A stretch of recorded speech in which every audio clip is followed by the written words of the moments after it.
Hello? Hello, hello, hello. Oh, I just realized Rexcam had audio last time. Where could you guys hear it? Hmm. Better? Should be in the game. Sorry, I'll Rexcam will be disabled for a little bit, but I'll turn it on a bit later. Just want to focus on the game for a while. He just got fed, so he's just like eating at the moment. So I'm just a tiny bit late or something. Now I've got no mouse. This keeps happening with this game. It's like my mouse disappears. There we go. Oh, alright, anyways, hope everyone's good, hope everyone's doing well. Thank you all for the support on the previous streams, etc. It really did make a huge difference and is making a huge difference, so thank you. As well, even on the last video is doing really well for some reason. The reason the camera's not on is because I'm actually charging my keyboard. Once I get done with that, I can plug it back in, but he is somewhere just behind me. Just curious, there he is. He's just grooming and stuff. He just ate and he took some medication, so he has to be fed 3 times a day, and some of the medications have to go with his meals. So one of the times is 4 o'clock. It's 4:05, 4:08 now. But in a couple of minutes I'll just put the cone thing back on him. We'll leave him be, and then a little later we'll turn on the camera for him, let him walk around. Yeah, see if he appears on stream a bit. Let's just disable Rexcam. Alright, so, but today we're just going to get straight back into things. I've noticed, it seems like I didn't save the game after I stopped the previous stream. It's just the last autosave, but from looking at it briefly, it looks like we're pretty much up to date, so no problem there. And I did a full tally on the fundraiser and the YouTube revenue. The YouTube revenue is a bit awkward. There was actually a copyright claim on it, because when I was eating food at like toward the very end, we were watching trailers and one of them got like copyright claimed. But I was able to trim it out. You're not allowed to anyway, long story short, I couldn't see the numbers until I won't be able to see them until tomorrow for the like ad revenue, but everything else I could see. And I think the total was like 4,500, so huge amount of money. Totally doubling the cost of everything that he's doubling what the costs have been so far, pretty much. And like I said, yeah, we're just gonna pocket it, buy a bunch of things, go on holiday. Now we're gonna obviously put it all towards any medical bills that he has. Hold on to it for a while just in case he has any falls or issues or anything. But then yeah, any excess and we'll pass it on, obviously. So yeah, just thank you. You know, I put up a post on Discord and Twitter just thanking people. It was kind of an insane amount. So yeah, people's kindness is really amazing. Right, so he's starting to groom himself. This will be the last interruption for a while. I do want to kind of just focus on building, make some progress with this damn factory. We're on 1.1 again, continuing in this, but I'm on 1.0 in the video series. I'm just going to quickly pop his little cone on and then we'll be good to go.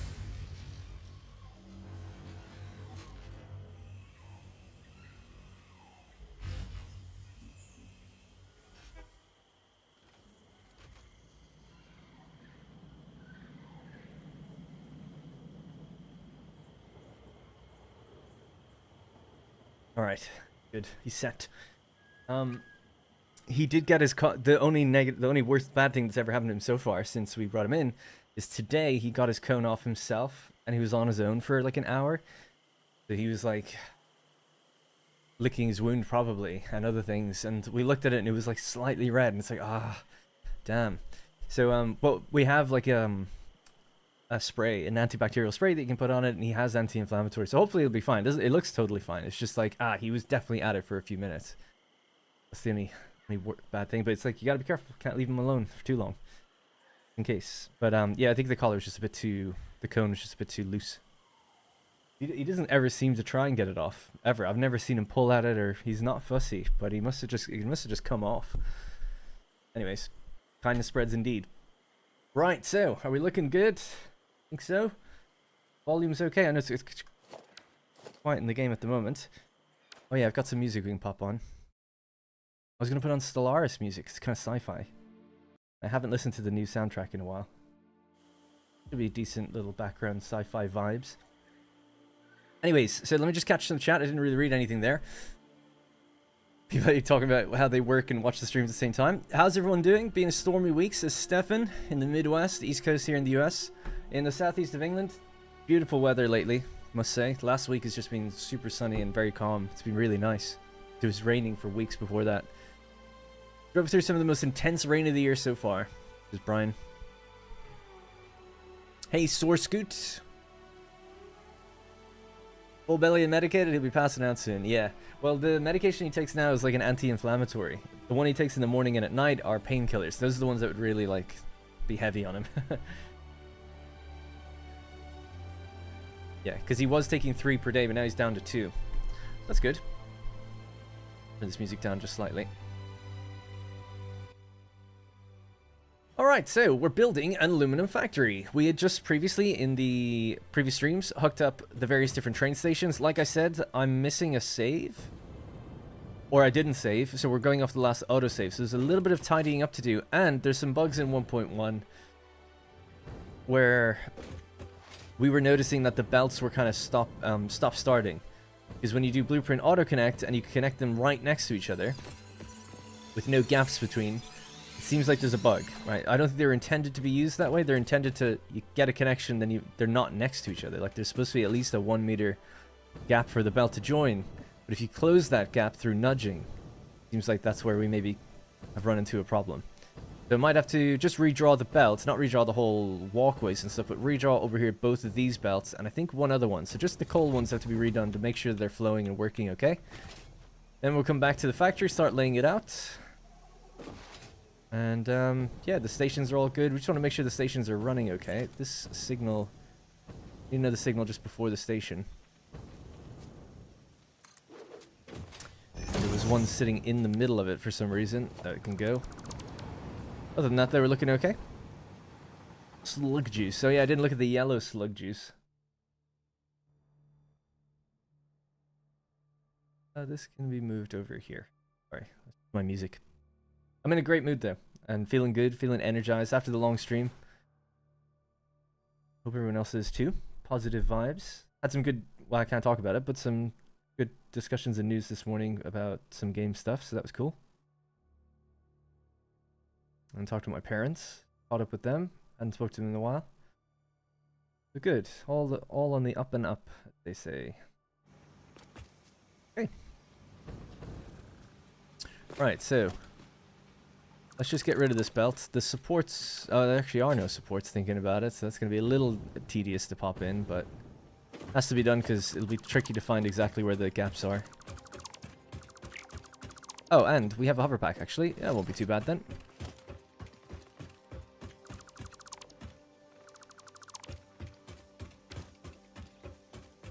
Has anyone have you guys been playing with 1.1?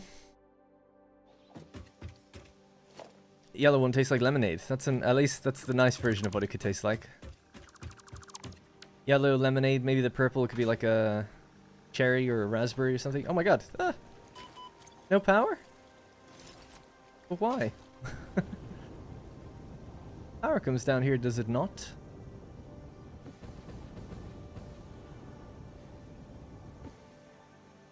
Oh, maybe this is before the... Yeah, I guess there is no power here. Power does go through. Excuse me. Strange. And the one time I tried to use the hoverback, I think it must just be disconnected for some reason. Can't think of why the autosave triggered when I was over there. But I must have left this. Weird. Damkara with the 5 gifted memberships. Thank you very much. And that's gone to Skyfall. A Cultured Vega. Brian Slater, Graham Ball, and Erison. I have too many mods to move. Yeah, it started 1.1 last night. Purple's grape. Oh yeah, purple grape. Ribena. And then what's the other one? Blue. Blue could be blueberry. If we want to go keep on the fruit theme. But no power.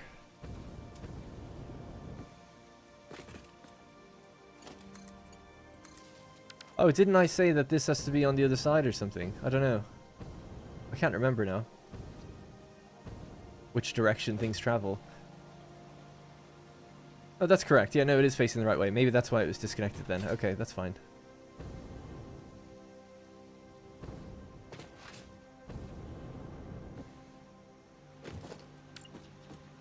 You're on the wrong side. Cool. Alright, we're good. I can hover again. How long am I streaming for today? About 4 hours, I think. 4 to 5, maybe. Probably 4. Bubblegum flavor. Blueberries are purple? They are, actually, yeah.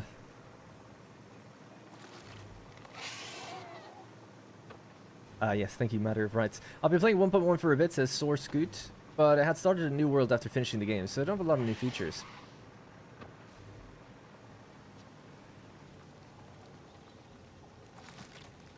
What is with Stream Elements saying people just became a sponsor? That's not normal.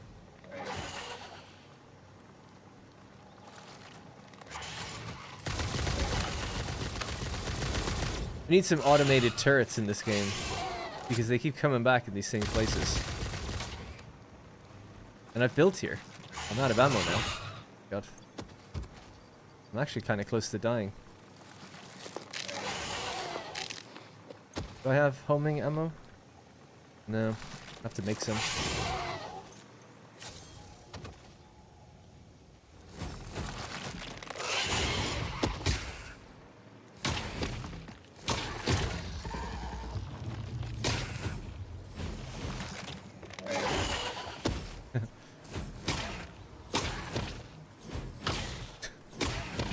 Fun. There we go. Easy. No problem.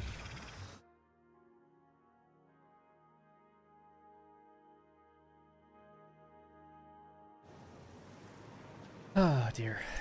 Homing ammo. So much to do in this game. So many things to make. Did he just say auto turret? I said, yeah, we need some sort of auto turret. You know? A building that takes in homing ammo or ammo. Homing ammo would be the one that you'd want with an auto turret. Anyway, or not. Depends. I'm not someone who says with this game like it should be like Factorio where there's like loads of creatures, but I don't mind the idea of like if you're in areas where it's like, yeah, they keep coming back. It's like, okay, put one down. Have you received PayPal transaction? Because I'm not sure it went through, question mark. I received one from one person. Let me see what the name was.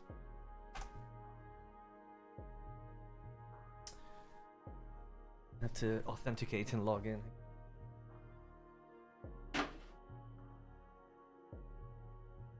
Worth checking though.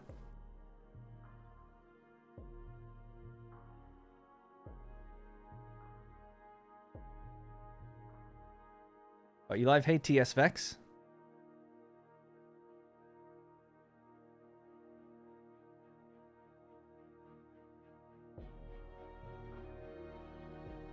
This will tell me who it was. I won't read out the name just in case they don't want their name out there, but I'll give you maybe the initials.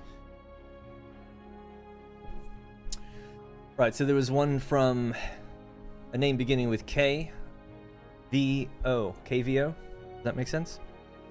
That one went through. That was on the first. But since then, no. Yes? Got that one. Yeah, I've been meaning to... So you can't reply to people on PayPal, but on the fundraiser on YouTube I can, but there's no message function to go back on PayPal, so I always feel bad when people donate there, because it's like I can't say thank you. There's no way of me doing anything. Other than emailing them, which I feel like might be a bit... They might not want me to do that. Yes, Rex is good. He just had food and medicine. He's asleep. I'll put the camera on him after my keyboard is finished charging. Alright, so we got power running again at this thing. It has its stuff in there, and we just have to redraw this belt because there was an issue with the blueprints auto-connecting, so we know how to avoid that issue, but we were testing it out with these few belts, weren't we, to see if like we could do it. The easiest way to place this down, I think, is just going to be doing some foundations underneath. Now we'll just get rid of those foundations later.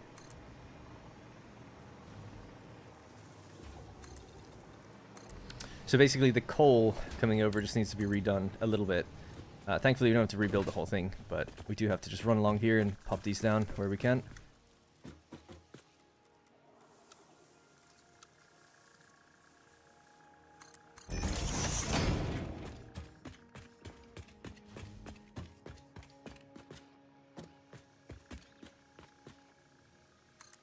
Can I mail you an envelope with some coins in it? I would avoid mailing money, personally. And I guess no, because I don't really want to just give my address out, I suppose. I don't really mind people knowing where I live, but it's probably not good to have, like, the specific address out there. And I don't have a P.O. box or anything like that, so I would have to say, unfortunately, no. But thank you. But also, we don't need anything. We're good. All the goals have been met now, so we're actually totally good. I mean, we're more than good. People gave way more than we needed, so it's all good. We'll be getting him some insurance, probably, getting him anything he needs, making sure he makes a full recovery, and then donating anything left, which I'm sure there'll be like loads left. But that's what we plan to do with it, basically.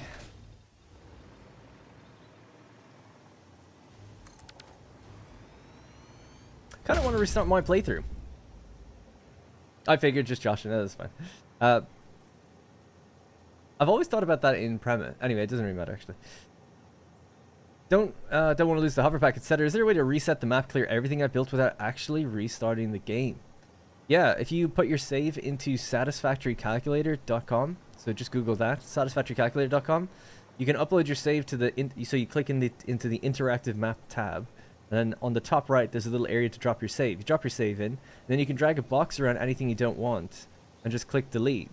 And it'll store it in a container if you even want to keep the materials. It'll put it all in big containers for you. Or actually, it puts it in one of those infinite containers that you can, you know, like if you die, it drops a container. That thing.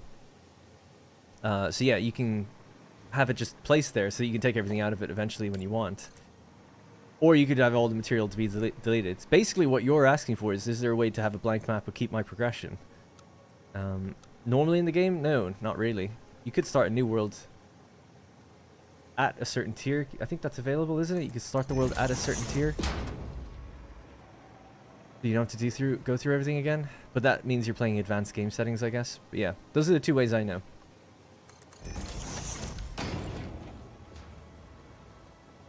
Ah, yes, TSFX just mentioned that, yeah. Or you can start with everything unlocked, true. Here's Aaron, glad to hear about Rex. Dropped in on a break to check on things. Nice. Thank you, Rob.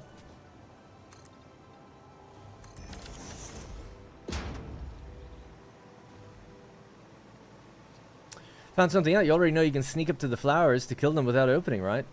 You can also hold sneak and fly up to them in the trees and they won't open up. Yeah, you can actually hold sneak for, you know, the hatchers that open up as well. Those ones, you can sneak up to them and just hit them and they still don't open while you're in sneak and take them out that way if you wanted to. And it, just like you said, you can actually sneak and shoot them and they don't open up. Basically, it seems like they only recognize whether or not you're crouched or not, rather than anything that's actually happening to them. Alright, so there we go. So that's all hooked up now. We have to do this just for 2 more belts and then we're good.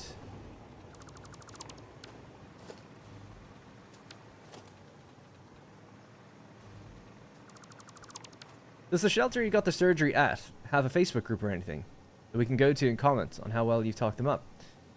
So he went to a vet called Medivet, M-E-D-I-V-E-T. And that's where they took him in for 7 days. Like, they're just a vet. They're not necessarily supposed to take in animals. I mean, they can take them in, but they're looking for the owner.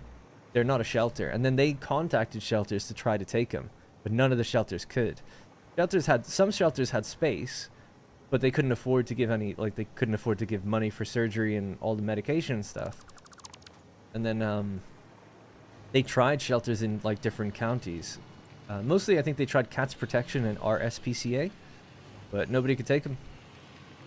Cats Protection were seeing if they could maybe offer up some money, but I don't know what happens, but they were like, they thought at first, the Medivet people were like, oh yeah, Cats Protection seem like they'll be able to contribute something towards the surgery. But then they didn't or couldn't. Not that I don't mind, but I don't know what happened there. So Medivet were really the people that took care of him. So Medivet Baygate is near where I live. And that's where we took him initially when he was injured. And then he got treated in another Medivet called Edenbridge, which is like a 30-40 minute drive away. I don't know if they have a Facebook group or what, but those are the 2 groups that took care of him. And Edenbridge is where he goes for like his checkups now. The vet that our cat is actually registered with, Jinx anyway, is called Vets for Pets. There, in Crawley. Your hands are gone. Oh, maybe not. I saw it before it was retracted. Ironically lucky of him to get outside. Yeah, no, totally. He's very lucky. He's lucky for a few different reasons. I mean, obviously unlucky to be hit by a car. But considering getting hit by a car, he's lucky that he was young. So he's able to kind of sort of heal. Self-repair. He's lucky that I was sick because I was up early that morning. Unusually early for me. So I heard him get hit and I immediately ran out. He's lucky that I met him a week before. I kind of already liked him. Met him a week before and I knew he didn't have a collar then. So I was able to argue that like this collar was just put on recently. We don't know really if there's a proper owner, no one was coming forward, etc. He's lucky that the vet who gave him surgery is studying or is like still not a full certified vet. He was working with another vet, obviously. He was like my mentor and I performed the surgery. And he chipped in money towards the surgery because he's doing a certificate. He was like, well, this helps my career, so I'll happily contribute knowing that he's not your cat and you're just putting in money as well. And then he's super lucky that everyone else has chipped in too. So yeah, stars are aligned indeed. Anthony B, thank you very much for becoming a channel member. Thank you. Yeah, he's lucky in many ways. Is it luck or is it just the kindness of others? I think it's the kindness of others. He's lucky that people around him are all being very kind. Get rid of that tree. Yeah, I mean, he is lucky that he kept his eye. He's lucky in how he got hit. Like, it broke his legs. If it driven over his chest, his pelvis, he'd either be dead or non-functioning, you know? That was the first thing they checked when he went to the vet, was like, when he went to the bathroom, they were like, oh my god, great. Because if he didn't, it would mean he has some serious problem. And he would have needed immediate medical attention and nobody would have been able to give it to him. Because he didn't have an owner.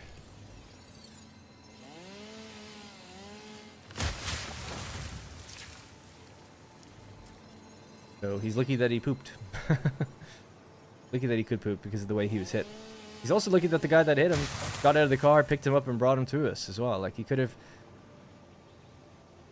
maybe gotten himself hidden and we couldn't have found him. Like, because I went to Rosie first and then I went out to go find him. Now, he wouldn't have gotten far anyway, I suppose, but you never know. He maybe got into some bushes, you might not find him. Lucky that the driver got him. Lucky in many ways for lots of reasons. Right, so just to explain what I'm doing here, there's a bug, right, with auto-connecting blueprints, so I have to redo this belt. Just replace it. When you auto-connect them, blueprints, immediately together without any gaps, belts that is, there's some glitching going on where they're backing up the miner. It's not visual glitch, it's a logic glitch. That's a bad one. Gotta redo the belt.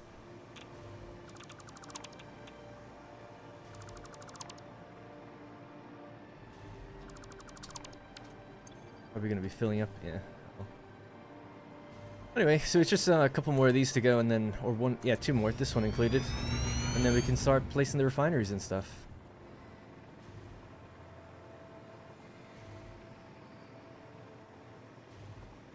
Morning or afternoon, depending on your location. Just joined from San Fran. Tennyson says it's California. Or he's from California. Hey, Philly. I would still love to know what happened to Rex's eye, like how he did that. If a car runs over your leg, how'd you cut your eye? Did he cut his eye with his own claw? He was moving, or did he bang his head? Somehow? When he was pinned? I don't know. The reason I would like to know is just like, what's the extent of the damage to his head, I guess. Or was it just like a scrape across the eye somehow?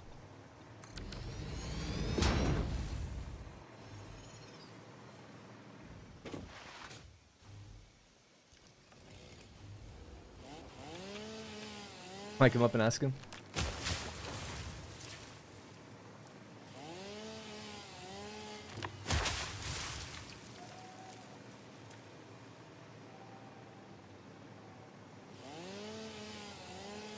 Does anyone know what the bug is? Yes, I can tell you exactly what the bug is, right? So, if I have this piece here, and I want to build another piece, let me just place this one, and I'm going to build another piece in Blueprint Auto Connect mode. You hear the chain link? It's like, great, we have a chain link. Awesome, okay? So I confirm the link, and then I remove the gap.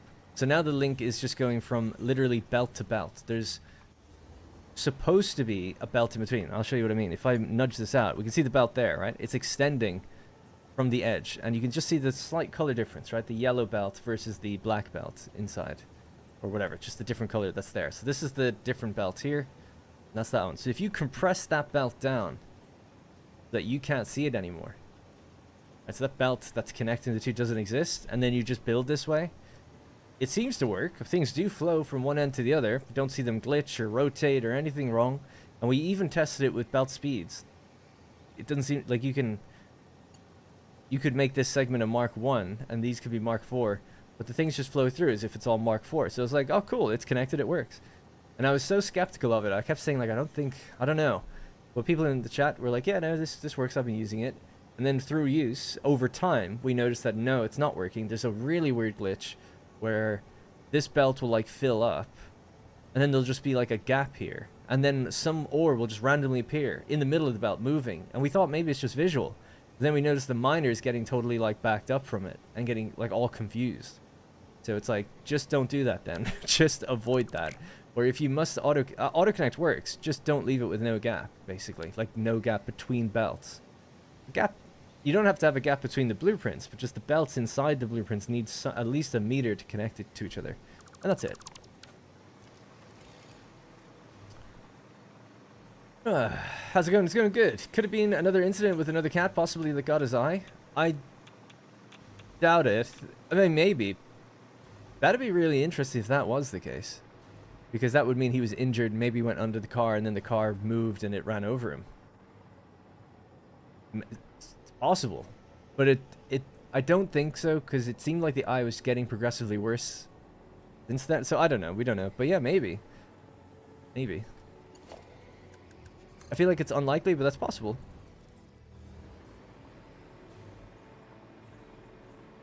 He can see out of it, so it must not have been too bad. Yeah, it was like a slice through the eyeball, but it didn't go far enough down to hit his pupil. So it's like the jelly of his eye, or whatever, you know, the clear part of the... Like, cats have very glassy fronts to their eyes. Our pupils are like really at the front, but their pupils are like sunken in a bit. So like the glass bulb of the eye had been cut. And that's healing, which is great, but there will always be now like a tiny like almost transparent little scar on it. And it doesn't seem to affect his vision, but it is like having something just like a hair over your eye constantly. So he can still see, but I'm sure he can see it as well, if you know what I mean, if you were to try and focus on it. But I'm sure he'll just learn to like look past it and not really worry about it too much.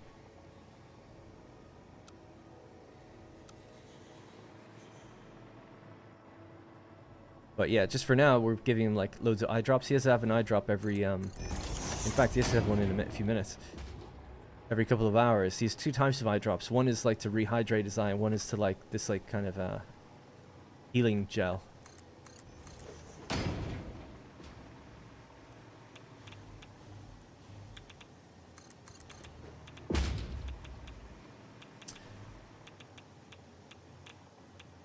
Probably hit an edge on the car if he's hiding in the wheelhouse. Yeah, I don't know the full extent of where he was or how the car hit him. The bizarre thing to me is like, so there's a cat that sleeps under our car, but we know of it. But every time we unlock the car, he immediately like runs out. And he sits next to it then, but it's like he knows. He's like, yeah, shouldn't be here. I find it a little hard to believe, but I think it does happen where it's like, wow, cats will, some kittens especially, will climb up into the engine of a car, right? Because it's maybe warm. Or just sheltered. But even when the engine and everything turns on, they don't do anything. They just stay there. It's like, really? You think all the noise, they'd immediately like jump out and get out. But I don't know if he was in the engine or if he was just sitting in front of it. Or maybe he was in the engine, he hopped down, but as it was moving, like it caught him, you know? I don't know. Only he knows. When we were bringing him to the vet, as we were carrying him towards the car, I got in first and turned it on as Rosie was coming. And he started freaking out when he heard the engine turn on. He's like, oh. Now, when he was in the car and it turned the engine on, he didn't mind. But he must have remembered the noise or something. He seemed ultra spooked by it. It's probably been asked, but what's happening with the city building channel? Yeah, I just need to get... I'd like to do stuff with it again. So basically, the Anno 1800 series, I'm not continuing it. The mods made it too difficult for me to keep up with when trying to do so many other things. The idea I was hoping would be that like I could just play Anno and record it like once a week. Record 3 episodes in one day, edit them or whatever, and then release them over a week. That was the goal. But taking just for me anyway, if I leave that game for 6 days and come back to it, it is super difficult to know what to do with the mods. Not as bad without the mods, but it's still a lot because it's all the DLC now. Now I obviously know the game pretty well, but I just found it really difficult, and I found that the time it took me to get familiar and then do an episode and stuff is getting longer and longer because I was just slowing. I just couldn't. And then the mods were changing, so it's like now this doesn't work because this has changed. Like the numbers had to be changed. It's like, oh, this the hemp farms don't produce this much anymore, so you have to redo them. And so I just found myself, I thought anyway, that I was making a series that was probably frustrating to watch. At least from my perspective, I wasn't happy with the quality of it. Even though I really liked the mods, just the way I was trying to do it time-wise wasn't conducive to a good series. So anyway, the plan was then to... This was in like late December. I was like, okay, yeah, I'm going to have to... I'd like to just do a normal series. But then what happened? I got like super sick. Nix died in early December, actually. That was the thing that stopped the videos initially. Our cat died, and then I got super sick with the flu, and then I got sick again just recently. So I feel like I've been playing catch up on all the other series, so it makes me not want to go back to that one just yet. But I will. There's news about the new Anno game of late. And I'd like to have my normal series going a little bit before going back to that. Or before starting something new. I haven't been sent anything or anything like that, but it seems like it's not too long now before people will be able to play it. YouTubers, I mean. But I don't know. Just what I've heard.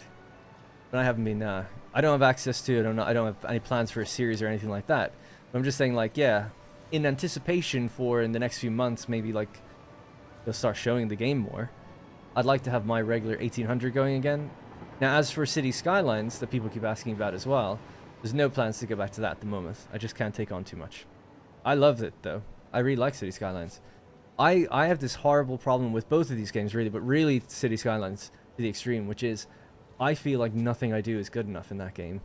Because I'm just totally put off by the other creators in the space, where they make really cool looking stuff. And I just can't. Oh, I could, but it takes me so long that I don't have the time for it. Because I'm also playing this game. These are all very long, creative games where, you know, everything takes a long time to do. So part of me was just like, I'm just going to lean into the thing that's working the best, which was Satisfactory at the time. Do Anna where I can. I'm doing Rome 2 just to build up my strategy channel as well at the moment. Because another thing I was seeing was that, like, I'd make a Satisfactory video, and then loads of people were like, saying like, where's City Skylines, and they start downvoting. Like, people are like, I don't want to, but I'm downvoting this because it's not City Skylines. It's like, okay. Then I was like, I'll put it on a different channel then, so everyone knows where everything's going to be. And hopefully they'll just get recommended, rather than serving 20,000 subscribers that aren't interested in this series at all. Hopefully you can just gather people that are interested in that one thing. I don't know if that's going to work, though. Seems like an impossible problem. It's like you just have to stay doing one thing, really. It feels like on YouTube, or one type of content over and over again. Anyway, we'll talk about that some other time. There you go. We're on the up and up now. Cataract. Yeah, that's funny. The lens? Yes, the lens. No, I don't know if it wouldn't necessarily be his lens. I don't know. What do I know about biology? But I thought the lens was the thing that pulls and pushes the iris to allow light through. It's like the glassy part of the front of an eye that we don't have. Whatever it's... Maybe that is the lens, but I don't know. That's their part of the eye. Have to ask AI or something what it is. Alright, is this hooked up? It's flowing again? Okay, good. Alright, so that's fixed. Sorted. No, I feel like I'm missing a train. 1, 2, 3, 4, 5. No, that's correct. I need to name these better, though. BD1. Bauxite Delivery 1.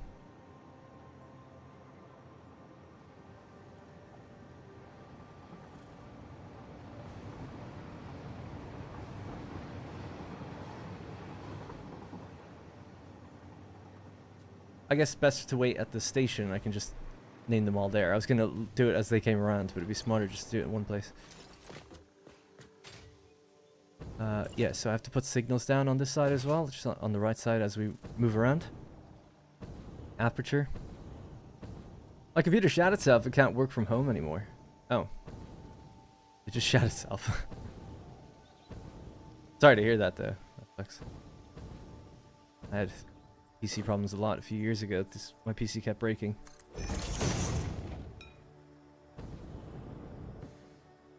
I started watching because of City Skylines. I stayed because you're a great YouTuber. Thank you, E. Jackson. Yeah, I mean, the goal is to try to get people to watch for me, not just the game.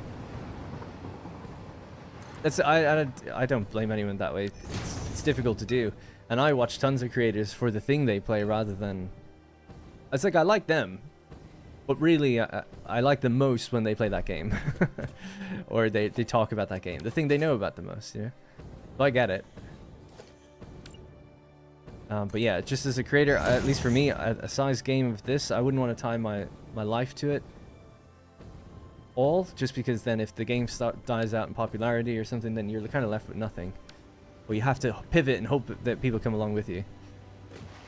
I think it's just generally safe to have multiple things on the go, although I don't know if 2 channels is the best thing to do, or 3 channels now. Like, I'm thinking about it, like, if Anno 117, if I get access to that, put it on my normal channel, the big one with all the subscribers, I feel like I should at least put like 1 video on it and then tell people like, okay, this is going to continue now over on the city channel, and maybe get people to just migrate over. Seems like the way I'd probably do it. Alright, this is looking good. I think the signals are all in place now. Hadn't even tried Satisfactory till 1.0. I can say you're the first YouTuber I've watched the other content and stuck around. Thank you. That's really kind of you to say. It's good to hear. Anyways, for City Sky, like, if I just had loads of time and I was really organized and I wasn't all in my head all the time, it would be great to just be like, yeah, I can bang out some City Skylines videos and Satisfactory and Anno and maybe 1 strategy game. I would love to be able to do all that. I just struggle with time. I put like tons of time into my videos, and I'm trying to get faster and better at that without lowering the quality, and I am slightly getting faster and better at it.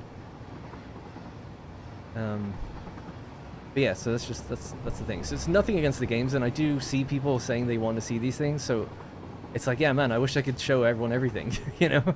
It would only benefit me if I could.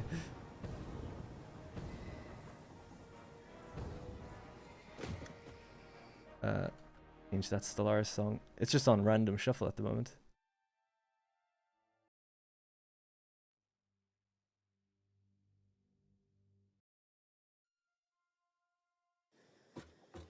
Refinery. Right, so we need unified naming conventions here properly. So Bauxite Delivery 1, 2, 3. Right, so to get this just correct, nail it down, I'm going to do from left to right. So this will be number 1, 2, 3. Bauxite Delivery 1, 2, 3. So we'll call it Bauxite Import.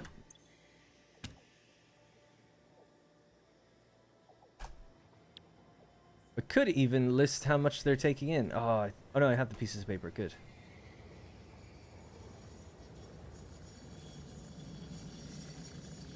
So this one's doing 350.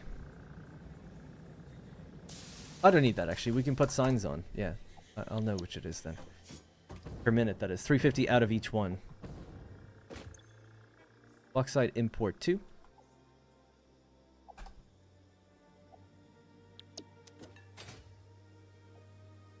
Did I use a number or a Roman numeral? I'll just use a number. Bauxite Import 1.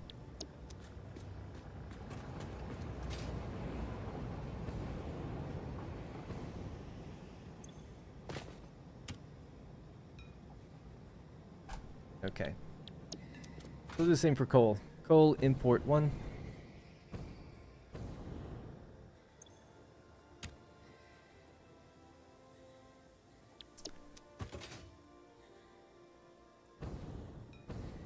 In my opinion, at least. Sorry, let me read the first bit. You have the best balance of aesthetics, efficiency, and progression. There are people who build super impressive stuff, but I don't want to watch someone lay foundations for 4 hours. I watch someone build something pretty and efficient, but also progress. You have better pacing than the others. Yeah, it's all like, exactly, subjective, because it's all about like how far do you push it one direction or the other. Because you can make things really detailed, really cool looking, just take you a really long time. And that wouldn't be sustainable if... It just wouldn't be sustainable unless you had a big audience interested in that, and you showed a lot of it. The other version of that is you could do a lot, make it look good, but maybe edit it a lot so that you only show like little bits in the end result. But then you have to invest so much time into it for cutting so much out of that. So it's a lot of work behind the scenes. So yeah, you know, and there's different audiences want different things. Like you have people like I'm Kibitz, and I see a lot of people on my... I don't watch his videos or anyone because I just don't have too much time. But I see people say, like, in my videos, I'm obviously attracting a little bit of an audience that think he doesn't show enough. He's got a way bigger audience. So maybe it'd be better to do what he does, really. Generally, which is like, you kind of more just talk about what you're going to do, explain it, and then you kind of cut, and a lot of it's built and you walk through it. Or you can go the other way and show building absolutely everything, which takes a very long time. I'm trying to meet that somewhere in the middle, where it's like, okay, like I'll show you how we do this, how it's linked up. But once I show it once, hopefully now we get it, and we can move on. But you also want the satisfaction of seeing the building as well. It's fun to watch that, so yeah. Trying to find that middle ground. I feel like I'm getting better all the time, anyway. At pacing. I'm just slow to upload. That's my problem. Alright, cool. So, coal import 1, 2. Bauxite import 1, 2, and 3. These are already hooked up with blueprints and joined together. I think. Because we didn't save it. There was an autosave, so I'm just, yeah, making sure that we're all good. Now, I need to just do an inspection of the other coal nodes, just to make sure that we don't have the blueprint auto-connect problem. And then if they're good, then we're all set to mark off coal stations and delivery. And work on, yeah, the actual putting down of refineries for the first time, finally.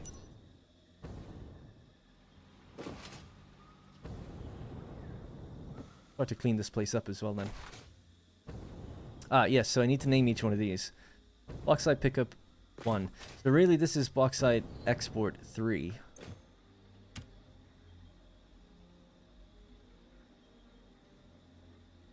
Is there a better word than export? It's like, it's a remote location that's picking up bauxite and it's bringing it to import number 3. Outpost. Bauxite outpost 3? Yeah.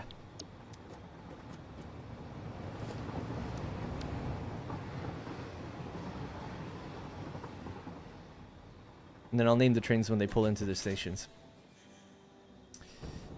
I should make a coffee. It's going to be a long day. Bear in mind it's almost 3 a.m. Hey, Chris. I'm sorry I didn't see that for a long time. First time catching the stream. Hey, 4Muffin. Sorry I've been slow to reply. Meanwhile, I'm just making it work because it feels impossible to make something pretty on the first playthrough. Yeah. The way I'm doing cosmetics at the moment, it's mostly, like in the desert playthrough, it's mostly just like, let's just put walls, a ceiling, some lights. That's all we kind of need. You know, nothing too crazy, nothing too fancy. But every now and then it's like, okay, maybe I'll play around in a blueprint designer with a few beams and see what we can do and throw them in somewhere. But for the most part, I'm trying to keep it fairly simple and use blueprints just so that it's doable and doesn't take up too much time. Because you can spend a long time doing all that stuff. Alright, the entrance is this side.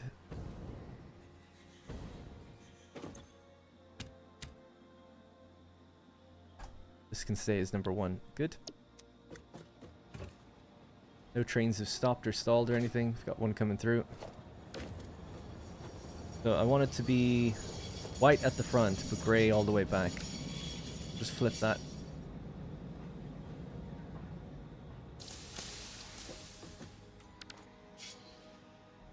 Oh. Oh yeah, so it's full already, right? Pretty much. So it's actually not completely full. Why doesn't it fill up totally? Like 3137. Does it just basically say like, oh, there's no other stacks for me to do that on?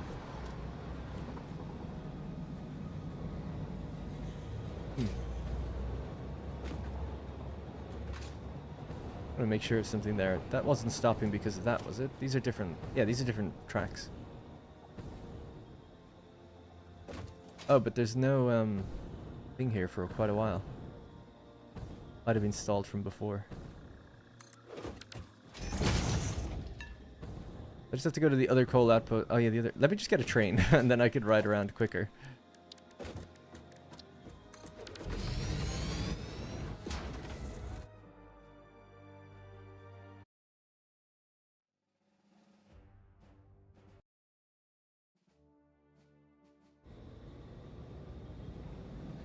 Hey, Brunswick.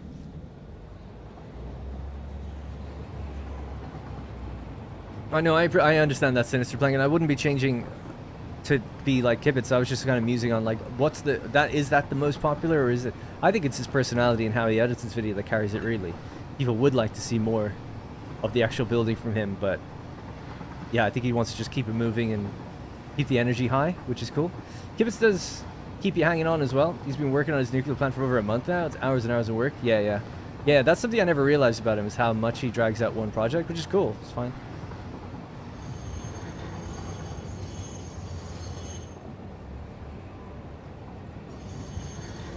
Yeah, I know with export and import, it makes sense syntactically. That's an interesting word, syntactically.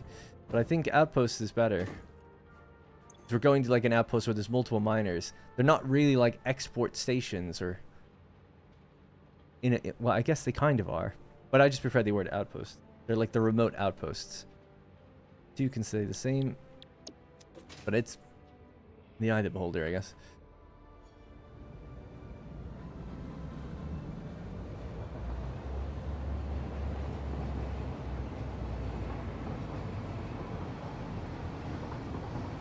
Hey, Jerry. By the way, Jerry, if you ever do go back in this stream for like the last about 30 minutes ago, somewhere around there, maybe even less than that, 20 minutes before now, I was talking about the city building channel and like Anno and City Skylines, just if you were interested. Satellite. Satellite works too. Wonder could I fit it in. I think outpost is fine, right? Finding outposts, yeah. But satellite is a good word for it. There's just a character limit on these, so I think I'll keep it with outpost.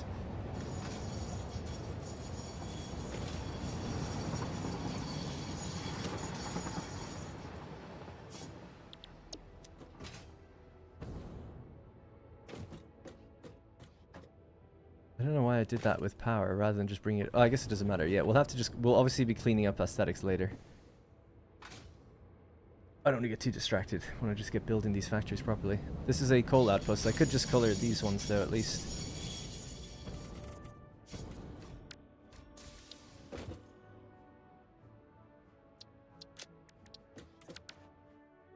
Should be on shuffle, but I don't feel like it's shuffling.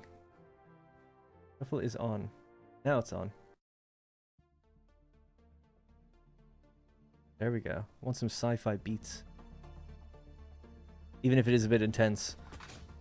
Coal outpost 2. Alright, great. Keep rolling.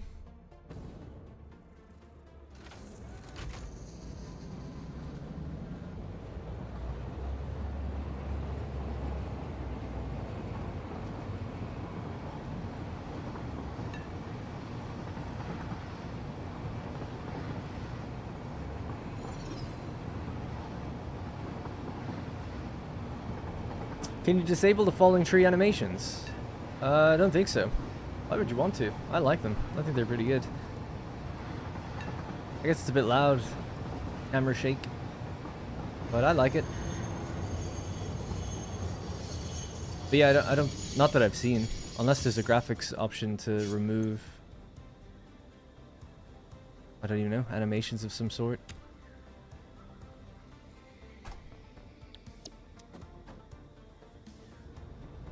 Stellaris is... Using game soundtracks is a bit of a legal gray area. Normally, if you're using a game soundtrack in the game itself, it's fine. So they don't copyright music, right? Game music. So for instance, if you're Paradox and you make Stellaris, there's no setting on YouTube where you can say, like, only claim this if it's on a certain video. or not on a video with Stellaris in the title or something. There's no setting on YouTube for that. It's either copyright this music or don't. And you can whitelist certain channels, I guess. So it's a little bit of a gray area to use their music in different games, I suppose, but they don't claim it, so it's like, well,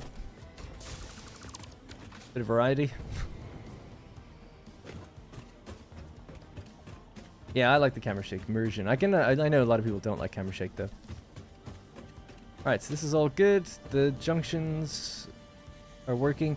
Right, so I'm just gonna go back out to that other cult outpost over there, just quickly, and see if the miners have the blueprint issue. If not, then we're done, finally, with getting most of the resources, just not water yet.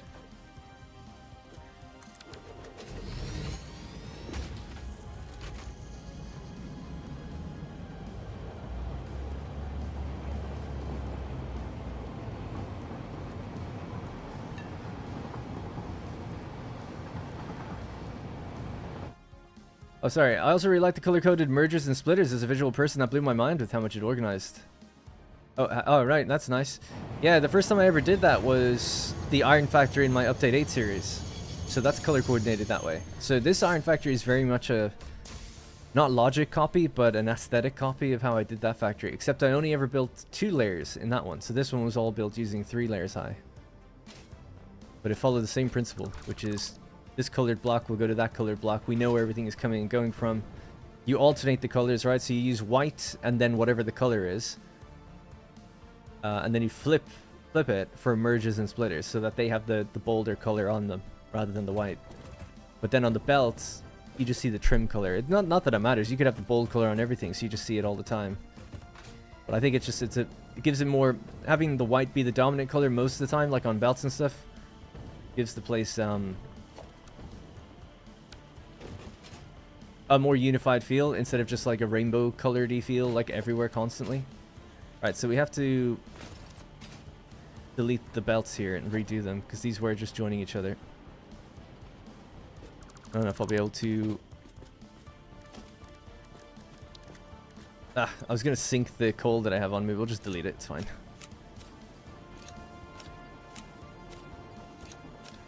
Man, this makes me want to play Stellaris. Oh, actually, these have supports, right? I don't know why I deleted them. Don't need to delete the supports. It's all good. Just the belts. See if I can do it from below.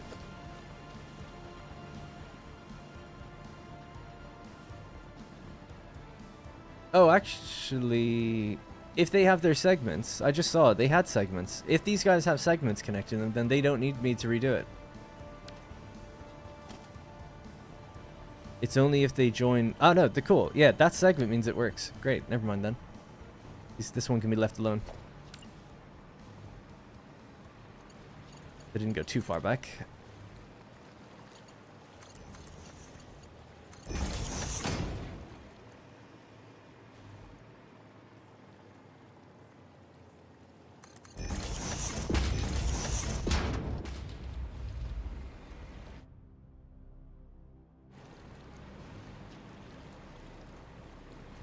Check where they end in the blueprint. These blueprints were just changed every time I put them down rather than saving them as separate blueprints, so it's not as easy as that.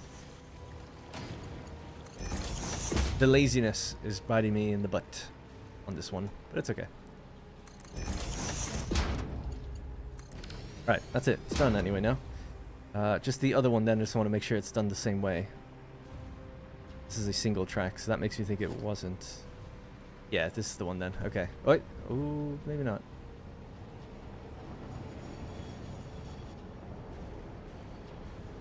Oh no, this one's okay too, I think. Yeah, I think so. Cool.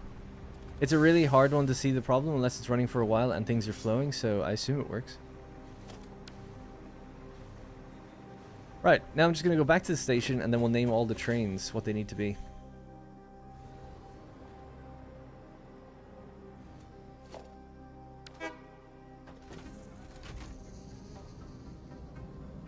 Oh man, it's warm.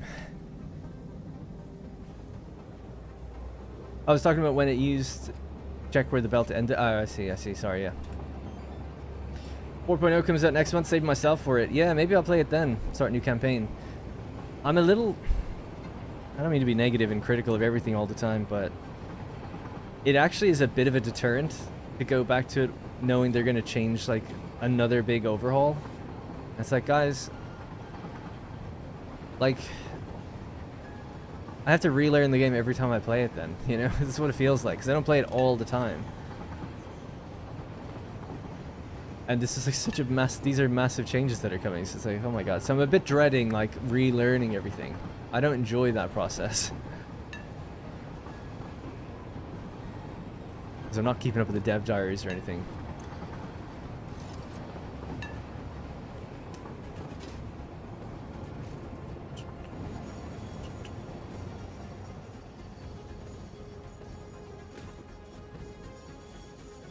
Full import 1.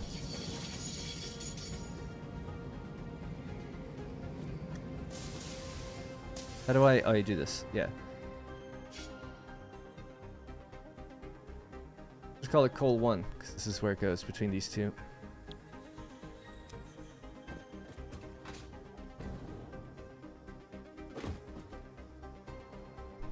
Does Rex need his eye drops? Yeah, I was just thinking about it. Yeah, do that now.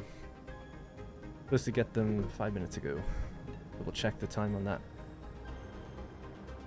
While I wait for this next train to come in. Yeah, this Rumicam.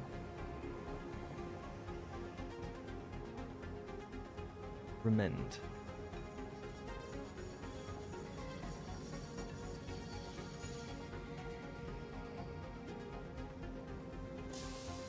He's upside down. I feel bad waking him up.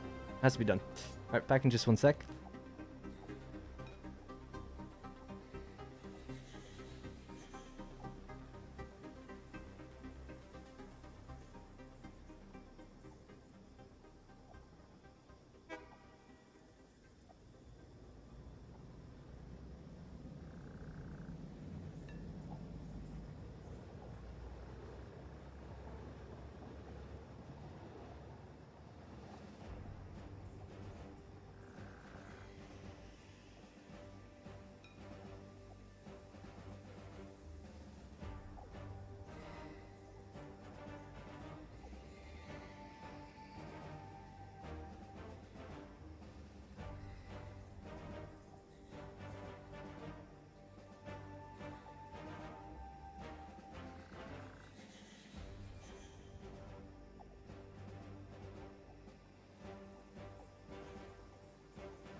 God, everyone's sleeping. Rosie's having a nap too.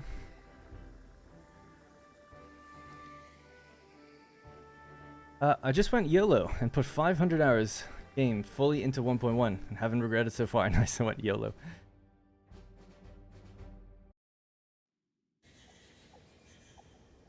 That's why I stopped playing this game after for like 2 years. We shouldn't have to keep up with the devs. Yeah, I'm sick of kind of everything being turned into a live service. I kind of want them to just make Stellaris 2 now, you know? You can leave it. But they make more money sticking with one game than risking starting a whole new thing, you know? And putting all the time and effort into developing that. But yeah, I'm not really into the trend of strategy games, especially like just being like forever games. It's like, if it was me, in an ideal world, you make a game, you do 1 or 2 expansions, do as much quality of life and things that people request from the community as you can during those like expansions or whatever the DLC might be. Maybe that goes on for 2 years, like some expansions. Few supplemental other packs if you really want to like monetize it or whatever, it's fine. Like some cosmetic things, whatever. I'm just trying to be like as fair to the business model as I can be. But yeah, 1 or 2 years of dev time, and then on the final year, it's all like, okay, everything like the community asked for.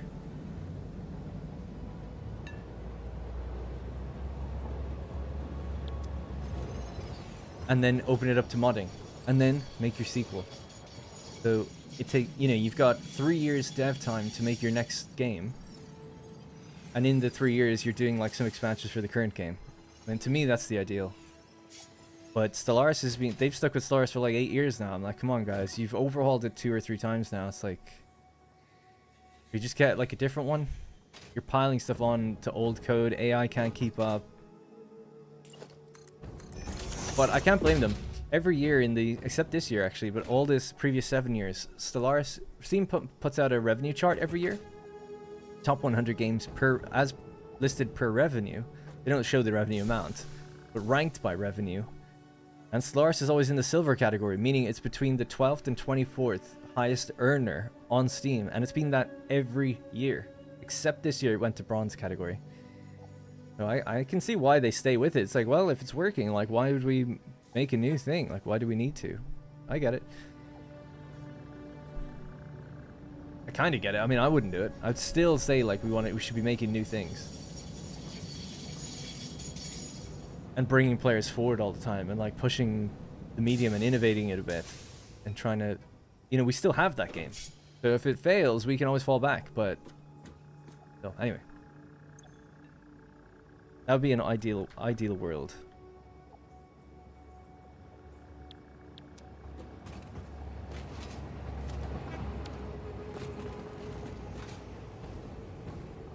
Alright, just wait for this one to come in, name it, and then we're good on the trains, I think. It's been a long time since I played Stellaris. I love Stellaris though. I think it's like still probably my favorite strategy game of the last 10 or 15 years. Anno 1800 might be my favorite city builder, I guess. It's kind of tough if you consider like city builders and strategy all kind of the same. They're all together in the top 3 anyway for me.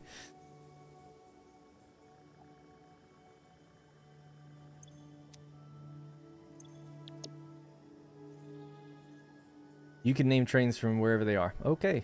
Bauxite import 1 to bauxite outpost 3. Something's wrong. Right, so let's check 2. So 2, 2, 2. That's fine. 3. 3 and 3. Oh, so I must have just gone to the wrong station then. One of these. Coal 1. Good. Coal 2.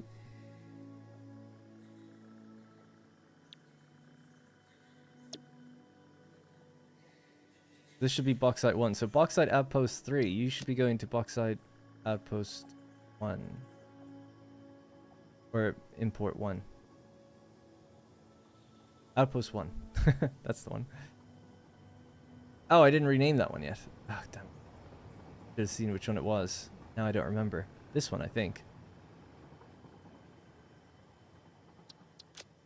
That needs to be named 1. Okay. Could have discarded changes. Right, name that one 1, and then that'll be 1, 2, 3, because the 1 and 3 flipped, yeah, so. You ever played Dyson-Sphere? I played it when it came out, like day 1. Thought it was great, but I haven't played it since then. I just don't have time for other factory games. And it was in early access back then and stuff. And they even offered, they were like, we've got a sponsorship for you, you can play like one of the DLCs before it comes out and stuff. And they're going to pay me well, but I was just like, I just don't have the time to learn the game, to be honest, so. Couldn't do it. People literally will pay me to play it, and I don't have the time. So. Hey, Rachel or Rakael.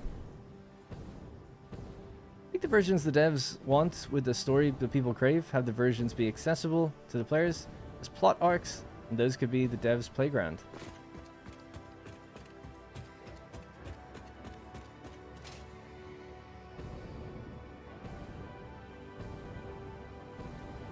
Catching up. Frostpunk is a good example. I bought Stellaris 2 years ago and I've made several attempts to get into it and failed. Each time, miserably. I love it. I think it's so awesome. But yeah, I like this setting and the lore and stuff, and like finding out, reading events and stuff. I love all that stuff. Making a race and choosing their ethics. I think it's great. Alright, so we're done. The trains are finally fully set up. Everything's running. It just is a matter of upgrading belts and things now, if we need when we get it. But now we can choose what we do with all this stuff. So the first thing that we need to do is build 34.5 refineries in groups of 6. So 34 0.5 divided by 6. 5.75. So we need 6 groups of 6 refineries. And I have to make a blueprint for them. I'll do them in a line. They'll be receiving out of each line here. So there's a line lined up with that. Here, here, here. So there's 6 of these. Nothing to do with the coal right away. I'm just thinking, do we just keep going in a line? I don't really see why not. Do we clear this?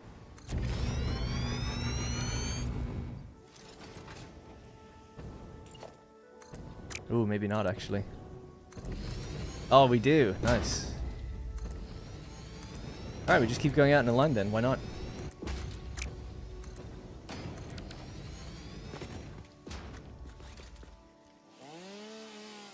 How about RimWorld? No, I played RimWorld on a stream a few years ago and just not for me.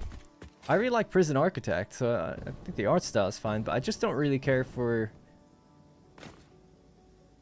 I just didn't like it. I can't really describe why. It was more just like, people are like, oh, it's so wacky and crazy. Like, this guy was naked and he came into my base and shot a bunch of people. It's like, I don't buy it and I don't care. I don't know why. Because in CK3, I love the stories that happen between characters in that game. But for some reason, with RimWorld, I was like, eh. It just seems like trying to be wacky, and I'm not really into that as much. But, I don't know, I might change my tune if I played it again. I only played it for 5-6 hours or something at the time. One stream. And I know people love it.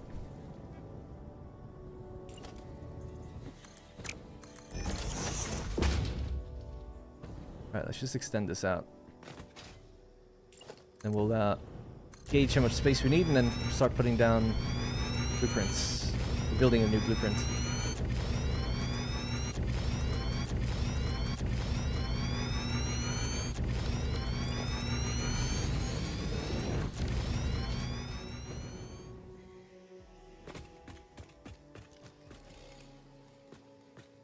Really wish you could cut these down from the top.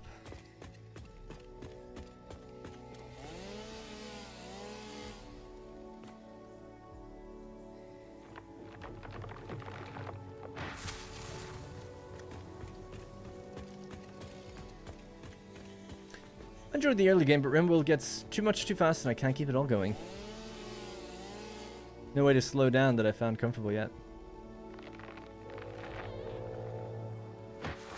Immersion, yeah, you gotta have the immersion. I love it. Trees falling down. I mean, it's a bit janky the way it does it, but it's cool. Streamer luck clearing the rock, yeah. I'm glad I have streamer luck because I do not have video creator luck. The amount of times I'd be building things behind the scenes for videos and then realize I'm off. It's like, oh. Alright, cool. It's good enough for now. I guess, yeah, we'll get over and do those ones in a sec. Now, these ones are going to need water. So we have to think about space pretty well, I think. How the water's going to feed into all these. And how it's going to loop back in. So we'll have to... the underground here will be built as like a water piping room. Maybe somewhere over there would be best where it's lowest down. Do something with the pipes.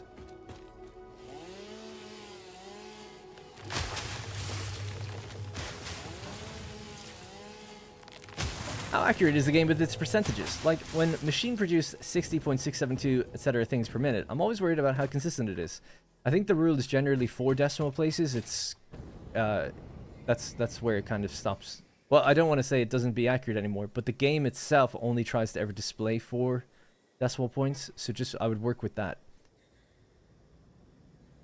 So, but I've certainly built factories that somewhere in the calculator it's gone like this, and everything's worked. Maybe not just like that. I don't mean a super recurring number, but it wasn't necessarily recurring. It was like this. And it has worked. I've never had an issue with it. But I think generally the rule is like 4, because it typically will round up the last decimal point or round it down when you pop it in a machine. So I think generally that's what you should work towards.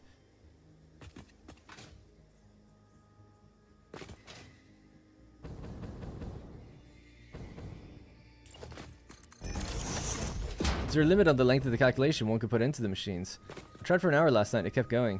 And they kept making it 0.1. You tried for an hour last night? to add a limit on the length of the calculation. I don't know. Yeah, I don't know. I don't know if there's a limit on how big the calculation you can pop into the percentages, if that's what you're asking. I'm not sure. I thought there was a character limit of like 20 or something in there, so your formula couldn't be too long. But I could be wrong. This music with good headphones, fire, and good claret. I love this song.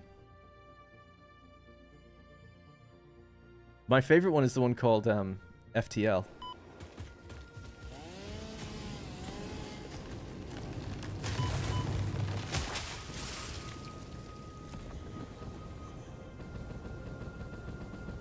That was exactly what I was asking you.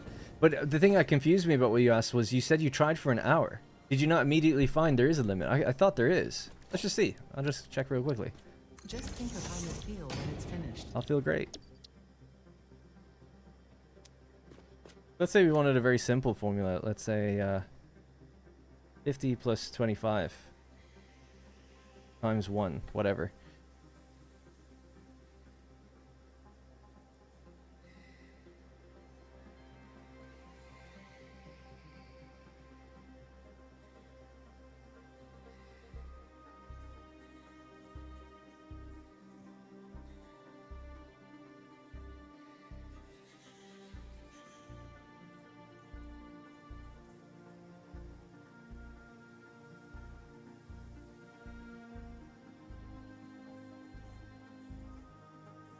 Let's just try that. So this is pretty long already. We'll see if it cuts off somewhere. It's not the best because it's the same formula repeating, so it'd be hard to tell if it cuts off. But see, it has cut off somewhere.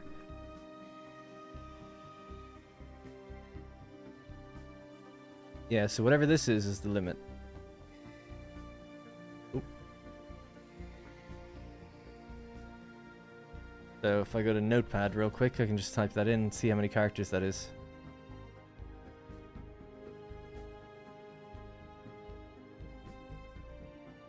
64 characters.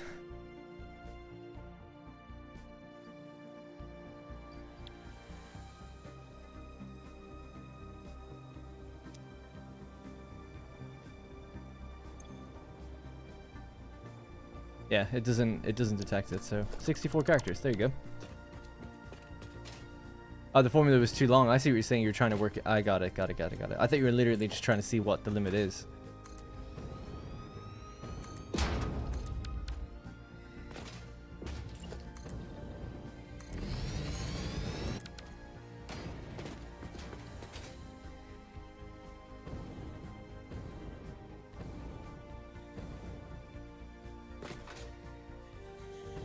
Trying to think where these refineries are going to go. So they need, if we have a look on Milanote really quickly.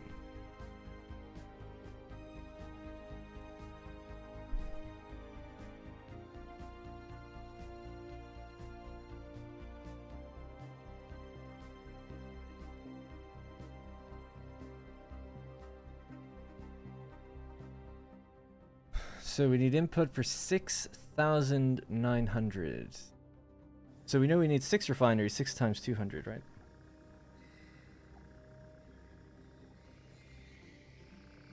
I kind of want to avoid using 600 water on the pipes though, because it can be prone to issues, and I think we could just try to avoid that. So I feel like my pipes are going to probably be 400 per minute. Still using Mark II, but just not using 600 per minute. I'll just double check that, but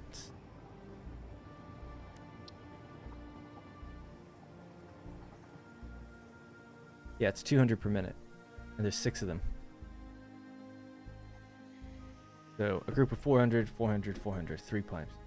Yeah, that's fine by me. Definitely go for rainbow color each manufacturer. Input has different bright colored inputs. I do that with manufacturers. Yeah, same. Hey, good morning, Darren. Oh, just not on the belts, but on the splitters. You see, glad you fit. Thank you, Michael. Appreciate that.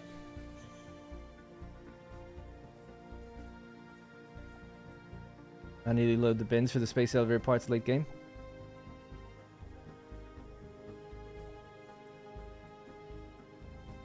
The Mark II pipe trauma continues. Well, I'm traumatized by it. I could say, like, we're going to make it work. We need, instead of needing 3 pipes, I'd only need 2. So it's like 3 machines with a full 600 pipe should work. But after the nuclear power plant, and I had 5 water extractors going into one thing, and it wasn't working, I'm like, well, now I don't want to use 600 because it's not reliable to me. And that's what people told me all the time, and I was like, oh, I've got it working, but when I, for the first time, saw it not working, now I'm like, well, now I don't want to use it either. And I think it's to do with frame rate, so if I'm streaming and I'm in a big world, I don't want to use it. I think it's hitching on autosaves or some sort of frame rate issue is causing a rounding error, and you're just getting a little less over time. Because we were seeing it wasn't even pooling in the water extractors, it just wasn't even happening. Anyway. If you put a liquid buffer on the pipe and let the pipe overfill, then the sloshing will happen in the buffer instead of the pipe. I've done it all. That doesn't fix it for me. Believe me, I spent a lot of time. We had a very simple setup in the nuclear power plant. Right, we had 5 water extractors. 5 all at 120 makes 600 per minute. Going into one nuclear power plant. Tried many things. Put valves on them. Put a buffer on them. Let the buffer fill. Made sure the pipes fill. Made sure the inventory of the thing filled before we turned it on. And still, and not always would it have issues. It would run totally fine for hours. But then every now and then you just see like, boom, one goes down and comes back up. And then it'd be fine again for hours. And I'm like, well, it's 99.99% working. But I don't like, especially when it comes to power, seeing that hitch. So now I'm just going to be like, it's so 1.0. If that's been fixed... It's so tempting to say, like, okay, what do you want to do it? Should we go? Let's try 600 here. Good. Good, do it.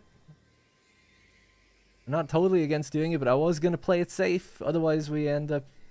There's a lot of reworking to do if it gets it wrong. Although, it's not a lot of reworking, but it would mean adding more pipes on top of what we have. Not relying on full pipes is easier, though. Yeah. Vote? Yeah, maybe we'll do a vote.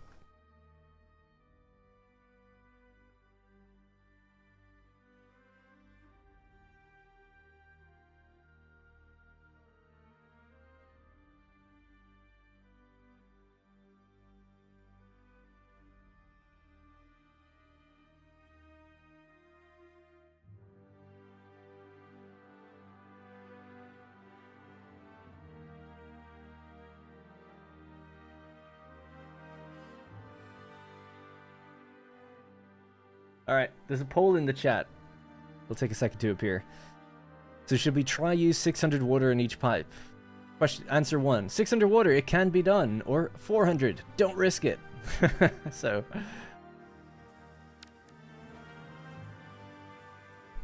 I'd say it's not worth it. Yeah, I'm inclined to agree with Eve.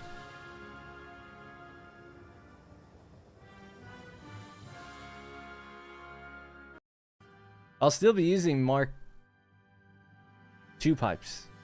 Either way, actually. Because I'm going to use 400 on a pipeline. Using 2 groups of 300 will be annoying. Because they have to be split between the machines. The machines require 200, so I'll use a 400 on the pipe. Can you make it a 50-50 split so I have to decide? Well, you know my thoughts. I'd say don't risk it. I would say don't risk it in this instance. It's interesting because it is 1.1. They haven't said anything about water pipes in patch notes or anything, so I don't know. If they've done anything there.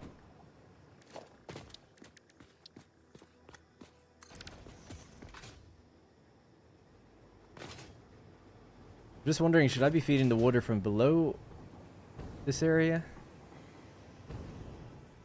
Kinda think so, yeah. And then it means that whatever we get out of the next refineries that are in front, that has to come down and loop back around. Yeah, I think we've got space underneath here to do all this, so I would say build it under.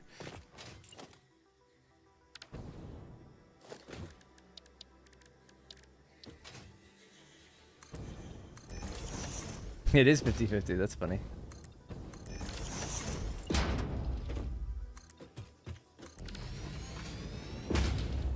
This will be the floor underneath where we deal with water pipes. Okay.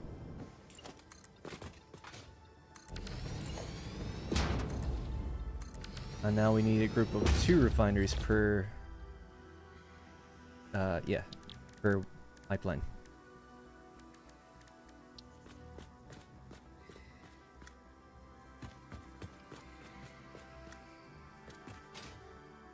Oh, you're too tall. Is this a Mark II? Oh, damn. Okay, well, not a big deal. I was hoping to have it all in one, but whatever. Guess not.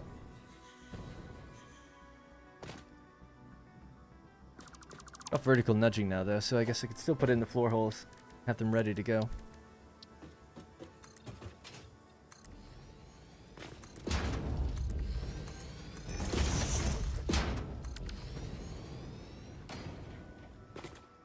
$600 water, it can be done. That's winning. I'll leave it up for another, let's say, 2 minutes.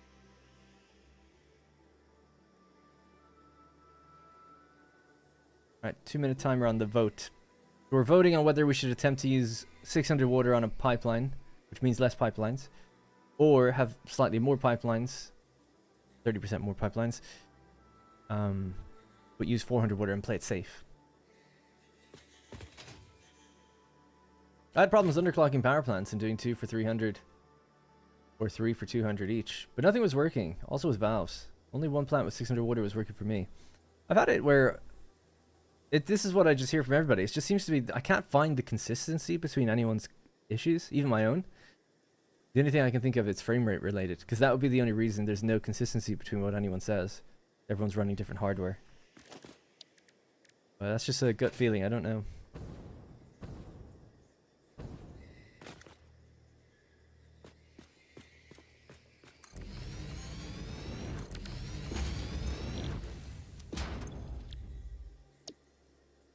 Under 200 bauxite in. And the bauxite's coming from below too, actually. Everything will be coming from below. We have 1150. 5.75 is what. So if they're all doing 5.75 divided by 6, we're set to that number there. 9583 recurring.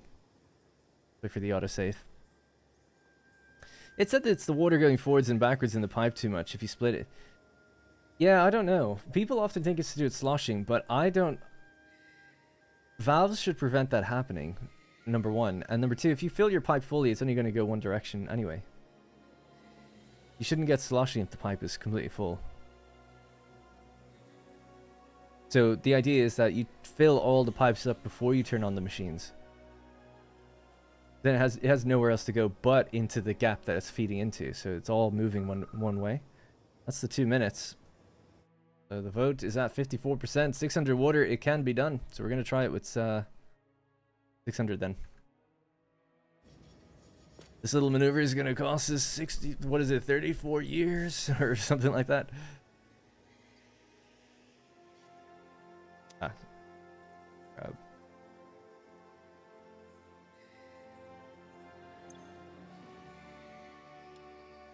$230 per minute each.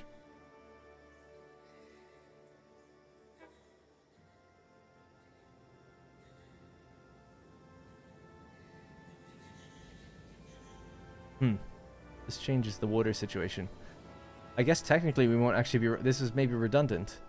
Each pipeline is only going to be doing what this requires. 191.667.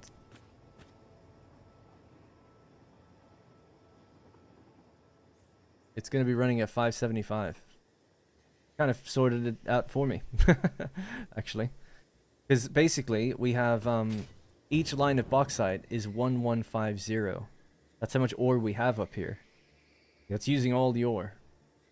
And they'll be on Mark 6 belts, feeding into 5.75 refineries. But that means that, yeah, we don't need full amount of water. It's 6 refineries. We need 575. Okay, well, we'll try 575 then. On a 600. That should work, actually, then, because not the full 600. So we actually should be okay. The vote maybe was unnecessary. Maybe.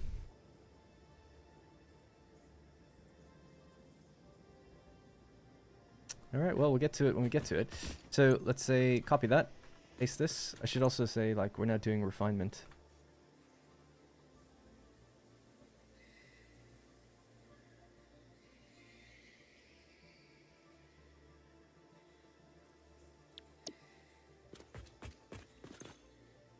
All right, 1, 2, and 3. These are all getting fed from below. Start with the floor holes for liquid first. Get some good distance.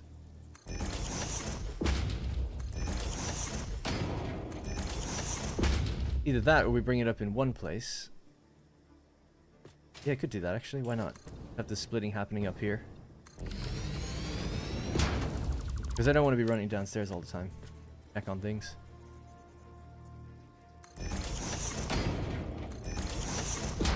That way, less pumps and stuff. First time using straight pipes? Hey, there it is. Love to see it. So each one of these, so what's 575 divided by 3? That's basically it. 191 on each one. This can be a Mark II.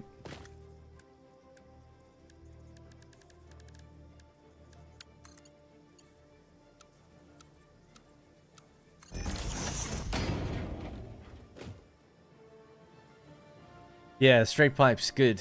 Love it. It's easy to be picky and pick apart some of the things that don't work, but then it's like the things that do work are great. Should really save this and pull it back so we can do the outputs as well. I've moved it too far forward in this designer. So call it blueprint 1 for a moment. Pull that back.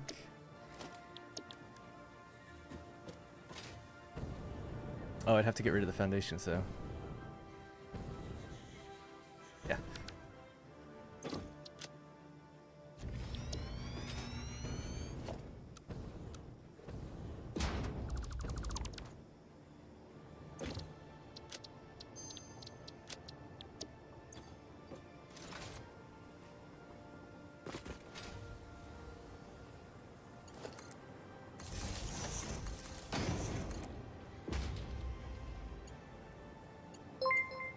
Thank you. Irreal, is it? Irreal Vant? Besides the water thing, I just finished my world looking beautiful thanks to your blueprints. Awesome. Great to hear, and thank you so much for the super chat. Really appreciate that. Hey, Ancient Hero. If all that worked was vertical splitting and straight pipes, I would have been happy. What doesn't work? Oh, right, I see what you're saying, yeah. Everything else is more just icing on the cake. That's nice. Test the water in your nuclear save 1.1. The problem is it's really hard to test. It could take hours before you see it. So I don't even know how to test it. I just know that sometimes it dips. There's no reliable way to test it.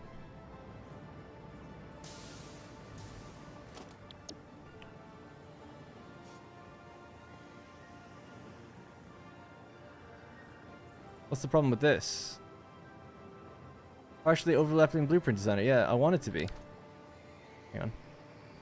I want it to be inside. See that? Maybe just default mode.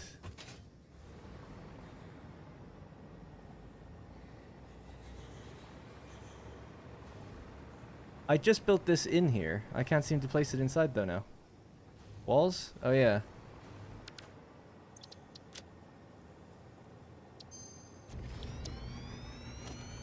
They do slightly spill over. I guess they let you do it when you're building it.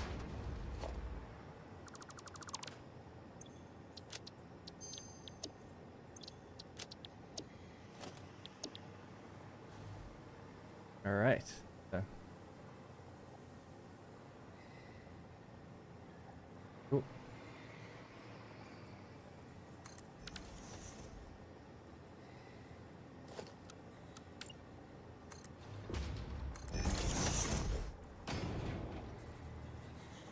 Oh yeah, that makes sense. Okay, so this is as far as we can go for now.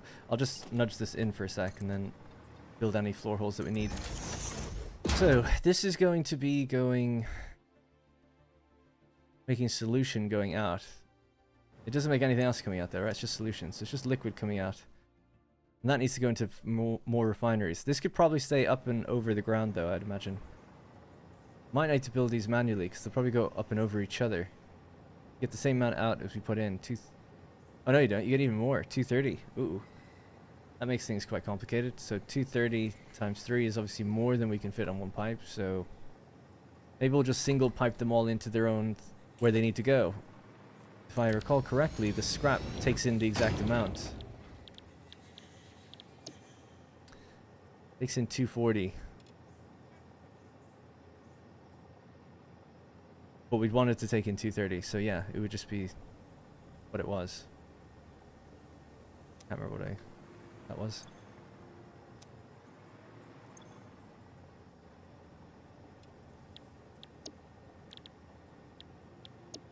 Interesting, now you can change the recipe and the clock speed stays the same. I don't know if it always did that. That would work then. So we just pipe one thing directly into the next thing, but then it needs to receive coal. And the coal, it will be traveling underground as well. Okay, this should work just totally fine then, because the way it's lined up. Alright. Yeah, so I don't need to draw these pipes. Well, you could auto-connect them if I really wanted to line things up. We could try to play around with that. So go to like here maybe.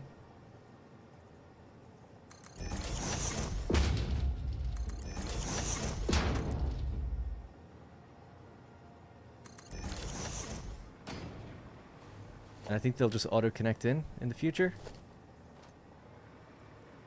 Alright, let me get rid of that.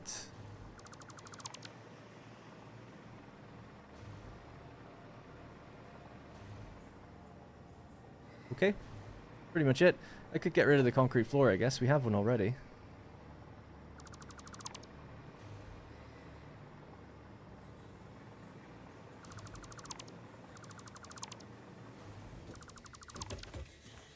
But one copies everything.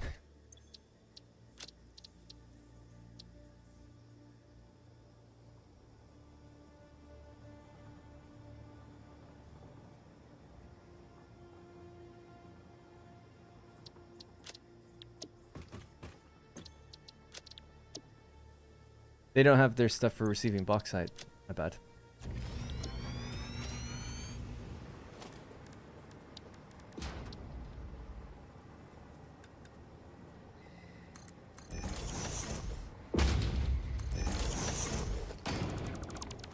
This comes from downstairs. I'm just not sure exactly. I guess we could pop it right next to this, because this, I made sure that was pretty far off.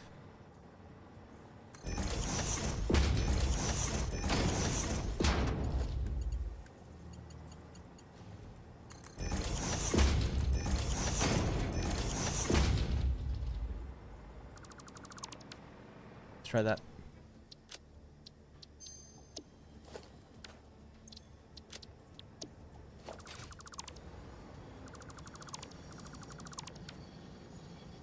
Where do you want to get the water from? The plan was to get it from down here and bring it up over the waterfall and bring it in. So I need a total of 2,760 water, so it's 23 water extractors. Like, if I could fit 23 on this lake, that would be fine then. The lake is just over there. I just feel like 23 would be a bit cutting it fine. We could do both. Bring some up from downstairs, down the cliff, and then try to have a bunch here. We'll do that soon. I want to get the refinery placement first, and then we'll do the water extractors.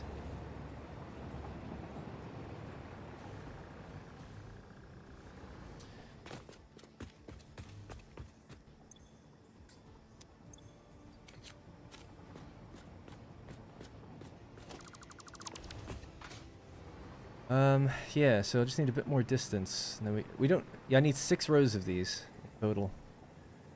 I think there's enough room underneath that, even with the hill there.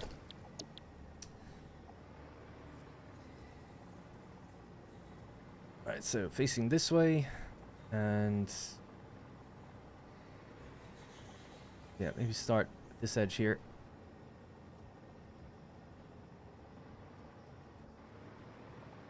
That should be it. 4 nudges down. Just 3 and then another 3.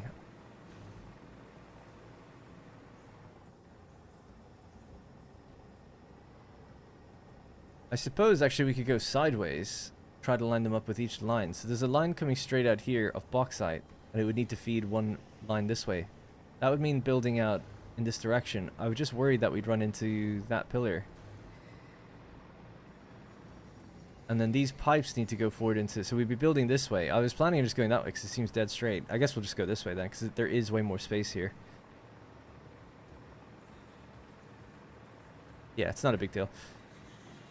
Alright, let's try that again then.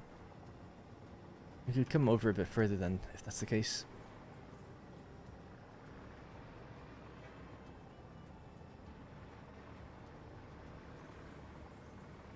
Yeah. Alright, cool. So there's one.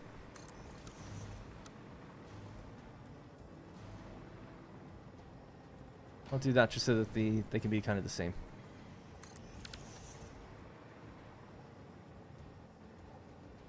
There is one 2-meter concrete block in the blueprint.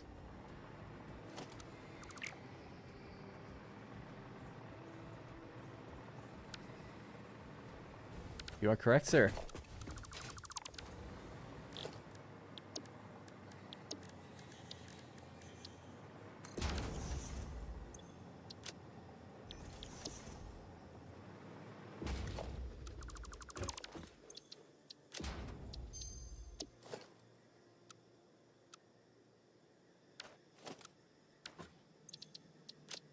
Thought you could just delete the whole thing together. Guess not.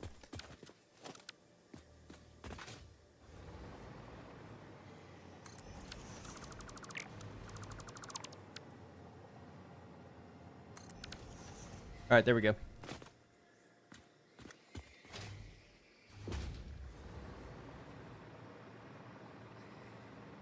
I guess I'm gonna do one more thing. I should probably take the time to paint these. Make them look decent, so let's do that. Rather than try to cut corners. We want a place to look nice and it'll save me time later, right? So let's just do that now. See them where they are for a minute. So.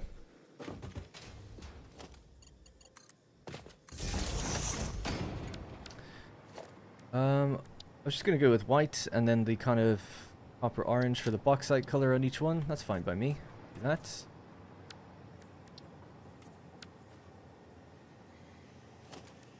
This is gonna be water.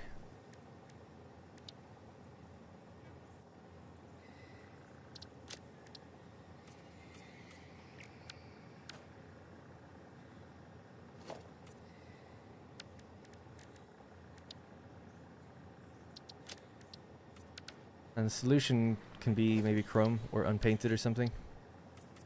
It's kind of gray. Nice for the shiny pipe.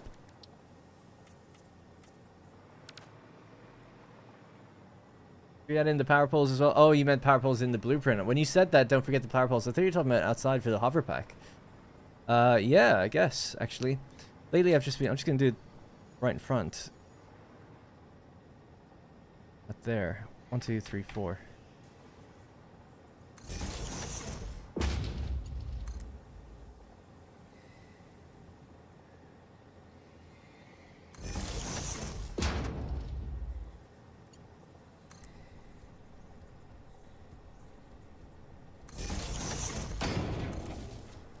I'm on the wrong side, of course.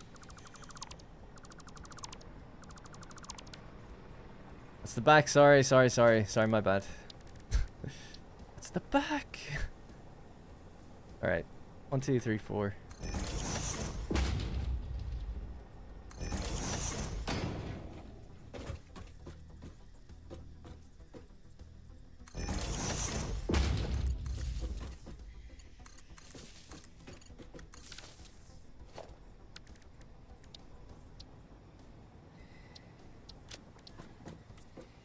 Miss my paintables mod where I could just look at the color and copy it. Miss it dearly.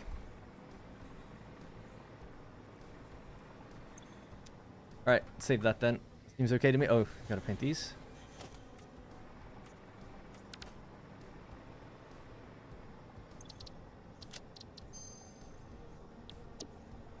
Forgot the vertical nudge. I didn't. Or if I did, I read that too late. Oh, you forgot that it has it, maybe? Oh, need foundations. I see you say. Yeah, sorry, missed your first bit. Yeah, it's all good. Sorry about that. Yeah, vertical nudge is great.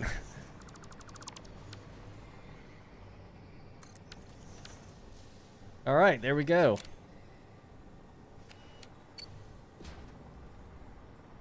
Bit better. Looking good.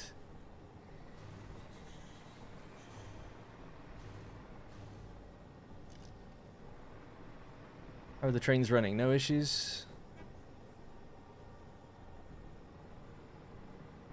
Okay, cool. So, this is lane 1. We have to do this, oh yeah.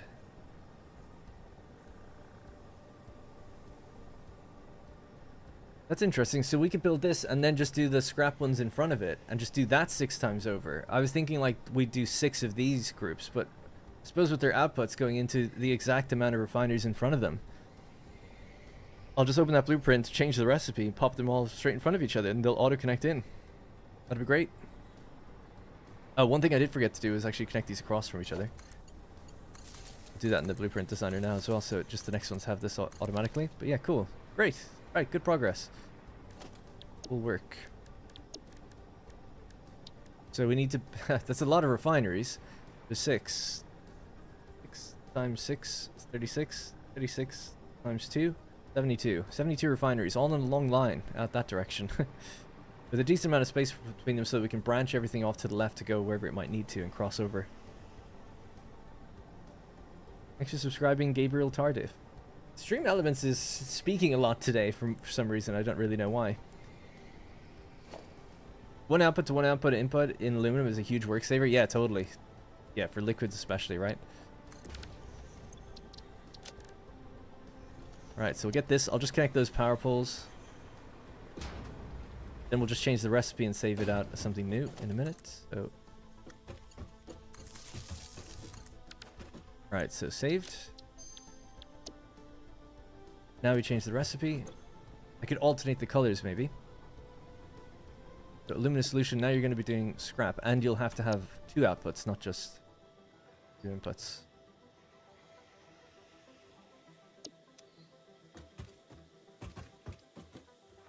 So you're producing water and scrap. You require coal. So, alright. So this is going to be now the solution. Ah, it is different actually, because they can't be divided up in the same way. Oh yeah, what am I saying? They feed into each other. God, I'm such an idiot. And I actually did it wrong. These outputs don't need to be there. It's these ones that need the outputs to connect. So again, I just gotta get rid of this. This will make building all the other ones quicker. It's the blueprint you're placing that looks to connect into the input, right? I think. So that should be the case. That it just detects where to go in, I think. They can stay. They're good. Keep them as coal, coal, and coal. Could do the alternate version, right? Black, or like the dark gray and then orange, because that's then these ones are the coal receiving ones. And the bauxite receiving ones. Well, and the slop solution. Yeah, sure, why not? Alternate between black and white with the same kind of bauxite gray color. Now, water out. They could do the opposite. They could combine onto one belt, one pipe, and then come back around. Just trying to think how that feeds into the water network down below. We can figure that out later, I guess. Or should they go downstairs? Probably, I guess.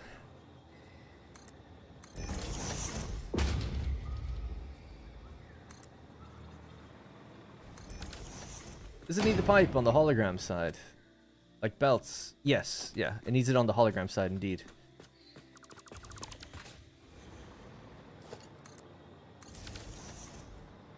Okay.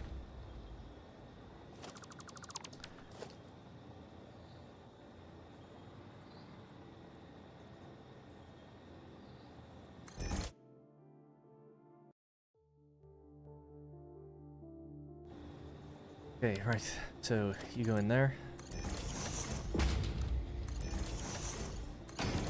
Then you're just gonna go straight down.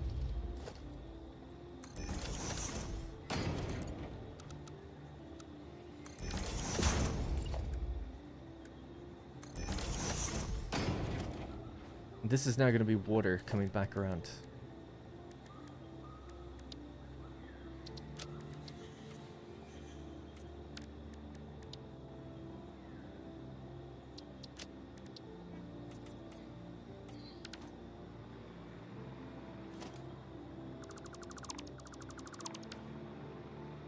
Right.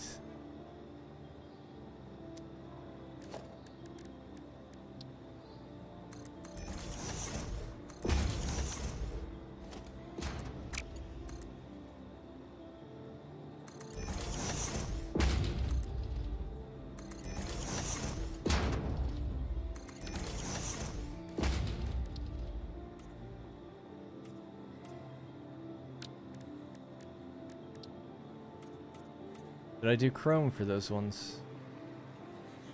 Well, I guess it'll do it. Actually, we have to paint it manually. Doesn't paint it as it connects. Okay, I think that's that. We just need the output as well. So they're doing scrap, 345 per minute each. And then I don't even know what we're going to do with that scrap. Obviously, it has to be made into ingots, but how it's divided or where it's sent, I have no idea. But I'll just send it down. Or we could send it up and over. Actually, downstairs will be too busy, I think, for all this stuff. So we'll send this up and over. Out the side, probably. But it will need they'll need their own height for each one. I mean, ideally, we'll have 1,200 belts by the time these are all fully ramped up. So I guess I don't mind them getting jammed. They're all going to be jammed until we get the proper belt speeds. But if that's 345 times 6, it's too much for one.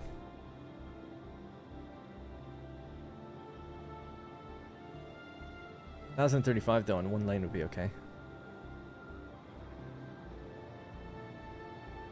I'm thinking one of the blueprints will be here, and the other one will be a bit further out, just slightly further out, so that they can be separated, or higher, one or the other. Higher is probably better.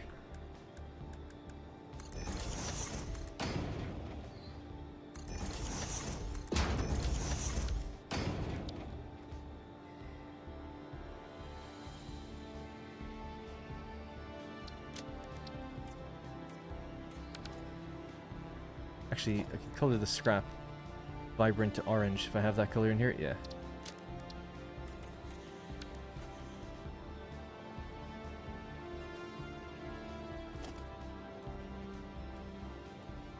The direction. So out to the left, I think.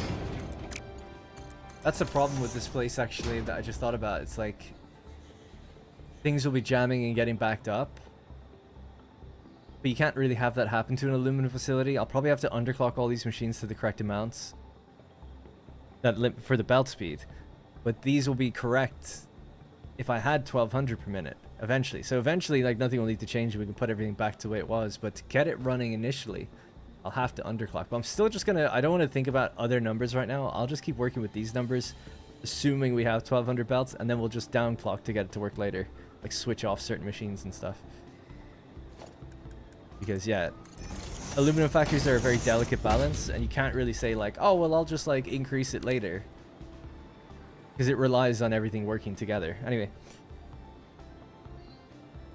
so many train problems. What's gone wrong? I've heard people talk about that. The trains aren't working how they thought they should now that they've, or how they did before, I should say. I didn't think they changed anything to do with signals. You always lived in the UK. The way you say water is very New Jersey. New Jersey. No, I'm from Ireland. Water. Water. Water. Water. In England, they say water. Well, not everywhere. As someone pointed out to me. And I know that. Different in the north than it is in the south. It's different in London, but yeah. A well-spoken British accent is going to be like water. And in Ireland, it's water. I can't even do Irish accents anymore. Water. It's like W-A-R-T-E-R. It's like water. And the T is like almost like a D. Water. Alright, so coal from the bottom. Scrap out the front. Water down to the bottom as well. So these guys are going to be doing aluminum scrap underclock to match the other ones. Right, 3 aluminum scrap 1. Now the alternate version is doing this same, but facing or raising it just slightly. Still need. They can't all fit on one belt, even with the best belt speed in the game. Were those not colored? I thought. What happened to everything copies? Click. That's orange. Click. Okay. Okay, user error then, on my part, I guess. Thought for sure I made sure to keep one of them and to copy one that was painted already, but I guess not.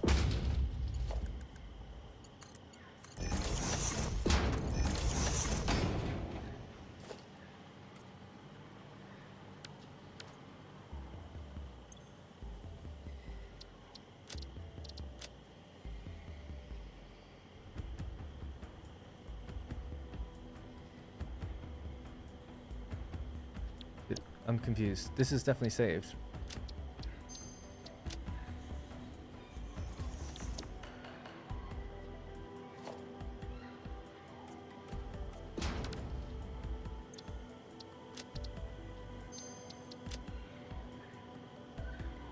Okay, there they are. I just couldn't see it in the list. I guess because it was still active. Right, that should be that. Lasting Stellaris OST while playing Satisfactory. That's cool. Is it really loud? Sorry. But the last one I did turn up the volume because I really love that track in particular. Alrighty, so let's see if these connect now. We need number 1 first. Number 1.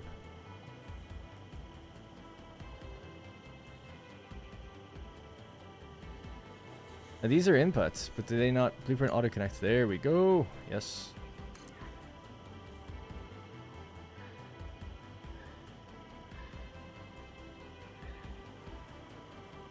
Give myself some decent space with these guys.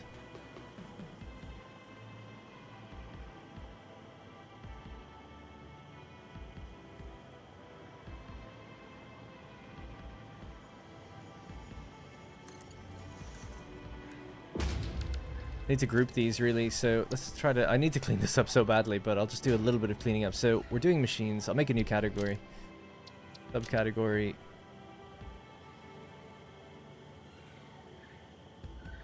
Refineries. Just refineries, really. We have a thing called single refineries. Machine rows, multiple machines. Not the greatest of names.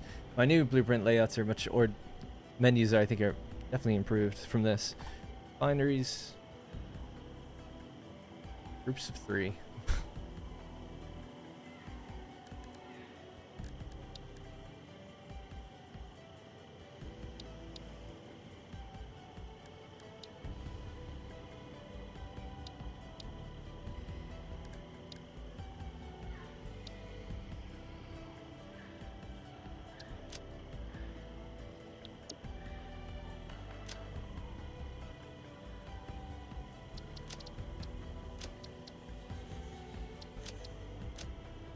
Okay, Refinery 3, aluminum solution, aluminum scrap.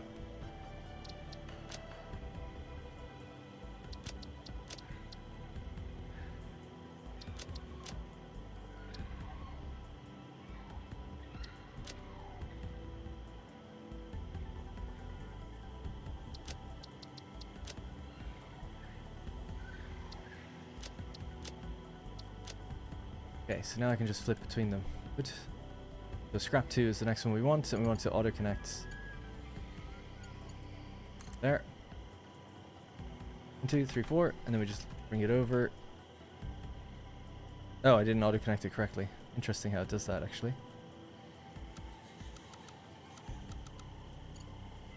There we go, that's all 3. Please God, no. There we go. 1, 2, 3, 4. Right, let's nudge that into position.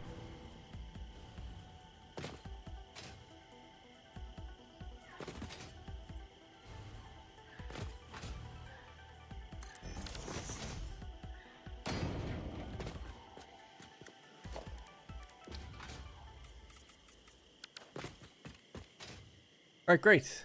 Easy as that. Do the pipes auto-connect when... Do the pipes auto-connect have the belt auto-connect bug? I don't know. I don't even want to... I'm not going to test it, so but I don't know. I would imagine yes. Because it seems like these weren't built with the idea that you can just have no gaps. So I would, as an educated guess, I would say yes, but I'm not going to test it out. Alright, good. Connected already, so we just need to connect these two across to each other. And these are at different heights, so that should be okay. We'll figure out the belts later. Right, so now we can start making progress a bit quicker. So that I can float and I stop jumping up and down crazy. Like, let's just bring this along more consistently now. So you're gonna have a very long room, big long hallway of refinery. 72 in total. Done 12. I imagine I'll just be waiting for components to build up or something, but it should be straightforward from now on. Then we'll get to the water extractors. So we're making good progress. We have the layout determined. We know how things will connect. What can be good, and I might do this actually, is build buffers between these. I know I've just made them auto-connect, but I think buffers might be a better idea. Straight down the middle. Make them auto-connect the whole way, but yeah. It's not like these connections are hard, they're in straight lines. So, we'll forget this for now. The reason that I want to do that is because... yeah, and I might even put valves on them and release them when they're full. It's because I'm designing the factory for belts that we don't have yet, that we're not even close to getting. And in order to make everything run correctly, we'll need to be able to accumulate something like a luminous solution to feed in and release the valves when we're ready. It'll just make things easier. And stop-start less often. It'll give us a literal buffer of diagnosing problems. Alt Sarin Nerve. Thanks for making great videos. I'm slowly making my way through your 1.0 stream playthrough. I wanted to attend a live stream before I slept. Hope Rex is doing well. I believe he is. He is also sleeping. Is the music a teaser for the next Let's Play? No. And it is Stellaris, yes. No, but maybe when 4.0 comes out, well, I'll dive back in. Maybe, if I get time.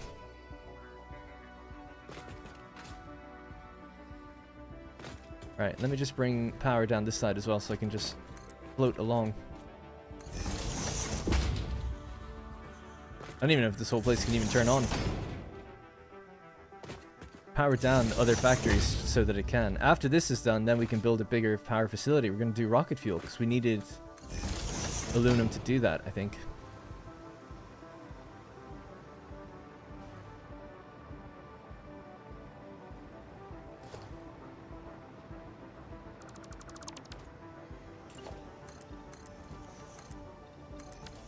Right. Why no blueprint just for foundation blocks? I just don't know. It can. The main reason is I can often find it finicky when you're trying to place blueprints and then it's detecting the foundation as a blueprint and it's trying to snap to it and stuff. I'm just like, ah, forget that. But that's really why. I also don't think it takes very long to just go like bang, bang, bang, bang out in a line. I know it's quicker, but I'm good. It's all good. Would you consider after Rome 2 a new Let's Play for Dune Spice Wars or Farthest Frontier? Not Farthest Frontier. I've already done a full Let's Play on that, and I don't plan on playing it again. I like it, but I just don't want it. I have no interest in going back to it. Dune Spice Wars, maybe. Probably not. Just for viewership, I'd probably pick something that's bigger. After Rome 2, what's the plan? My plan was to do after Rome 2 something like Crusader Kings 3. But I haven't, or Stellaris, so, you know, I haven't really planned that far ahead yet.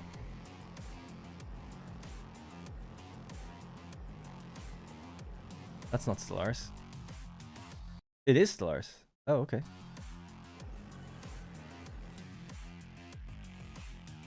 The Machine Age soundtrack. I haven't had that, played that DLC. Anyways, right, so. Buffers, just small ones. I don't need big ones, just small little ones.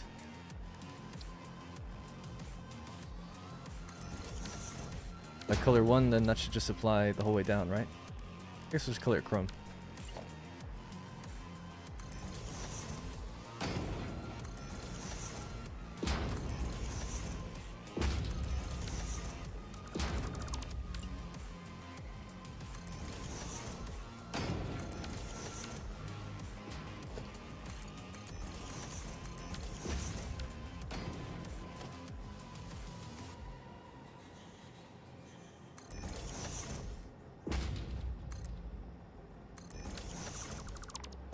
Alright, just gonna do that to each one now.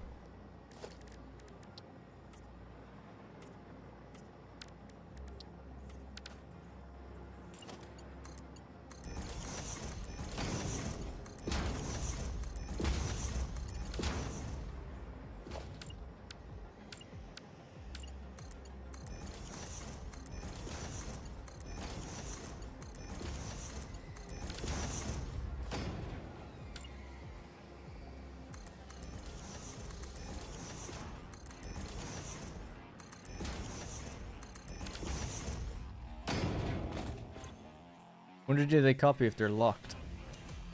Or copy as locked? I'm gonna say no. Let's see.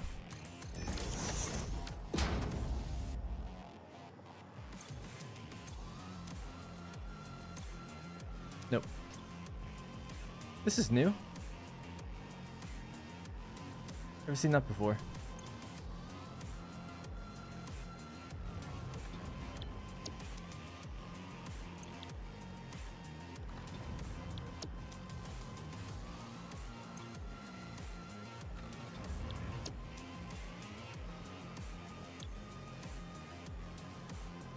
I don't know why this happens. Like, I'm clicking and then dragging, but it doesn't seem to...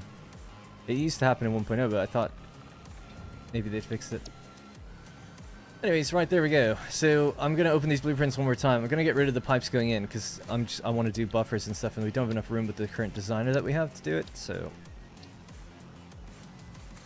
I don't mind building that manually.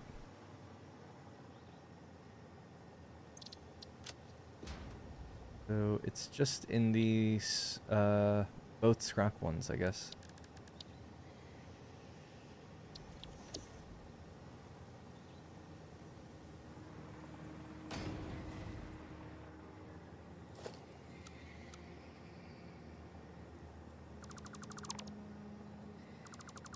I'm thinking of building my own there as well. Sorry, speaking of rocket fuel, the place where you build your biofuel factory in 1.0 series is a perfect spot for it. Place has oil, nitrogen gas, sulfur coal, the blue crater. I don't want to do it just because everyone does it there, so I'm going to do it somewhere else just to be different. Play Factorio. In terms of, they were asking about my strategy game channel. It's a different channel, so after Rome 2, I won't be playing Factorio. I'll be playing some other strategy game. After, maybe eventually. I'll probably never play Factorio. It's fine.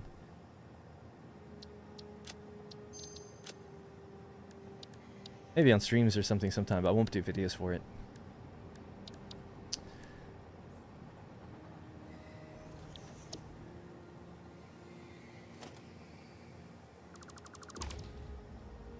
Alright, there we go. That one out.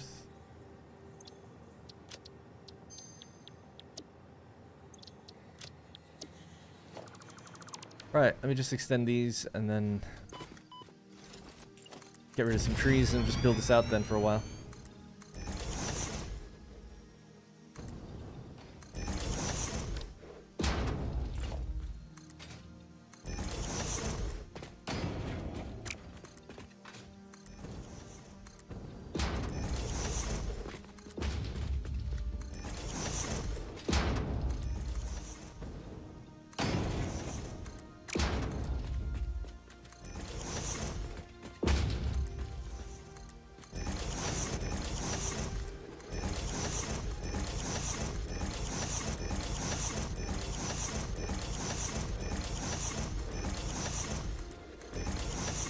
I'm out of concrete. It's good enough for a while. Need to find some new games in the genre that would get you some new viewers. Are there any new games you're interested in? Don't worry about viewers and stuff. It's all good. I'm just going to be playing Satisfactory for a while. And I'm totally fine with that. It's getting new content, new updates, so it's all good. On the main channel, like when Anno 8.117 comes out, I'll probably do a few videos in that on the main channel and then migrate it over to the city builder just to, as I'm building up that other channel, like get some people, get more eyes on it and bring it over. I did that once before with my older channels back in the day and it worked great. Like, the reason this channel even has as many subscribers as it does is because I had a channel called Republic of Play and it was for reviews, but I wanted to do Let's Plays, so I set up a Let's Play channel. And then for a game like Anno, I started the Let's Play on that channel and it ended up getting 2 million views. But in that first video, I'm like, okay, this is going to continue now on this one. And most people made it to episode 2, so I think it works. For the most part, like migrating people over and growing in a certain place. The middle line of foundations are 4 meter.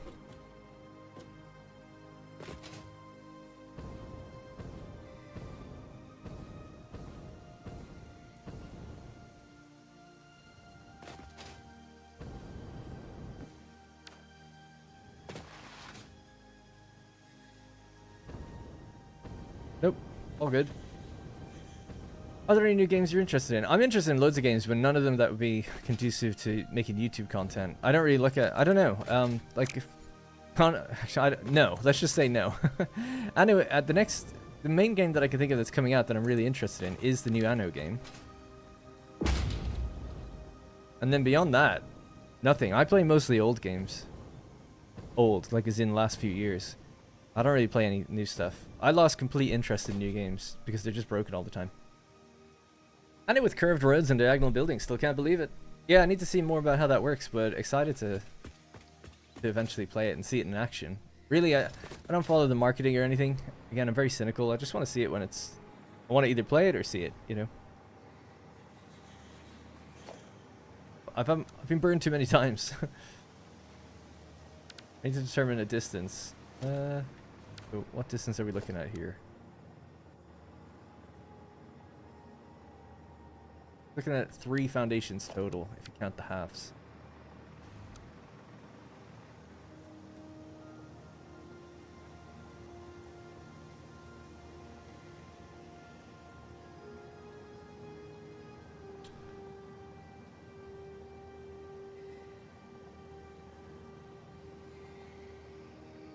Yeah, that would do it. Right, Luminous Solutions, what we're doing next. Yep.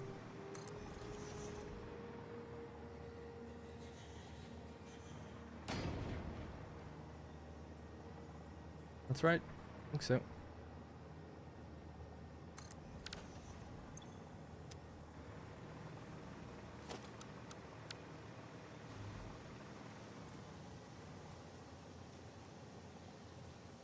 Didn't I just cut these? Oh, I never did for these ones. Oh, yeah. Well, that's fine. I don't care. Fine. I forgot that I did it on both ones because we ended up just removing it.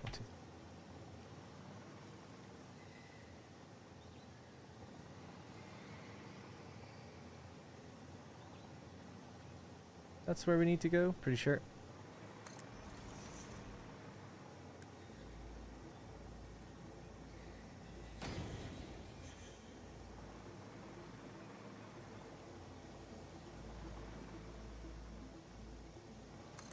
Right. Do our buffers.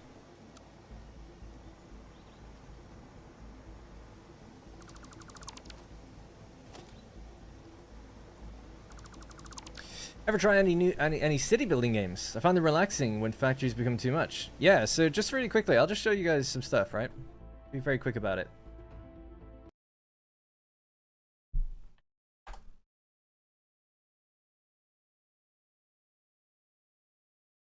Here's my channel. In the playlist section, you can actually see like series that I've done. Well, let's actually just look at the channel. It's easier that way. If you scroll down, there's long series completed. First one will be Anno 1800. That's a city builder. City Skylines, 35 videos in that. Ixion, another city builder in space, kind of. 27 videos. Farthest Frontier, that's a completed full series. 20 videos. Warhammer 2, Vampire Coast, heavily modded. Only 17. Eventually, the mods became too much, but it's still fun. Stellaris, 61 videos. That's an awesome play. That's one of my favorite playthroughs ever. Frostpunk, also one of my favorite playthroughs ever. Those two are amazing. I know it's my content, but like they were, for me as a gamer, great playthroughs is what I mean. Therefore, I think they do translate to good viewing as well. Imperator Rome, bit of an odd one, I guess, but I like the era. Playing as Carthage, and it's 44 videos, a full series of securing the entire Mediterranean as Carthaginian territory. Super cool. At some points, specifically, there's like in really intense battles and overthrowing like the government and stuff like that. It's really cool. A multiplayer head-to-head campaign edited by Ancient Hero, actually, that was in the chat. This was awesome. These were streamed and then edited down into Let's Plays. They didn't view very well, though, unfortunately. It's so funny now because everyone's like, oh, you should do another thing with Jackie. It's like, well, unfortunately, it just didn't view that well. Done mini-series, so when I just check out a game for a while. So Manor Lords, Settlement Survival, another city builder, Floodland, another city builder. That was actually sponsored, I guess. Starfield only played for a little bit. Frostpunk 2, that's just the beta. I had the full Frostpunk 2 series completed as well, because that was done recently on this channel, and the Manor Lords like longer series when it came out. Is that not categorized though? I would have thought it is. The Frostpunk playthrough. Oh, maybe I never added it. Sweet Transit, Dune Spice Wars, someone was asking about earlier. It's a full playthrough, 7 videos there. Project Zomboid, that got nearly 1 million views. That was doing great. Then my PC broke after the 3rd episode. I just never came back to it, despite viewing amazingly. High Fleet, awesome. Anno 1800, End Zone, you know. So if people are interested in, the reason I point this out, if you are interested in other content from me, I know it's not necessarily new. I've done like tons of Let's Plays. Only recently did I say, you know what, I'm just gonna like mainline Satisfactory for a while. That was just recently.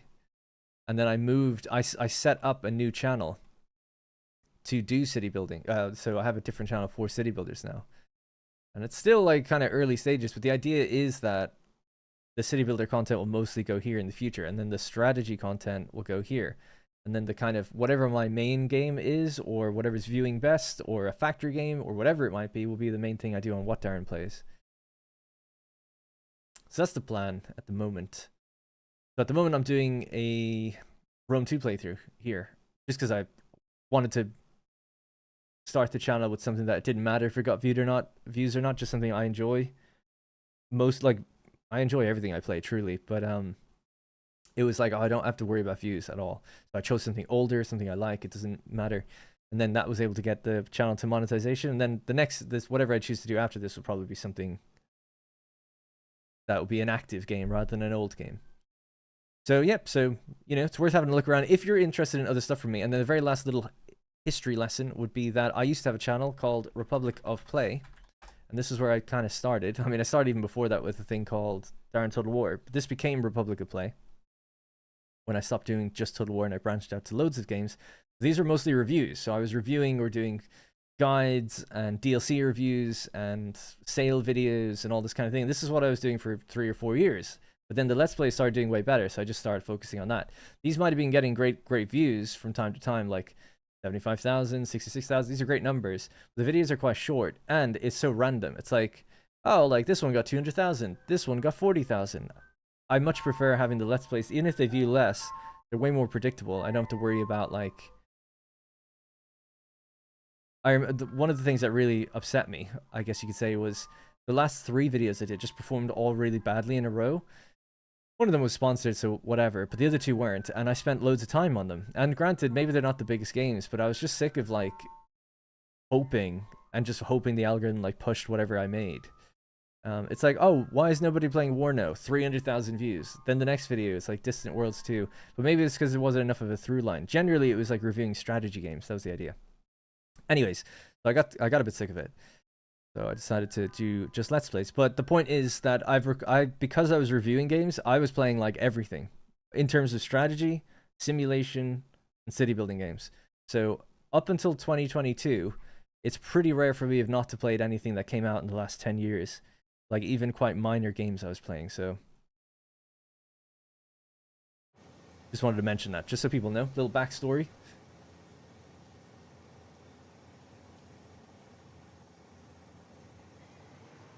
I was really hoping you were going to continue with the Project Zomboid series. The funny thing, very quickly again, with the Project Zomboid series is it was done in a multiplayer world, and I had loads of stuff set up for it. Projects. So here's all the footage. I still have it all the footage that wasn't edited yet. So I could edit it and continue the story because a lot of it was done, and eventually I do die. So it's actually all there to be edited, but I've just got too busy. My PC broke, and I didn't have it for 6 weeks. Something like that. So I was like running out of money because I was getting nothing on my channel, no views or anything, couldn't do anything. And I was like, I don't have time to sit around like editing like a big series or whatever. Even though it was viewing well, I just started going back to doing like regular, quicker content because I needed to. So PC breaking is kind of what did that. Even though I had it all here, and I was like, yeah, if I just had time to edit it, I could make it again. But oh well, it is what it is. This was a great series though. Super fun. Have I played any FPS games? Not on YouTube. I like FPS games though. I mostly just play Battlefield, to be fair. I used to play Counter-Strike a little bit, and I mean that's actually kind of it. Like I like FPS, but I gotta say I don't experiment much. Played a lot of Arma, which I suppose I almost consider like a third-person shooter, but I suppose when you are in combat, you go into first-person typically. Right, anyways. So that's that. Yeah, I like pretty much all games. I love racing games too and stuff. I don't play online very often. The only online game I play is either Company of Heroes or Battlefield. That's pretty much it. So I don't like MMOs or anything like that. It's just not for me. I've played them, but I never really enjoy them too much.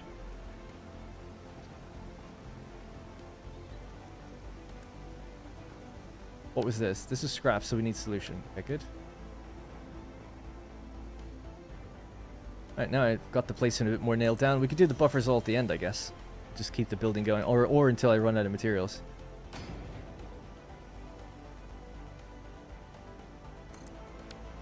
But yeah, if you're looking for more content from me or just generally, I recommend my Stellaris Roman Empire playthrough. Peak. Peak Stellaris. Just in terms of a narrative, immersive playthrough, I guess. I'm not saying I'm like an amazing gamer at it or something. And then the Frostpunk first series. I defy anyone to say it's not the best Frostpunk playthrough ever. Because it was perfect in terms of how it went down, I'll say. 1, 2, alright. Couldn't have asked for like a better playthrough for YouTube and for like just as an experience. Super good. And then I did the DLC, but the DLC bugged out on me. So it just ends abruptly. Anyway, only FPS I play are Far Cry games and Borderlands. I used to love Far Cry, yeah, I used to play that loads. And not that I ever stopped liking it, I just stopped playing it overall. I think Far Cry 4 was the last one I played, and I just wasn't very interested in 5. And then 6, when I saw there was like animals that fight alongside you and stuff, I'm like, it's just a bit too silly for me to really care anymore. But that's a me thing. So I just kind of wasn't interested in 6. I was really interested in 6 at first. It's really difficult to place this. I need to see exactly where the lifts end up. Make it even. So the lifts are on the line. Okay, good.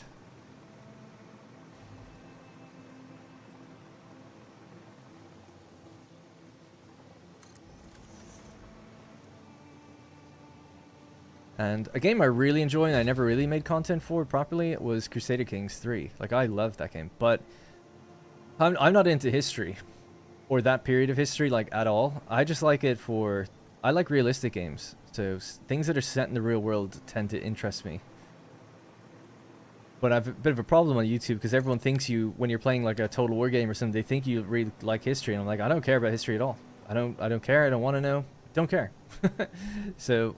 most people get quite turned off by that idea when you tell them, like, I don't care who the King of Poland was this time. I'm not role-playing that. I'm role-playing as the king, but I don't know where anything is in the 1400s or the 1500s. I just want to make my own story. And that's why on streams people really got into it. I was, like, really immersed as my character and stuff. But I know that I do piss people off when I say, like, I don't care about the proper pronunciations of things or where things were. Historically, or who was ruling what. I just want to make a guy that takes over something and then has some intrigue with his family. That's really it.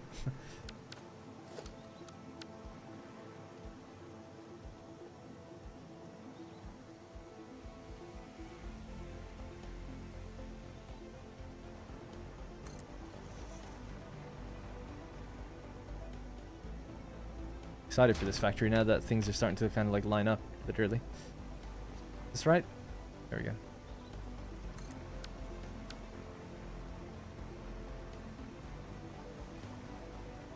Now off on this side we'll have all the machines doing all the aluminum ingots. We'll be making use of the space on the left. Alright, so just that's 1, 2, 3. We're on the process of 4. We need 6, so it's quite a lot of lines here. I know I've left gaps between them, but that's to help with logistics downstairs and doing these buffers and stuff. I don't like the "your fun is wrong" types. Yeah, no, it's not even that. It's just I think people feel like I'm being disrespectful or something, or it's like the people that really enjoy that, it's like I'm being dismissive. It's like with... I enjoy the Warhammer games. I don't care about the lore. So I'm like, yeah, the gameplay's fun. I think the dwarfs and certain races are super cool. but like it ends there for me. I don't care about call friends or what happened, or, you know. And then people go like get annoyed by that because it's like, well, they do care about it. I'm not saying it's wrong to care or it's invalid to care, but I think they somewhat see it as like a mini attack or a disrespect maybe of like the hobby. Not just for that, but it's the same with history people. It's like, yeah, you know, I'd rather you didn't say that you hated it or you don't like this stuff. I guess. I don't know what the problem is really, but because I don't gatekeep anything I enjoy. I don't think. 1, 2. Did I leave a proper gap? Because this sits in the center here. This isn't on the line. It's a little further. It's at least... Really would like them to be aligned properly so that everything just works when I get downstairs. Alright, it's 2 over. I'll just have to move those. At least they're not hooked into each other or anything yet, so...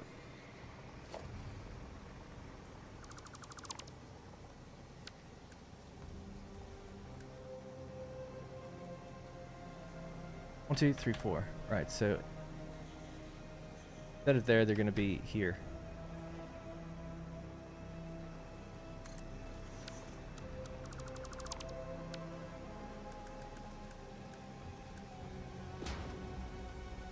Anyway, yeah, I think the Warhammer lore is cool. I just don't know anything about it, so when I'm playing the game, I don't care. But it's not like I have any disregard for it. I just haven't read it, I guess. But when I play in game, like I'm just really a big gamer. I just don't. When you have to like leave the game and like go learn about things and stuff, I'm just like I just don't want to do that. But if the game can tell me everything about it that I need to know, I'm like, yeah, this is dope. Love it. I'm really eager to play Space Marine 2 because it looks great. I just haven't done that yet.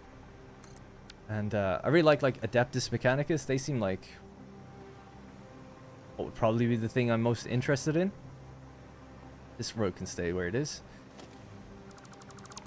Yeah, just haven't gone outside the worlds of the game. See, a lot of the Warhammer games, they don't explain the lore to you because they just assume, I think, what are they going to do? Explain it for every game, you know? I get that. But it does leave people like me like going, well, if you're not going to explain it to me, like I'm not doing any work. I'm just going to enjoy the game for what it does offer. Anyway, yeah. Sorry for the bad takes. I am a bit of a weirdo in how I play things.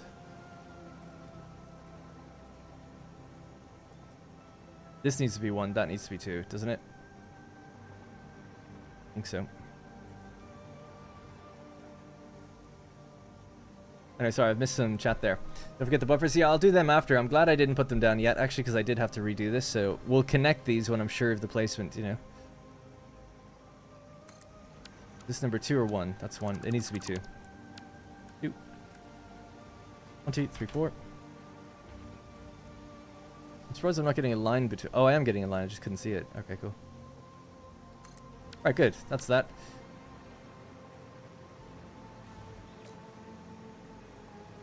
I like reading the books, so that helps. Yeah, totally. I haven't played much of the Far Cry series. I did play 4 and Blood Dragon. Not 3 yet. I did try out 5, but it just never was that interesting. Yeah, I wasn't as into 5. I played it a little bit. I think I said earlier I didn't. I did play it actually a little bit. I didn't really give it a full time, but I just wasn't... The location doesn't interest me as much. I'm not into like the whole... I feel like the whole religious cult leader thing is just played out a bit. I'm like I'm kind of sick of that narrative thing now. Feels like a bit of a trope. So it just didn't speak to me. 3 I thought was amazing. And I've played 2 as well. 2 is really cool. 2 is like super immersive. But 3 is still probably my favorite. But I feel like they've always just been kind of chasing 3's success, where it's like, oh, we always need like this crazy villain now, and he's like the focus, and always like a drug sequence and stuff. It's like, okay, like, I don't know. You don't have to do that every game.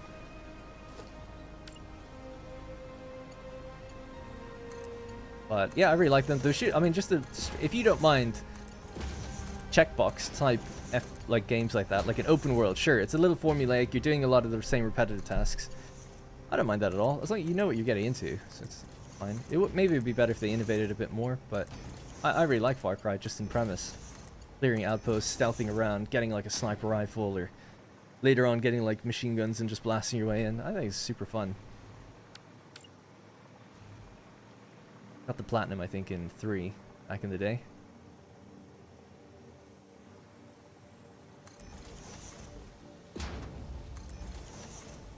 Just completed Mass Effect actually last night. Mass Effect 2. I'm gonna sound very negative today, but yeah, I was actually really disappointed with the ending. I was like the final fight. I won't spoil what it is, but I was like, that's stupid. It's like really dumb. And it doesn't seem to fit the next game or the first game at all, in my opinion. But I haven't looked online about what anyone's ever thought of it or said about it. I never heard anyone say the ending was bad. And it might just be me.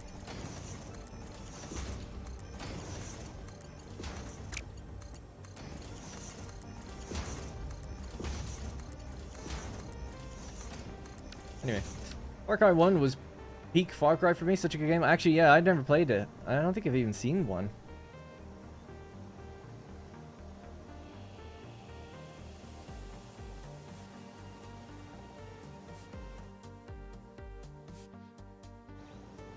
Space Marine never ran on my PC.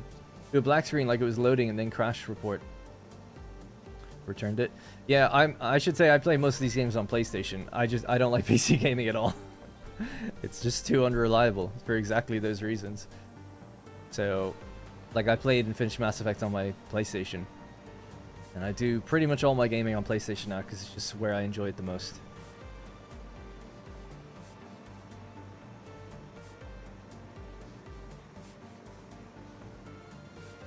Alright.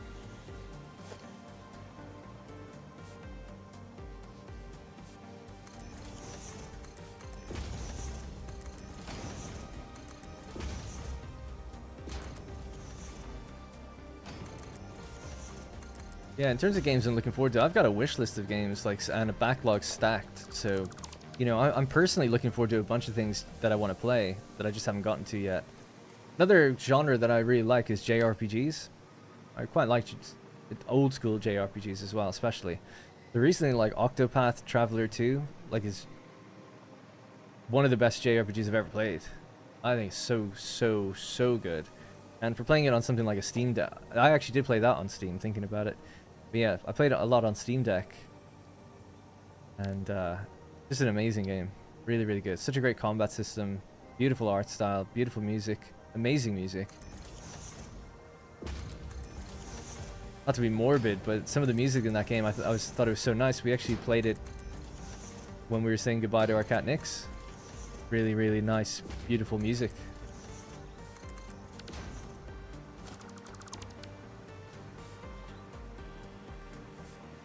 We'll paint all this later. All good. Music's pretty cool too. I know the valves are open. We'll do that. I'll do that when I paint them. I'll set them all. I'm just building them all at the moment. That's one group. Then we have a second group. Wait. Oh yeah. That group. Second group. Third group. We'll just keep going. Extend this out a little further.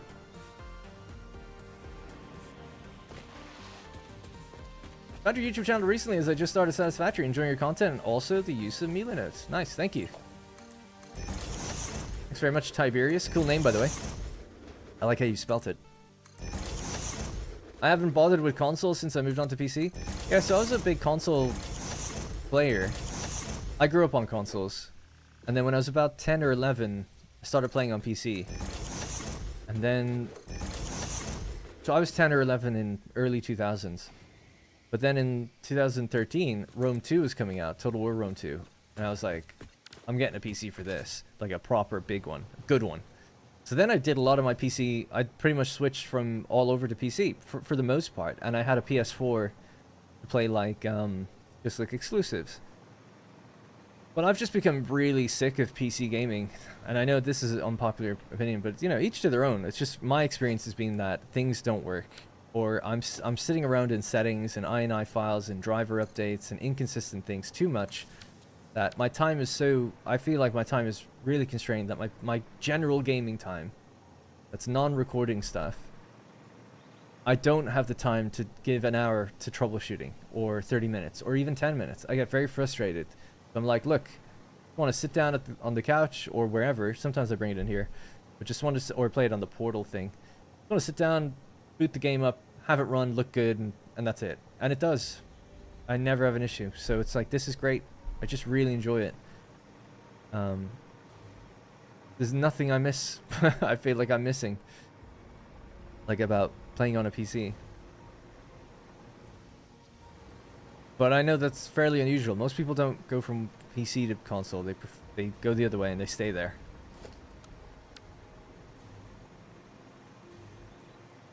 But I'm having the best time ever gaming on PS5. I love it. I think playing on PC actually made me quite unhappy with games for a long time. Because I feel like once I got my PS5, I started enjoying games way more. Because I started going back to console. And I didn't get a PS5 for like a year after it came out because I didn't think I would want to.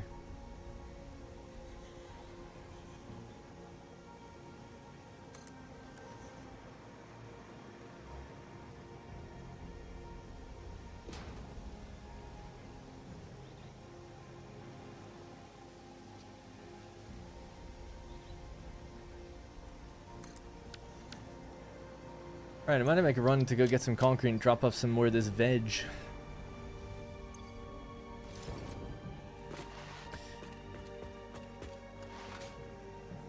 Is the water brought in? Sorry, Divyesh. No, not yet. Not yet.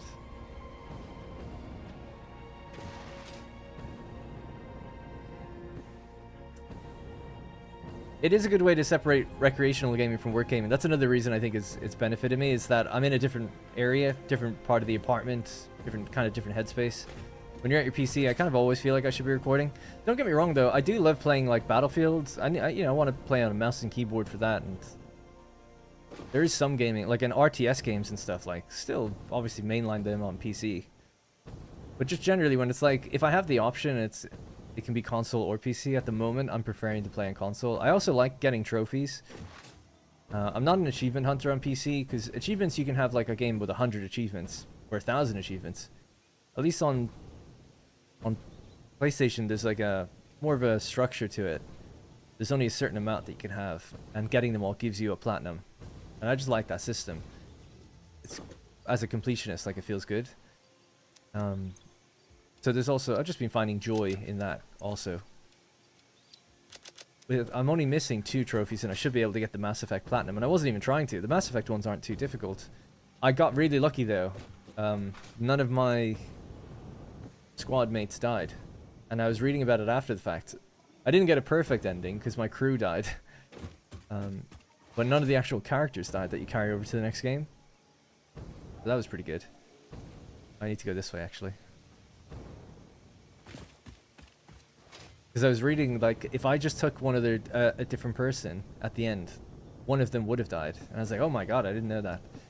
Apparently they all have, like, a strength rating. And you have to take a combination where their strength averages to a certain amount, otherwise one of them dies or something. And then there's other choices you can make that might kill them. But the choices are fairly obvious. It's like, and I made them all loyal beforehand. Just because I have OCD, I was like, oh, they all have missions. I'm going to do all the missions before I complete the end mission. And it turns out doing that will help save their lives, but also it meant I put off the last mission for a long time, which means like your crew will die. Upload some items on the cloud. Yeah, good call.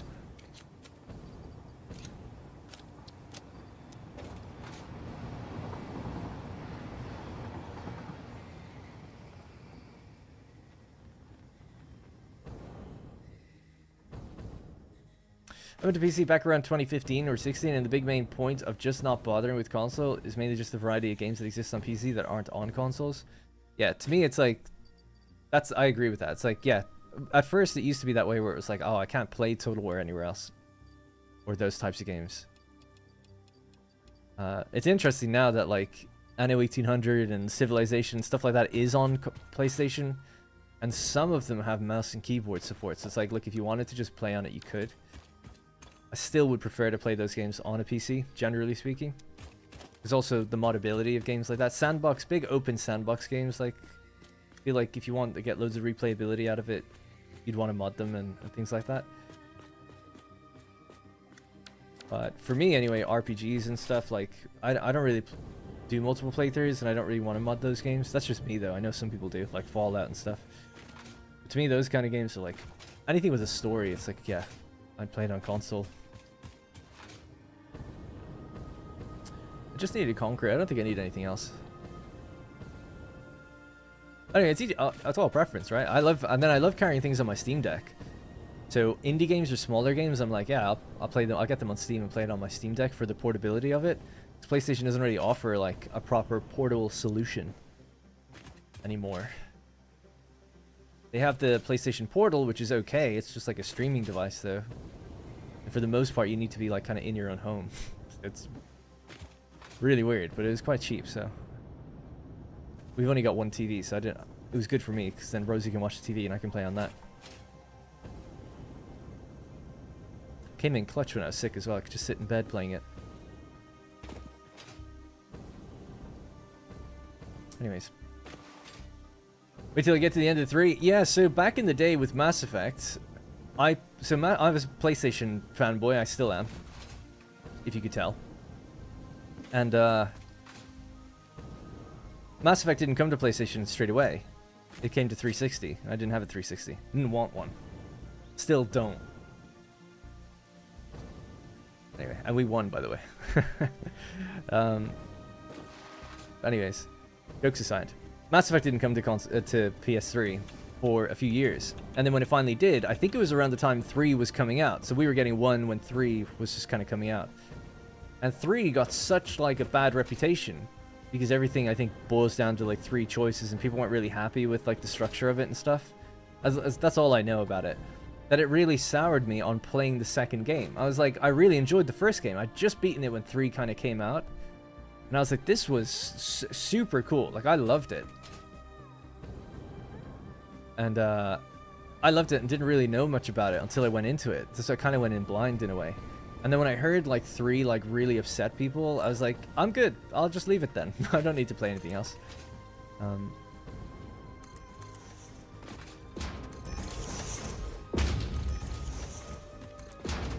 don't know why I did it this way. It's the hardest way to do this.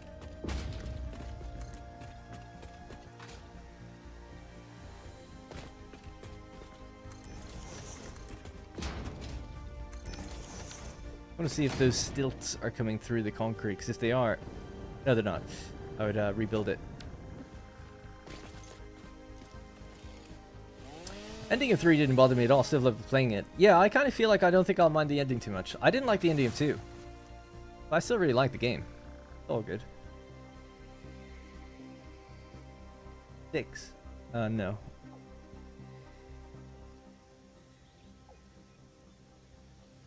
Yeah, no.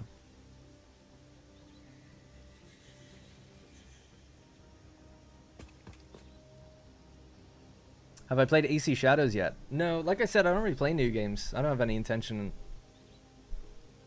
on buying something new when I have a million older games to play. I've been thinking about playing AC Odyssey after I'm done with Mass Effect, because I've been seeing AC in the news and stuff lately, and I'm like, yeah, I played Origins and I loved Origins, and people say Odyssey is even better. I don't know if that's fully agreed on by everybody, but and I know it's like a big difference in the older games and new games. I'm talking about like the newer style of ones. People seem to like Odyssey. So yeah, I'll probably play that. I was gifted it ages ago and I never played it, so I just have it.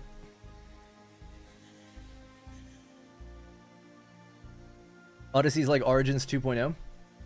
Yeah. Yeah. I know it's like it opens up the naval aspect a lot more and stuff like that. But I remember thinking they changed something with the combat that I didn't like. Well, I haven't played it really, so I don't know. Can't remember.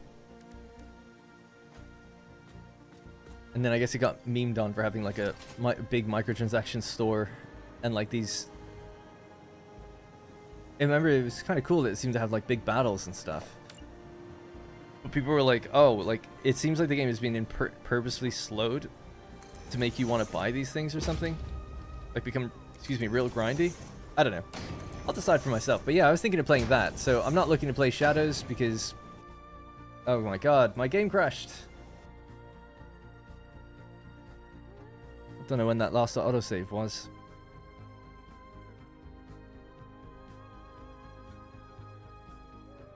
Yeah, anyways, long story short, if I was making YouTube content on it or something, I'd be playing like the latest and greatest, but I'm not. So I just play. Why would you ever buy a game if you don't care about like FOMO, like missing out on the conversation around something new? Why would you ever buy anything new? You can get it on a discount with more content, all patched. Like if you just wait 2 years, like if you're always 2 years behind everything, it's like the sweet spot between 1 and 2 years. Things are like 50% off. They get their DLC packs. They're patched. The quality of life updates are implemented.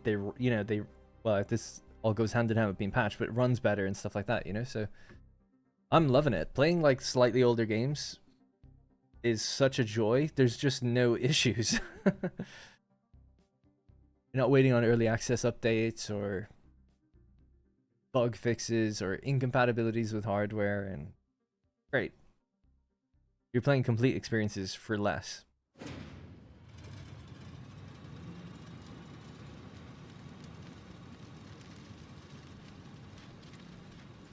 Some games I just don't want to wait for, but as a general rule, I hardly ever buy new games. Because the other thing I often hear people say is like, oh, I don't want to get spoiled online for me.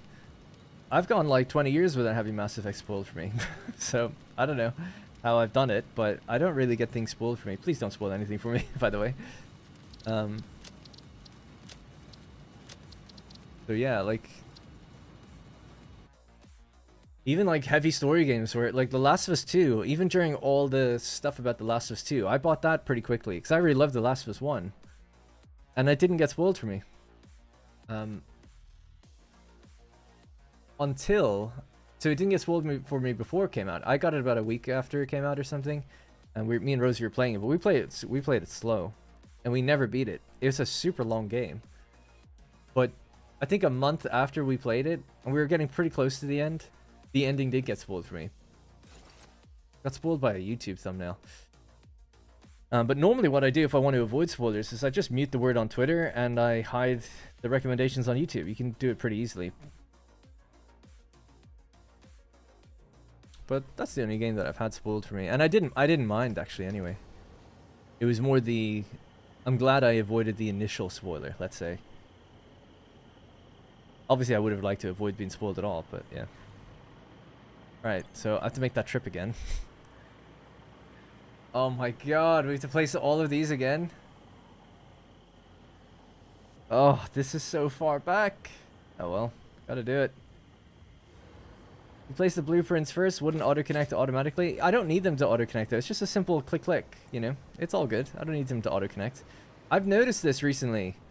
People are like building blueprints and they're spending a very long time lining everything up so they auto-connect. And it's like, dude, you could just connect that really easily. Like, way quicker. I feel like people are over-investing the time it takes into auto-connecting things when they don't need to. Auto-connect is a great feature. And I'll definitely use it when you're building long lines of manifolds. But in this circumstance, I feel like I don't need to do it. Because we had it, and I realized, like, yeah, I don't really need to, like, nudge it, line it, click it, nudge it out, then, like, lock it in. It's like, no, I'll just build it, and I'll just, like, connect them. It'll be good. Sorry, I'm being a little aggressive. I don't know why, but, yeah. Oh, these blueprints will be saved, because that's external to the game, so I don't have to change the blueprints, at least. We just have to place everything again. Alright, I'll try to be quick. Getting us back to where we were.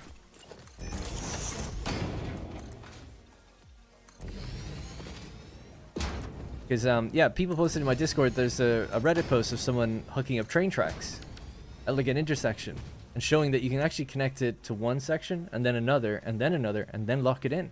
That's cool. That's really good that you can do that. But I was kind of thinking, the time it took him to do it, it's like you could have just, like, the belts would have just the lines, actually, sorry, would have just auto-connected in curved mode perfectly. You didn't have to do that. They spent quite a long time nudging everything like into position, get it to work. And I appreciate it because I didn't know you could do multi-connect like that, which is cool to know. But I was also thinking, like, this isn't saving you time, actually. Yeah, it's cool that you can do that, though. And there's definitely going to be cases. I think the best case for the auto-connect is when you're going to build, like, belt tracks. So let's say that you do, like, a pole, sorry, not this pole, but these poles. And you have stackable belts, right? Let's say you've got 3 stacks here, another 3, another 3. And you want to build them all in a line for a while. That's going to be such a dream with auto connect, because it's like, yeah, I would have had to manually connect all 6 of these every single time. Now you don't need to do that, so huge time savers there. But when you're connecting like just a few machines to the back of a few other machines, if the time it takes to nudge it into position, click it, and then nudge it out to where you want it, that seems like it'd take more time than just single clicks into each. Especially now that pipes have straight mode and the belts have curved mode. It's like now they connect and look great really easily, so I don't have to like spend time connecting them either. So that's just my perspective on it. I've certainly found myself designing blueprints, trying to get things to line up correctly, and not realizing like I could just build it normally. Actually, this would be really quick. Not everything has to be a blueprint. I've done that with roads. I'm like trying to bring the road down. I'm like, oh, spending ages trying to get it to go lower and stuff. I'm like, I could just build it. I could just extend the ramp where I'm like, and it would be done in a minute. Or less than that.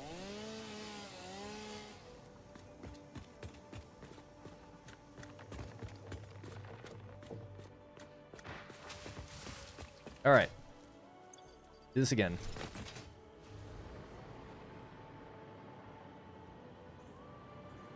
So, Refinery 2, Refinery 1. Alright, so 3 luminous solution, let's go. I know where they need to be placed now, so we should be a little quicker. 2, 3, 4. Goes right there.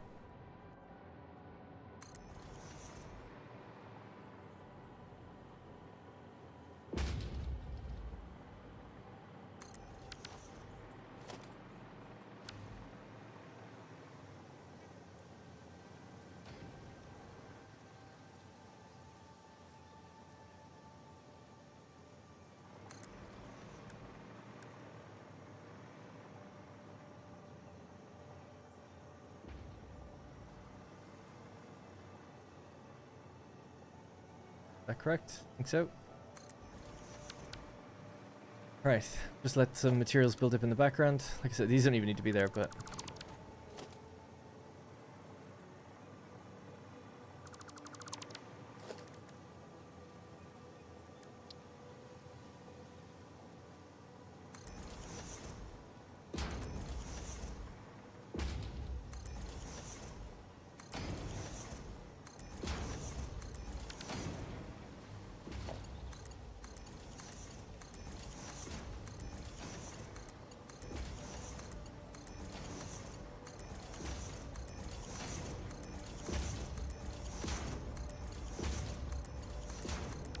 There we go.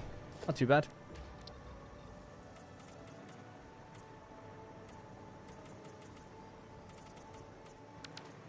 I guess the valves as well.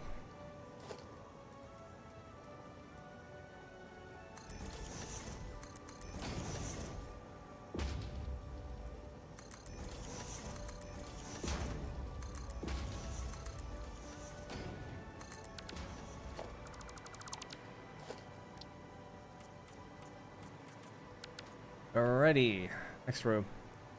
I don't use blueprints for deleting if I mess something up. Happens a lot to me. Especially now that you can one-click copy settings and custom paints. Yeah, things are...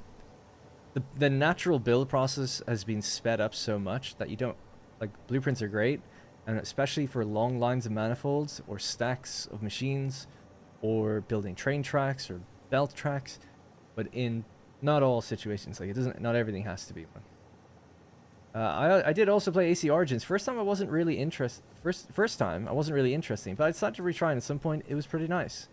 Yeah, see, I went in with very little expectation. I go into most games with no expectations now. I think if you were coming off of as an AC fan, you'd probably feel a bit different about all these games. But I hadn't played any of the Assassin's Creeds before Origins, other than the first one. So, someone gifted me Origins. Again, this was years ago, and I was like. The same person gives me Origins and Odyssey, actually. And I was like, okay, I'll try it out. Like, give it a go. And I really liked it. I was like, this is cool. Like, it's like an RPG, an arcadey RPG, but set in like a historical world. And I'm like, that's okay. I'd like everything to be more realistic generally in these games. But I had fun. I can't get mad at it. I enjoy the setting, and for what it is, I just embraced it and enjoyed it. But yeah, easy for me to say though, because I didn't buy it, right? So Suppose that must play a factor. 1, 2, 3, 4.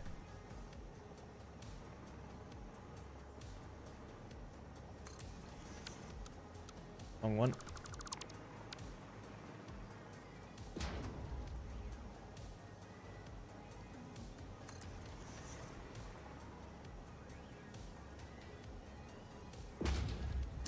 Don't I leave a gap of 1 between these? I think not a gap of 2. Yep.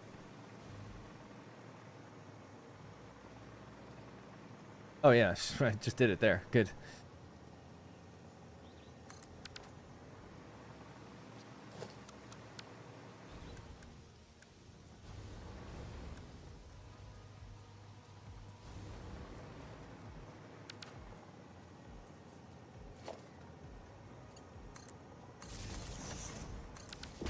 Make sure I'm getting the right music still. Yeah, okay, good. Got about nudging vertically. Nice. Indeed, indeed. So good. Alright, solution. Scrap 1, please.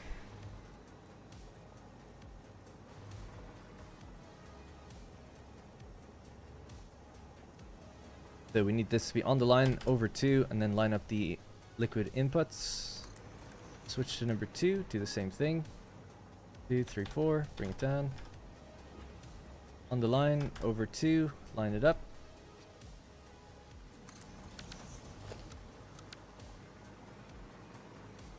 Two, three, 4, line these up together.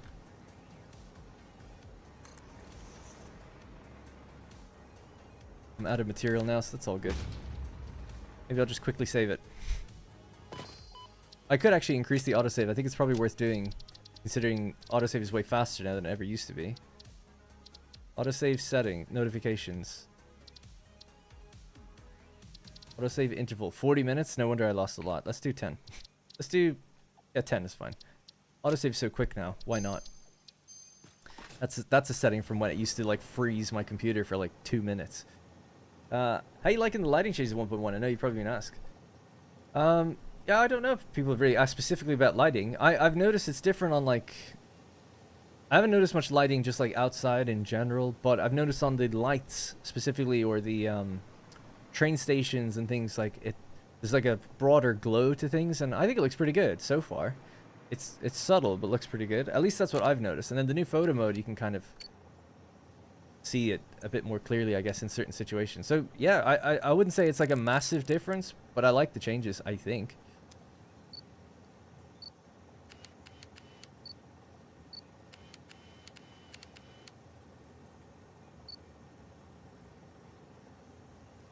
Can I not drop my... Oh yeah, you can, hang on. Right, you go like this. That, there we go. I was gonna get rid of my hands. I guess we can see ourselves floating now. This is what it looks like. I've never seen that before. I don't play multiplayer, so that's pretty funny.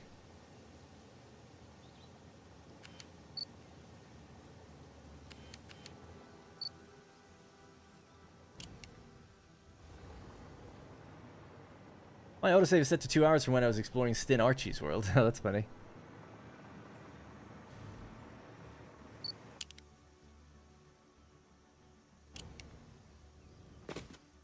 There we go.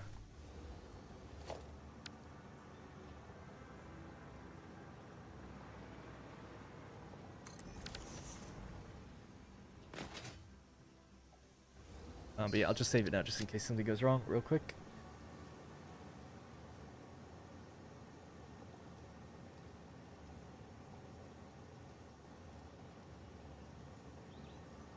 His roll will take like 10 minutes to autosave. Yikes. I don't really, sorry, I don't think I really want to bother with another AC game though. I still do have to play AC4 since I got it, but never really played through the starter stuff still. Yeah, I was gifted. I keep saying I was gifted. I'm not gifted many games, but for some reason... Oh no, I wasn't gifted Assassin's Creed 4, or Black Flag. I bought that. I bought it on sale, but never played it. It was £3. So I was like, okay. It was after I played Origins, and I was like, yeah, everyone says this is great, so I'll play this. Just never played it. I have it on Steam though, so I probably never will. I'll play it on PlayStation eventually, and I think they're remaking that one, so it's probably I'll probably just wait. Right, so 1, 2, 3. I'm trying to remember. I bought like 10 games at Christmas, so those are whatever those games are. The next ones I'll be playing. So Mass Effect 2 and 3. I suppose I'll just go straight into 3, or maybe take it. I'll probably play a mini game before that, some shorter game, and then go into it. And then after that, I think I've got Metro Last Light to play. I played it before, but never finished it. Finished 2033, and then after that, I'll have Exodus ready to go. So I'm really looking forward to that. Speaking of FPSs, I guess. Also recently bought Atomic Heart. I played that on Game Pass a while back, but I got it on PlayStation on sale, so look forward to going through that at some point too. Trepang 2 is another game I got that I'll be playing after Mass Effect, probably. That's probably going to be my mini game, my shorter game between bigger games. I bought Triangle Strategy on Steam, so I'll be playing that on my Steam Deck hooked up to my TV. Wait, more stuff. Forza 5. Is that what it is? Whatever the latest one is that's coming to PlayStation. Have it on PC, love it, but gotta show support for getting those Xbox games over. Plus, like, I always would have just played it on PlayStation had it been there. And I'd love to be able to get the platinum in that. Really enjoyed it when I played it on PC. Alright, might make that run to drop some of this stuff off again. What else? I'm trying to think of what other games have got lined up for me.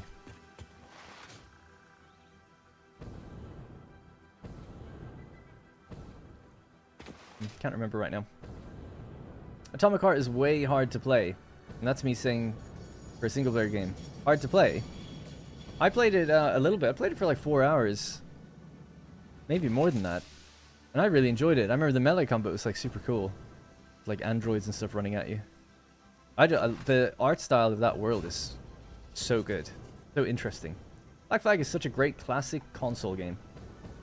Taking that big head screenshot I posted in Discord was one of the first times I'd seen my character. That's funny. Do you use Lumen? Yes. Global Illumination is on.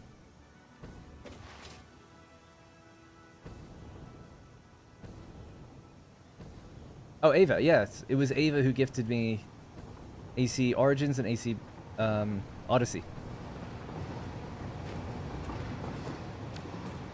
Okay. Yeah. Thank you.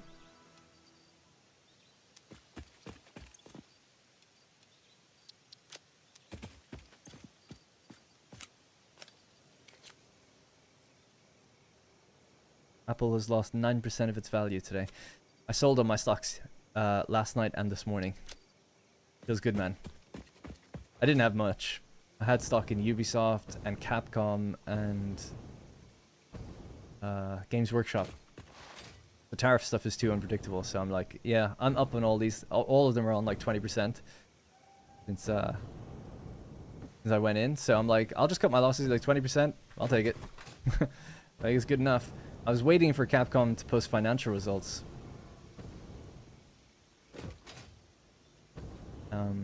Because after Monster Hunter, I think it'll probably just go up again. I mean, it goes up in anticipation of the game releasing, and then it kind of came back down a bit. And I assume that when they post the financial results, it would go up, actually. But I didn't have time. I didn't want to wait, just in case now. Have you tried Blueprint AutoConnect? Yes, we were just doing it earlier.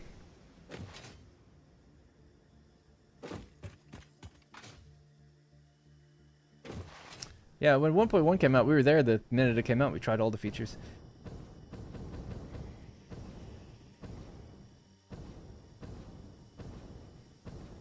I just have to drop this stuff off down there. We'll just save it, so it's definitely saved then we'll just let the autosave take over from there. And we're back to where we were pre-crash. We crashed, so lost in progress.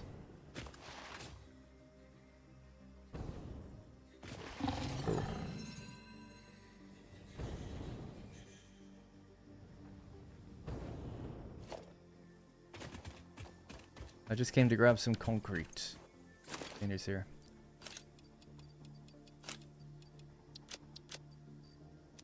For those who don't know, maybe just tuning in for the first time, this world was built pre-1.0. This is an Update 8 world. And when 1.0 came out, we started a new save, streamed the whole thing, and beat the game. That was my first time beating it, actually. And then afterwards, it was like, what do we do now? It's like, oh, we could load up my old Update 8 world and migrate it into 1.0 and try to bring it up. So all these containers and things, this is here from before dimensional depots existed. We have them now. I am refilling stuff, but I still want to go out and collect and empty out all these containers over time and get the world to be proper 1.0 working. Also, I do tend to focus on cosmetics in this world, but not until like the build is kind of mostly up and running. Then we'll do some of the supports for that bridge and things like that. I have the blueprints for it already. It's just a matter of placing them down, but I'm saving the materials for now just to actually build with properly. I just thought I would catch people. If you see me doing weird things, it's like, you could be doing this, you could be doing this. It's like, yeah, we know. Not that anyone's saying that, just so everyone knows. Need steel pipes as well. They'll build up in the background. Was there any down? I guess if it's there, I'll take it.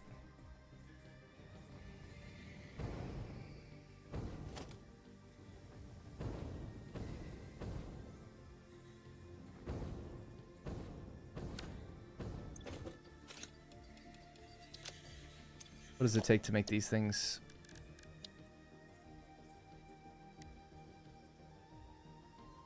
What am I particularly low on?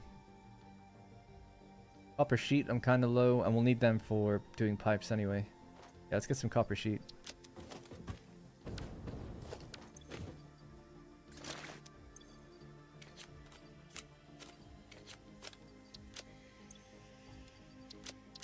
Alright, that's fine.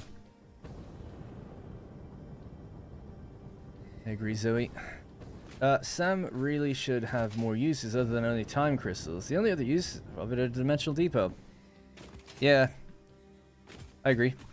I do feel like the last tier of the game was kind of underwhelming a bit. I thought we'd start getting into really interesting and crazy uses with the Sam material.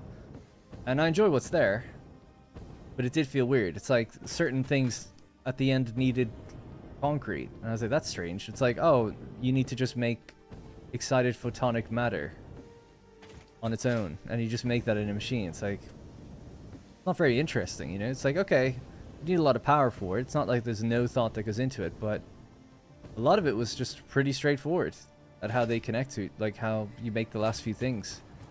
Not that I'm asking for it to be like the Dark Souls of factory games, but it seemed disproportionate to how the other tiers scale and what you need. It seemed to almost get simpler.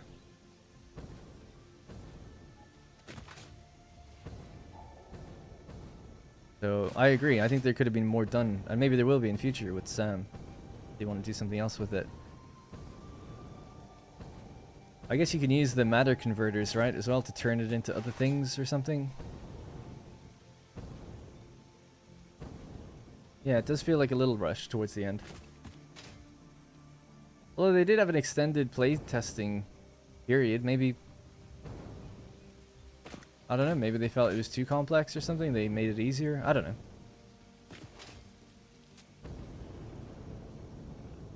This place is cursed AF, yeah.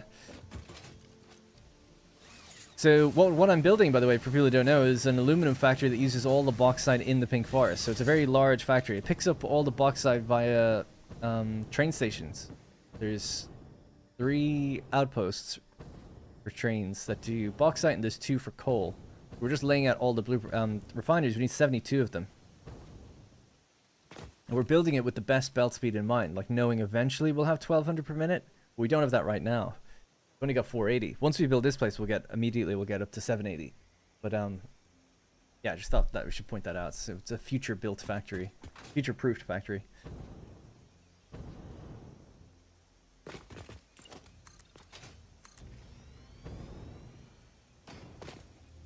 Any thoughts on their apparent refusal to implement daisy chaining machine power? Plugging every single machine into a power pole is obnoxious.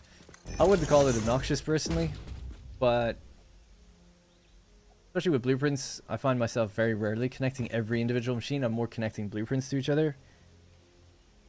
Yeah, I don't know. I don't really have any thoughts about it, I guess. I'm kind of I don't mind it either way. I know it's a bit of a weird stance to take, but it's like I don't see any benefit, but there's so many things in the game you could say that for. It's like it's like power generators. You need so many power generators. It's like, can't we have a big power generator?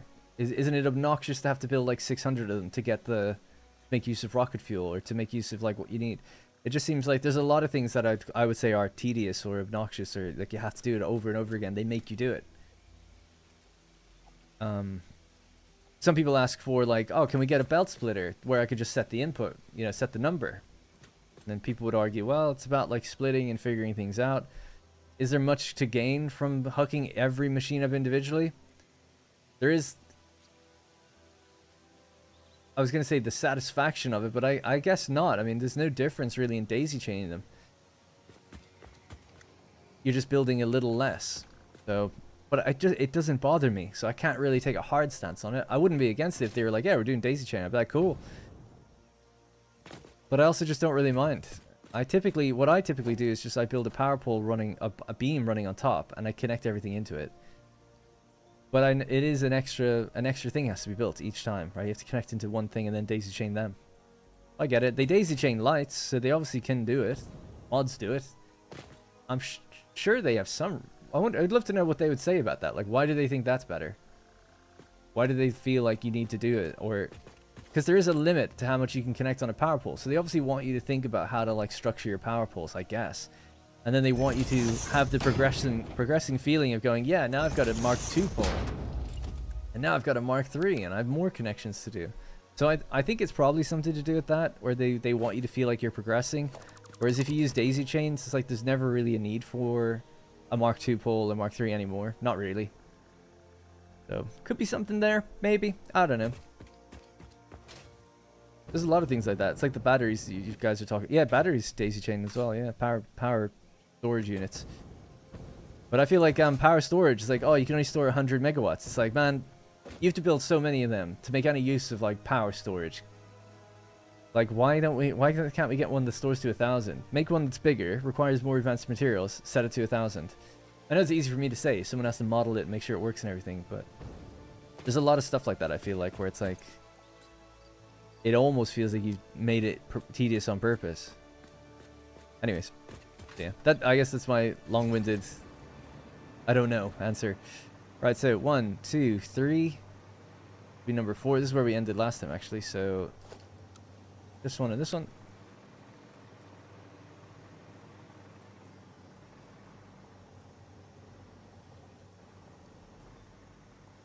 We need 72 in total, so we need 6 groups. We're on the 4th group, so we're getting there.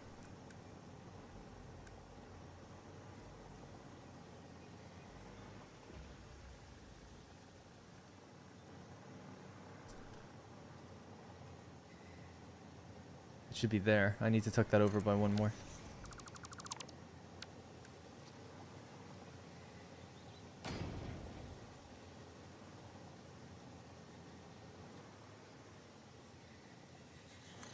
You have to have a certain amount of tedious chores, otherwise you don't really get the dopamine hit of finishing the task. No, true, yeah. That's why I wouldn't actually... I kind of see the argument why you don't have like a super splitter that you can decide what goes where. Because once you get that, you remove so much of like the figuring logic out. That's the kind of thing where I would be like, you can get this at the very end. But maybe people would just be annoyed by that. I don't know. Like, oh, you've done most progression. Now it's like, okay, if you want to just build some giant factory, you can use this. But I don't know. Or it like needs power to run. Something like that. Something. Otherwise, it just takes too much of the logistics away, I think.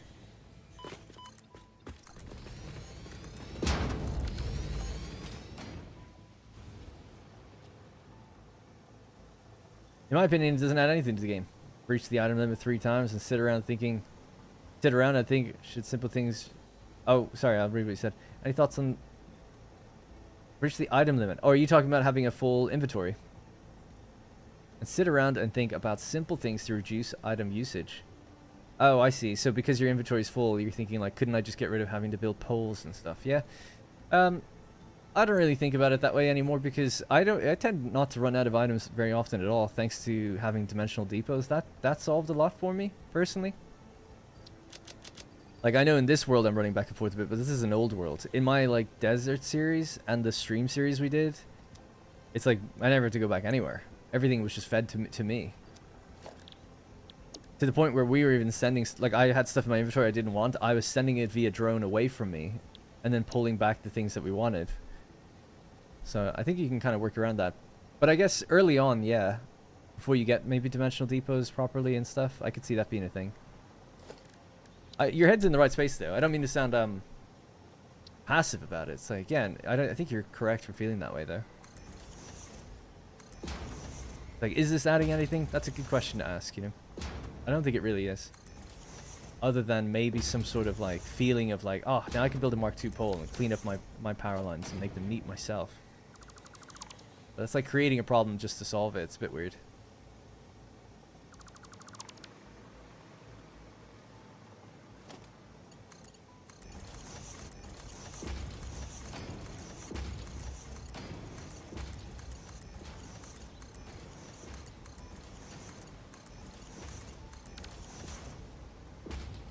Right.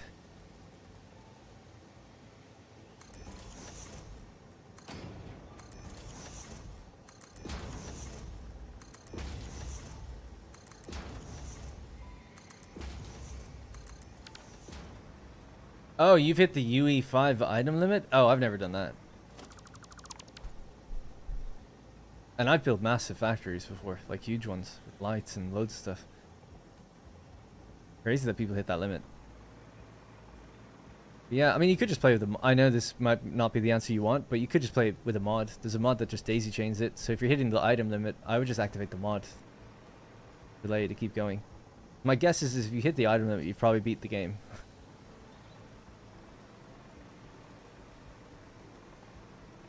So at that point, I feel like it's kind of understandable to use a mod or something. Am I not pulling from the inventory first? I am.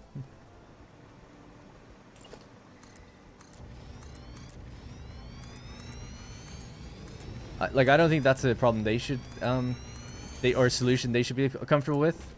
But I'm just saying as a player, like, that's what I would do if I was really hitting a limit. I'd be like, okay, let's turn on a mod to let me reduce some clutter here.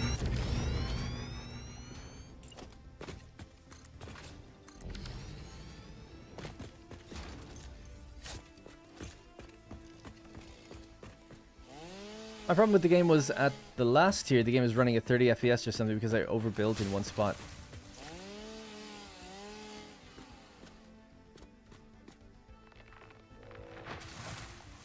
Yeah, my stream world doesn't have any really super massive factories in it, the ones that where I actually beat the game. But there is so much going on. There is one kind of big factory where my space elevator is. There's quite a lot of machines, probably 200 or 300. And yeah, it's a bit laggy for me for sure. In that world, especially when I go back to like my desert world where it's like earlier in the game, it's like so much smoother. Then you're like, oh yeah, wow. Is that from building too much together, or is it just from building too much, like having too much in the world? I don't know if I can't pick that up yet. I've built so much. Anyway, it doesn't really matter. Well, I need to go out this way anyway, so keep going in the line.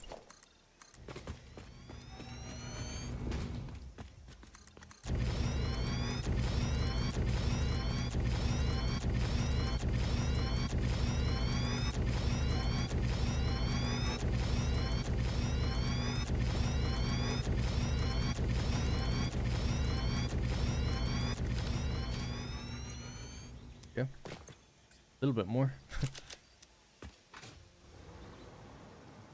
Having too much in the world, I would assume. Yeah, I think in my case it was having too much in the world. But if you do, I guess if you do have a lot in one space, it also gets pretty like the frame rate goes down too. How do you cancel stop hovering while in the air? Double tap crouch. Whatever your crouch key is. Darren, how do you deal with burnout with this game? I have about 500 hours in the game and I feel so burnt out. Well, in some ways, that you've gotten your time's worth in the game. In some ways, right? Where it's like, maybe it's okay to move on and play other things for a bit, and then you might feel the need to come back later. You know?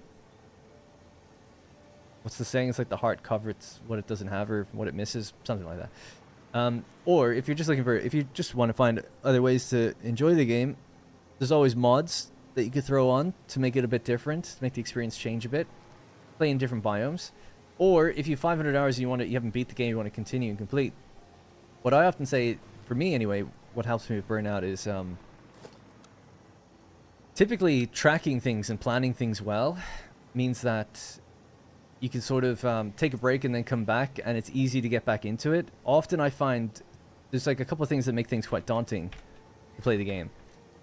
When you take a break and you come back and you're like, I don't know how any of this works. I can't remember. There's issues. There's problems all over the place. I can't remember like what I did.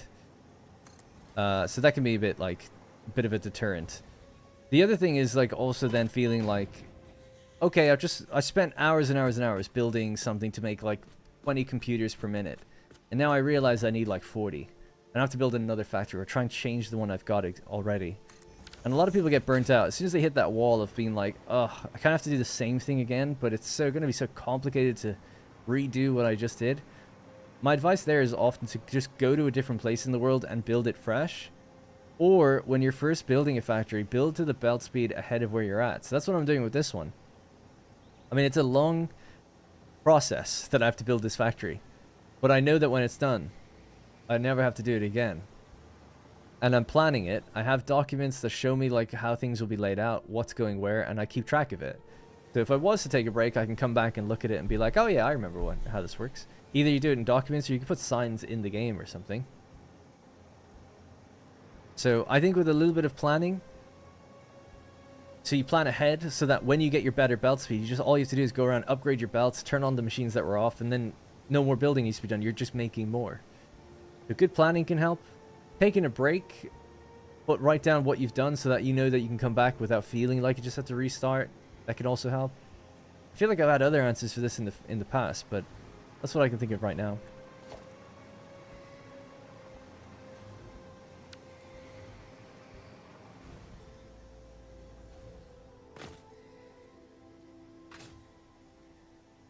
I guess I would probably really look inward and ask yourself, what do you find that you don't want to do in the game? And like, how can you then improve or correct that? Like, what is it that you're finding tedious? The idea of planning a whole new thing? You know, well then I would say like, probably try and plan bigger and go to a different location to make it feel fresh. Or if you're just not excited by the game, it's like, well, maybe you just need to take a break.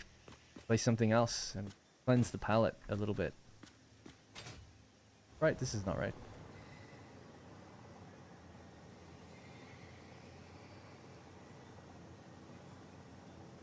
It's always heavy modular frames. Screws? It's always screws. What am I doing wrong here? Oh, it's just the wrong thing, is it? Yeah, yeah. That's what I was like...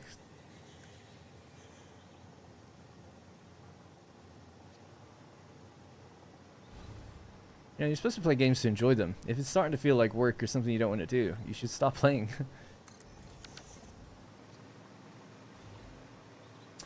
Never played this game, but based on what I've watched, I feel like building everything in one place, aka a mega factory, sounds like too much. Yeah, it's a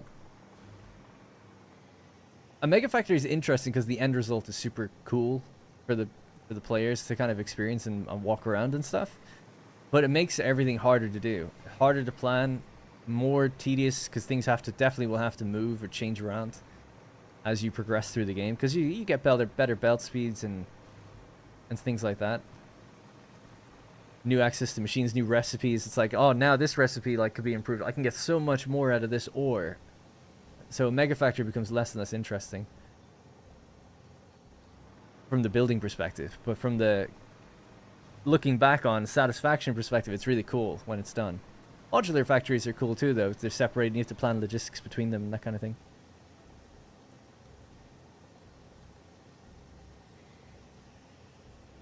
I'm new here. Well, why do you have the space elevator thing at the top still? You seem so advanced. I just deleted the space elevator, so now it says build a space elevator. I deleted it because we were going to build it somewhere else. I'm in between phases right now. I'm not feeding it with anything, so it didn't need to be built.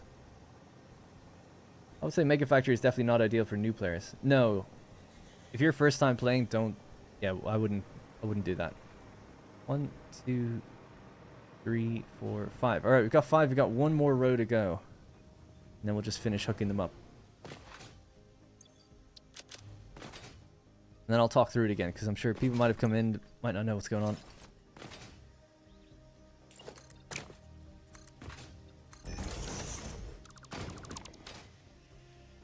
Crazy how far over this has gone. It has to. This is probably the extent of it, though.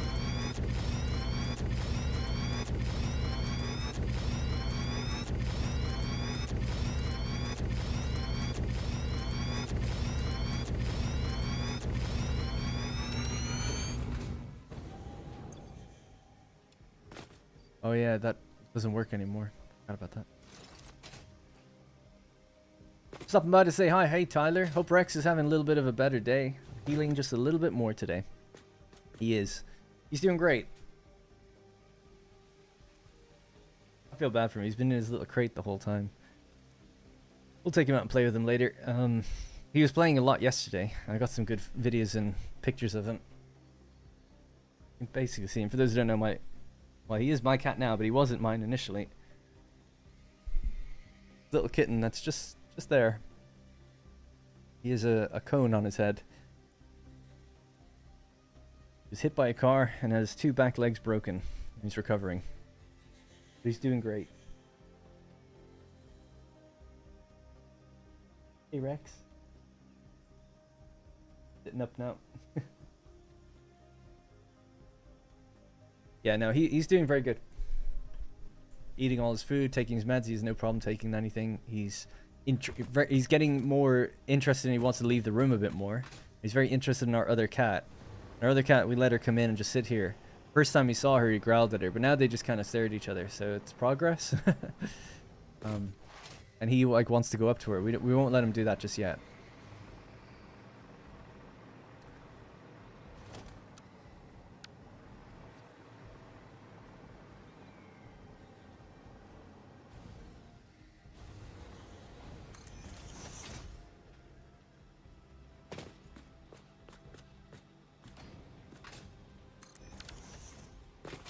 Alright, just 2 more sets of refineries to go, and then that's it.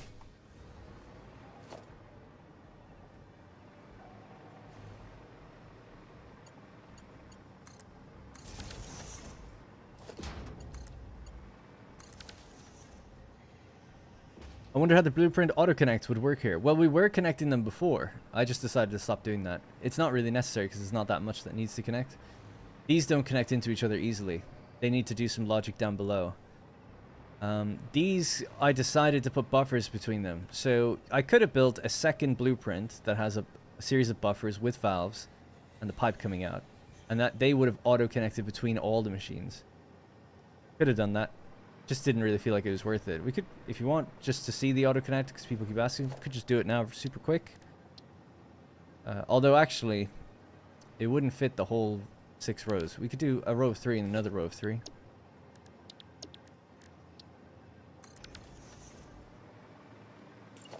To gauge the general distance, do this real quick. Is your math correct? Always. Alright, so.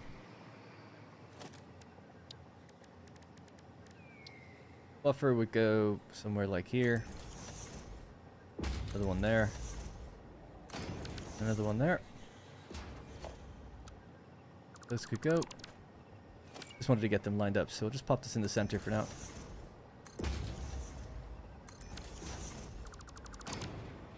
Now, so to see how far in they were supposed to go.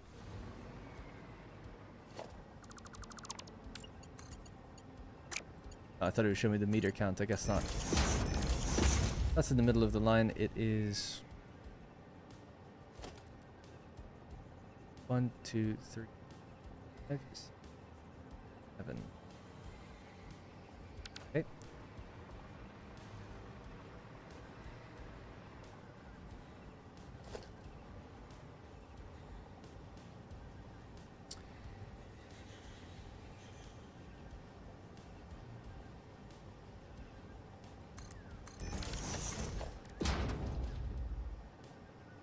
Oh no, I counted from the center, didn't I? Yeah. 1, 2, 3, 4, 5, 6, 7.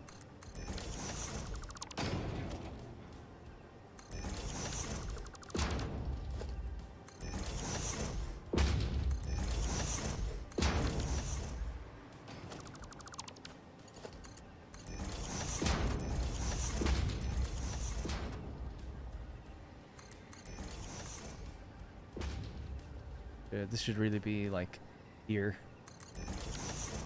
I don't think there's much space between this and the machine, but it should still work, I think. This one could just be like there.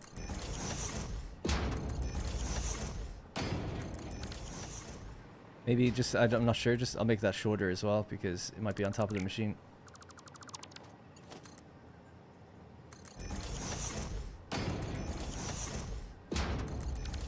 So just that as an example, let's just see. What I call the other blueprint.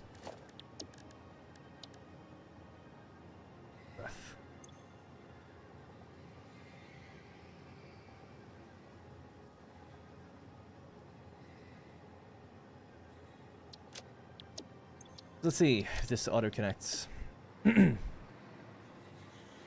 These don't need to be here. I keep forgetting, but they're meant to be cut off that blueprint. Which I don't know if that might affect the auto connect, actually. We'll see. I don't think so. Right. Here they are then. So you're facing this way. We'll turn on blueprint auto connect, or just auto connect. And we'll nudge it over there. Oh, it's facing the wrong way. Yeah.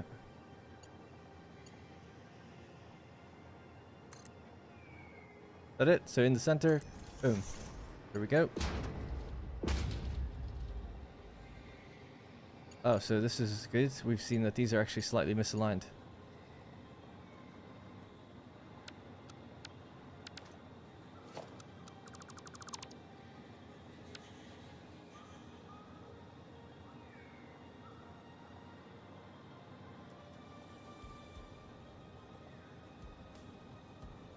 What? Oh, that's why.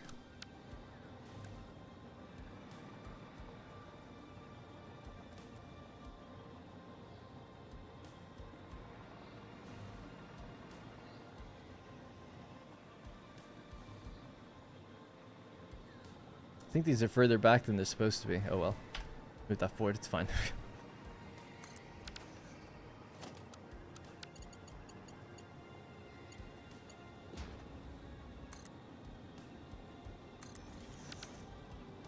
There.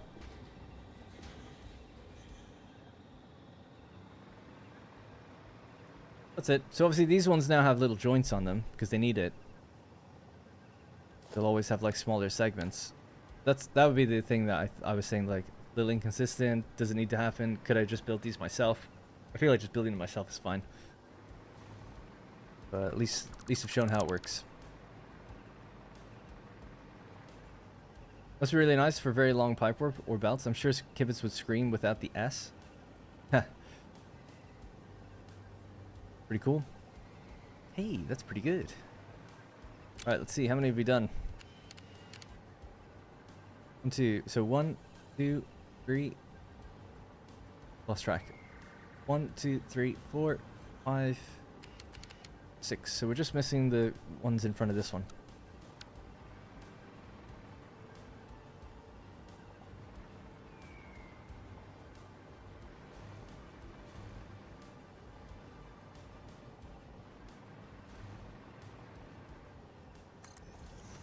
I might actually move those other ones for the consistency of it, because I like that these come through the center, and if we do make blueprints downstairs, it might help things line up better. As long as that's plugging into the center point, then I know I'm good.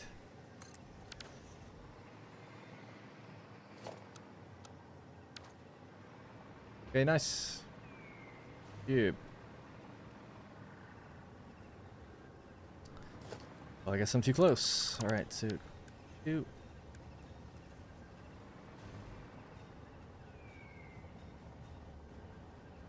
One.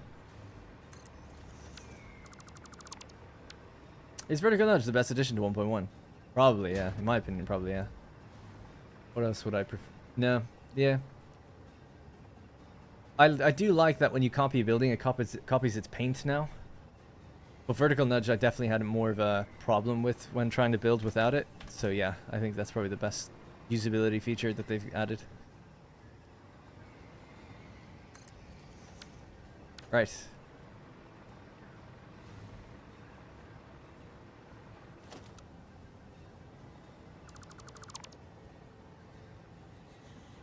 That's all the machines place. We'll talk over this now.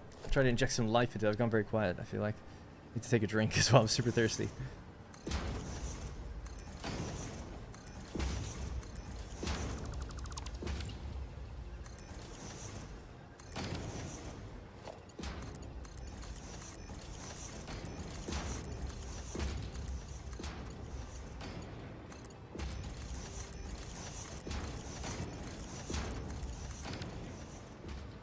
Alrighty, and just valves.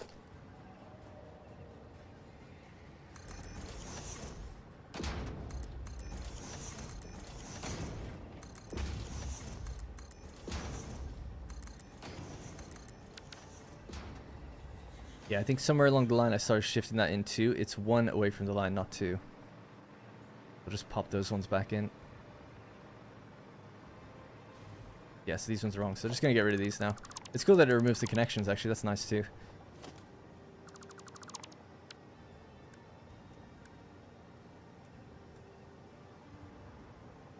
One, 2, 3, 4. And easiest way to line it up is just to look at the center point of this. There. Don't have to do it for all of them. I think it's just maybe the 2 groups that I messed this up. Hopefully, anyway. 1, 2, 3.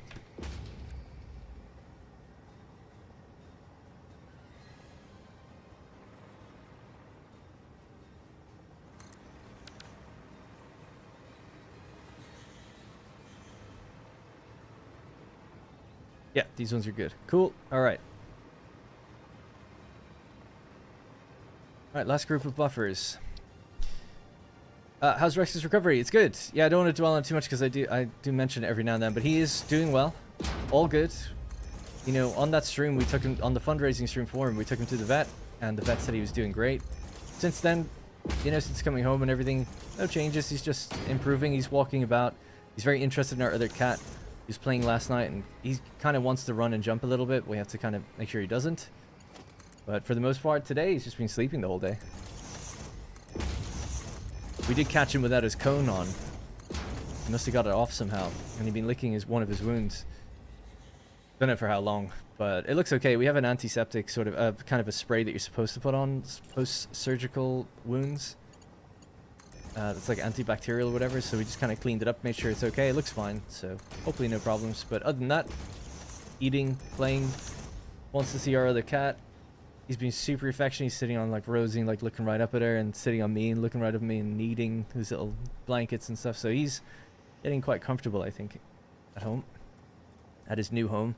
We were saying, like, after we brought him to the vet, this might be the first time he's ever come back to the same place.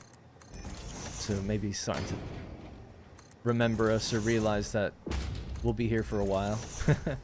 This is his new home. His forever home, as Rosie calls it. Or, yeah, getting more familiar with a certain one place, anyway. Be sure to limit his movement. Yeah, so we talked to the vet about that, and I showed him the video of him moving, and he was like, that's great that he's doing, like, a little bit, because you don't want him moving, like, not at all, because then his muscles will just atrophy, and that can actually affect how things heal. If his muscles get smaller and weaker, then the bones might not heal in the right place as much or something. So he's like, yeah, a little bit of movement, a little bit of walking is good, just nothing too straining. No jumping, anything like that. Rosie's in now with him. Alright, good. All these groups are done. We just need to paint them and set the valves. I'll just set the valves now.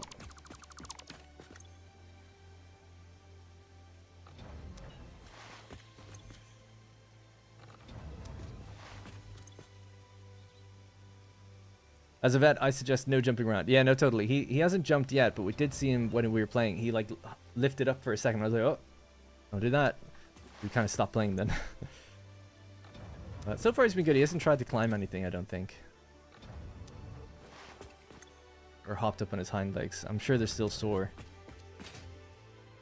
Hasn't even been a week since he broke his bones and had them reset or whatever.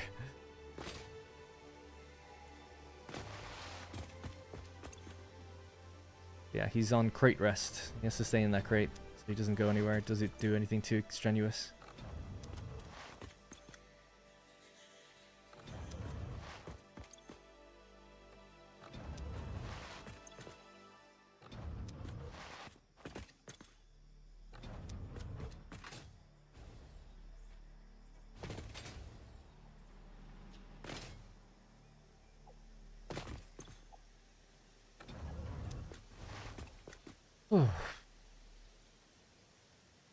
Are you timing yourself to see which one's faster? No, I just thought I would build both because a few people I've seen asked about auto connect.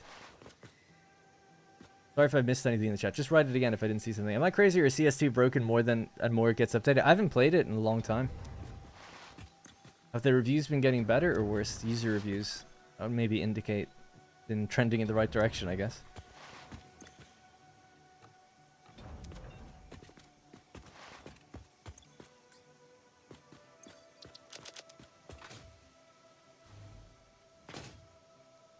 Huh, these weren't built.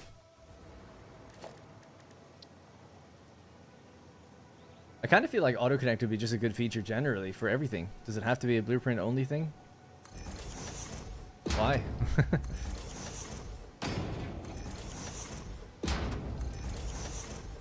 Well, I guess it does because the thing needs a belt, doesn't it? It doesn't detect just on inputs alone. It only detects on a belt or a pipe.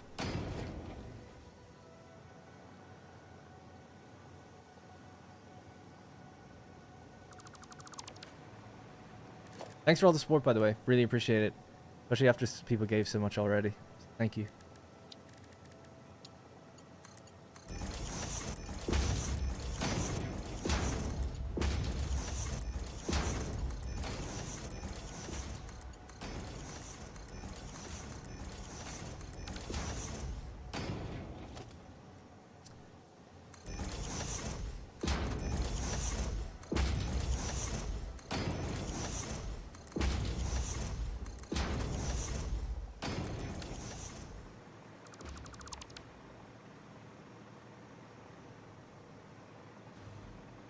That it? I think we are done. Right, so I think I'm gonna put down power poles in the right place.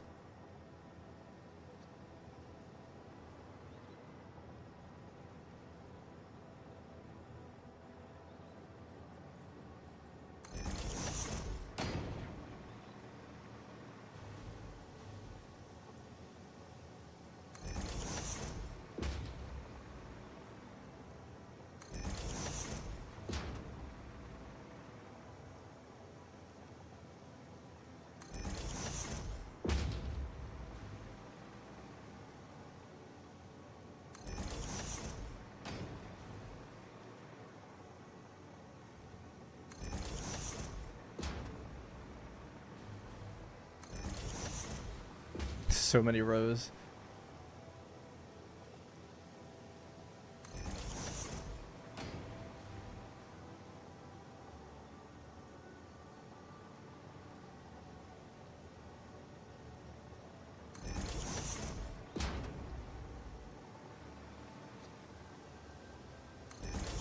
Alright, just one more, and then we connect all these together, get rid of our other poles then.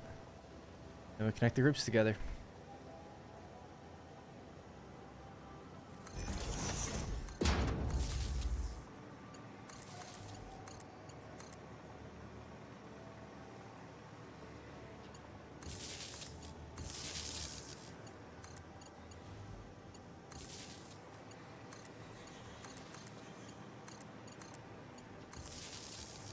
Stranger Things music I'm hearing, why? No, this music is from Stellaris.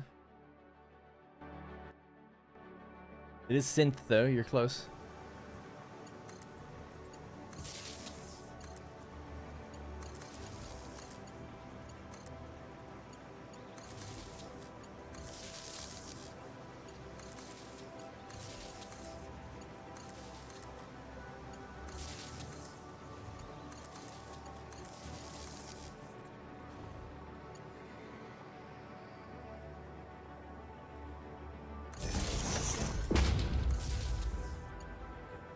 Connect that one in for now. So that will connect to almost all the machines. I think we just need to connect the groups across to each other.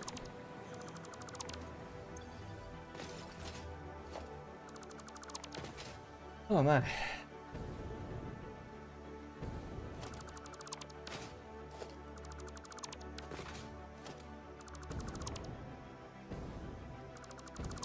Alright, good.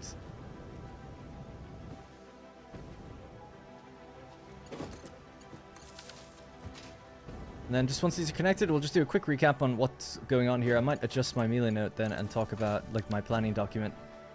We have a good visualization of it too.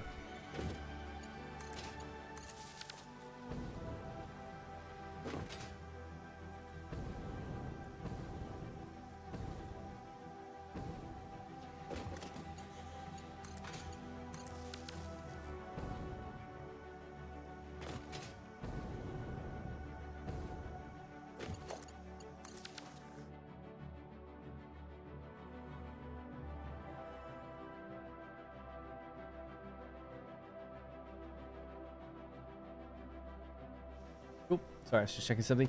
You missed a row of machines to the power pole. You missed a row of machines to the power pole. Let me see what that means in just 1 second. We'll see if any of the lights are off. That'll tell me if some of them aren't powered yet.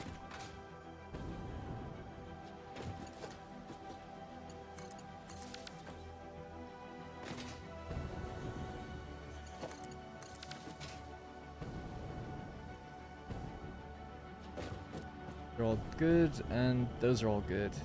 Alright, let's see. Did I miss any? Sorry if you meant something else, but...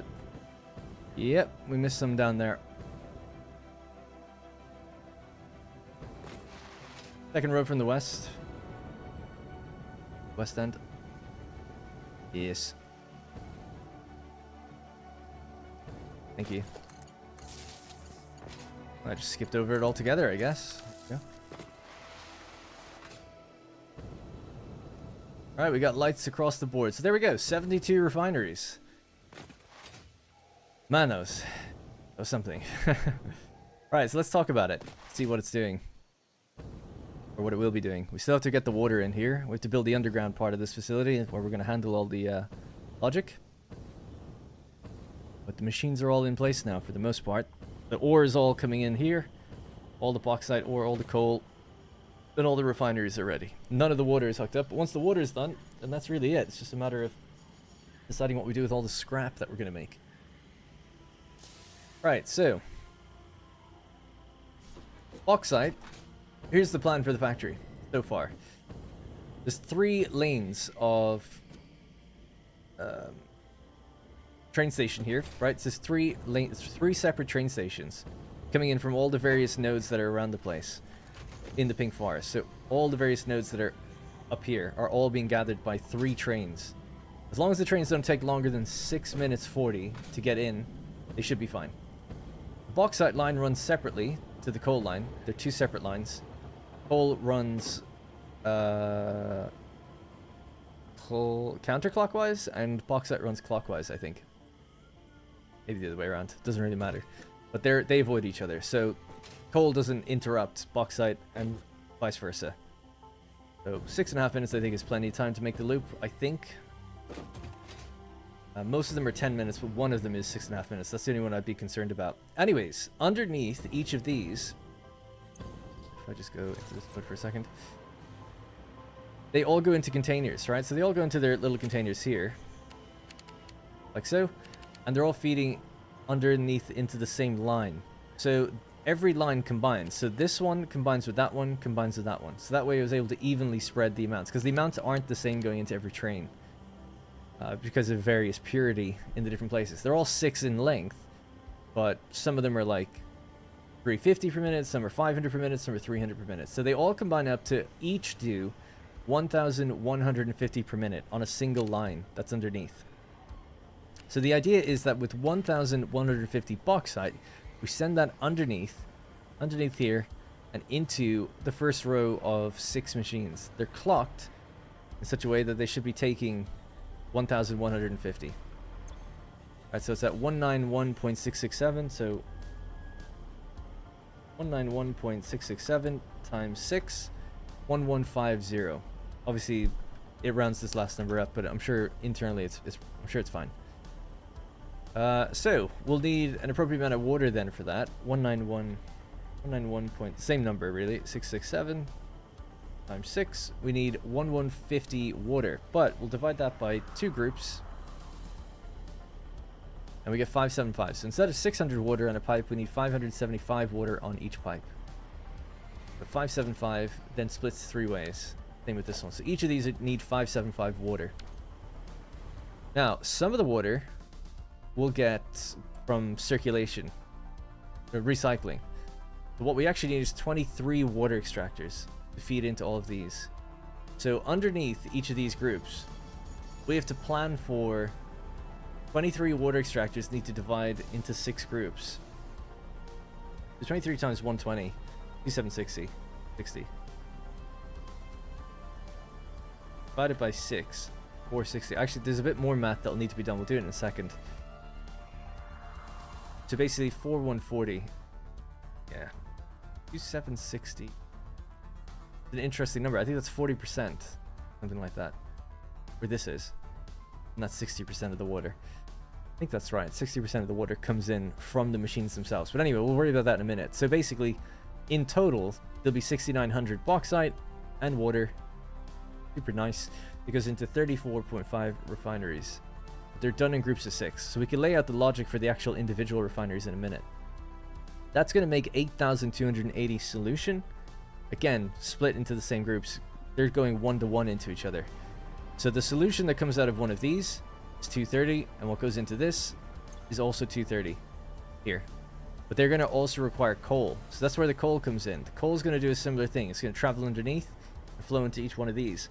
I haven't determined actually how much is on each coal line yet. That hasn't been worked out. That's a secondary thing, so it's like I haven't figured it out as cleanly, but it'll be okay. Sure. So that just happens. That process repeats 6 times over, all the way down. And that's what we've got so far. So now we have to kind of work out like how the water is going to cycle back in and how many extractors we need per group of 3. So got to figure that out next. How long am I streaming today? I don't know. It's been going for 3 hours 47 minutes. Probably another hour and 10. So 5 hours in total. Okay, I got that already. Right, so let me see if we can do some math.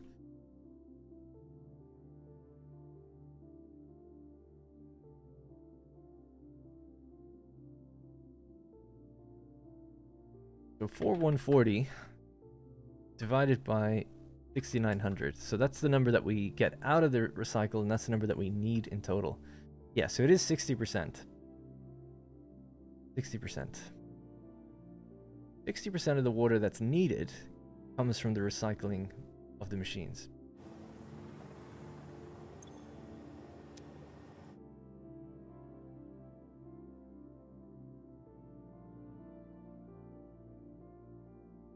So yeah, 575. Right. 0.4, so 40% times 575. Every group of 3 needs 230 water to come in from the extractors. We'll divide that by 2. So every extractor needs to be set to 115. 2 extractors set to 115 each will combine onto each pipe that goes in.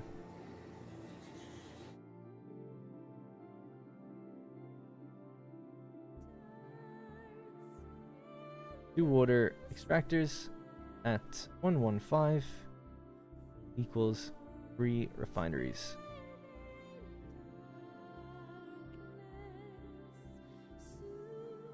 And that'll be 40% of the water they need.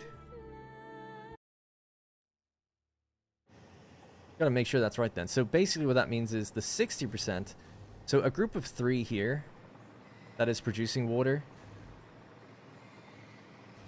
as that comes down, that one pipe would need to go over and merge into that pipe, along with the additional bit that we're going to be providing. So that's how it's going to work. What comes out of here will roll into this one. And they'll feed each other in a loop. That'll be nice. And we'll do a buffer underneath them to make sure they're okay. Can we use Excel? I can use Excel, but I'd rather do it the way I'm doing it. I have big Excel sheets. I do all my finances and everything in there, but I don't plan Satisfactory in Excel. Although actually I used to. I used to plan Anno in Excel as well, actually. Right. Cool. So with that figured out, that's pretty simple. Relatively speaking. The only thing now is how many extractors do we truly need? We need 4 per group. 6 groups. We need 24. I wrote down 23 here because we hadn't figured the clock changes, so 24 in total. So yeah, that's done now. Pop that over there. So I'm going to make an actual logic map so that we can see it more clearly. It'll help me know what's going on with each group.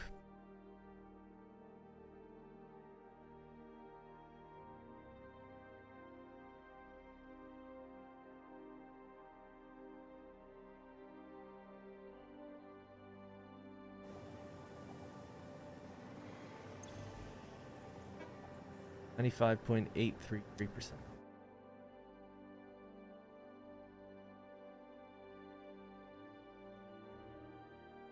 5.3. So it requires 575 water.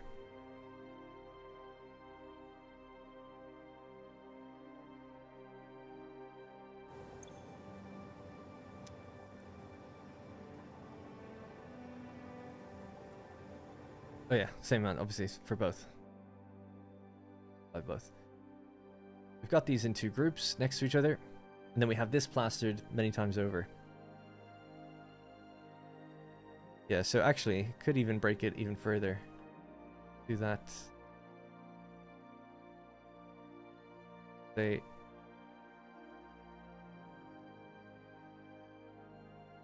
Let's get a total visual representation of... How has that happened?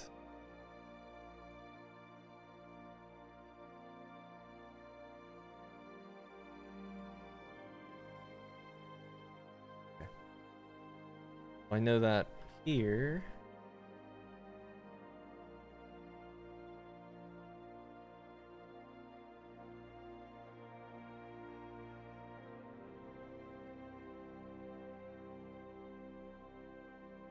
Okay. Right, so 575. There.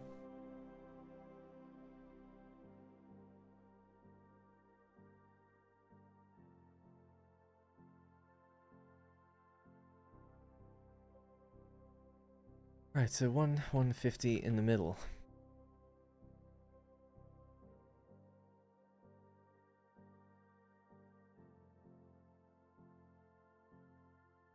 Oops. Let's see, maybe we can brighten up the background a bit.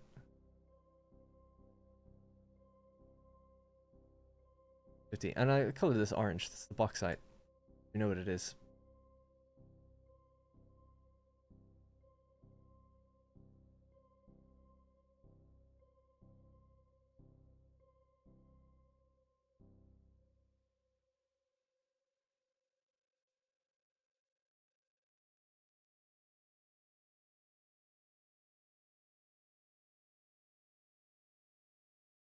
Then we need to do a similar thing and break this into...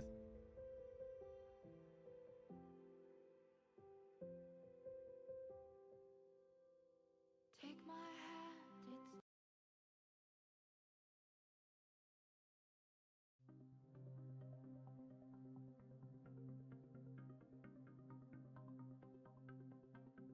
So what's that number again? It's 191.6.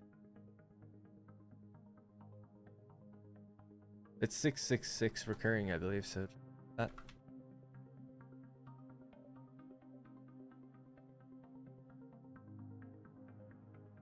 One thing I was thinking of, people say like, oh, use a different calculator site or whatever, or use a calculator site. One thing I do like about this is I can add my own information into it and just keep it there as like something I remember. Like, it's also good just for like note keeping and stuff like that too. Oops. Right, so the water is doing the same thing, so we'll just grab all of this. This. Offset it or something slightly. And we'll color it blue. Same amounts.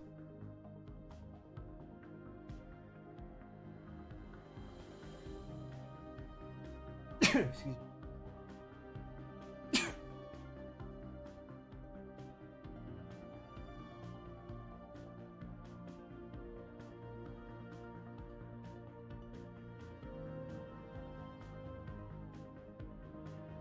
All right, cool. So this, we can just copy this and down below.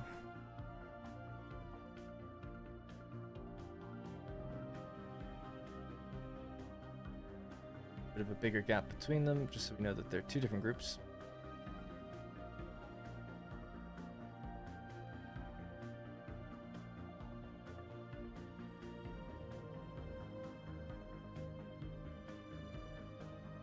And these do stay as separate water lines. That's fine, because obviously that's near our max. Great, so there we go.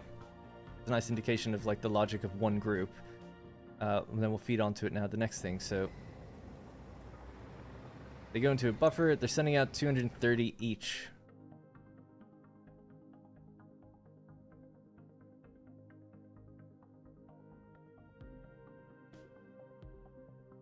$230 alumina solution.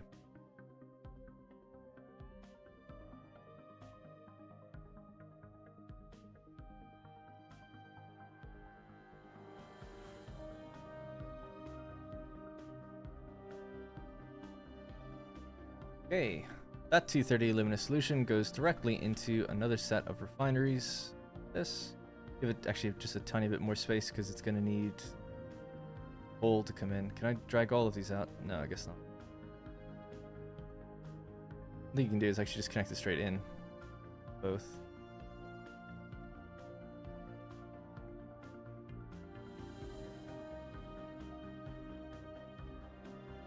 Then if you move them, stay connected.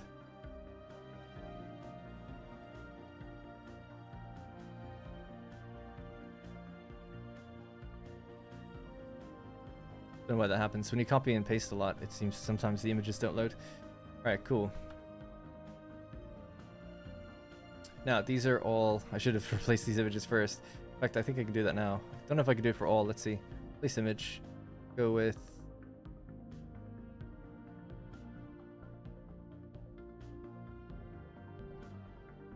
looking for scrap.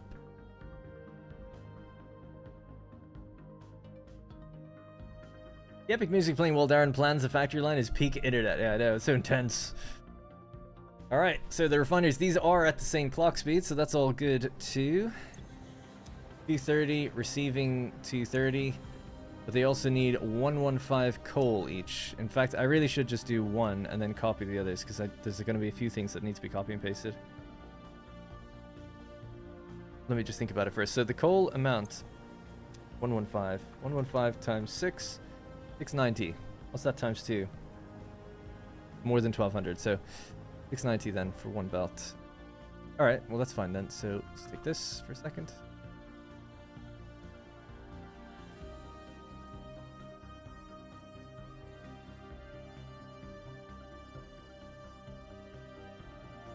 Yeah, I'd say actually you can go down this line.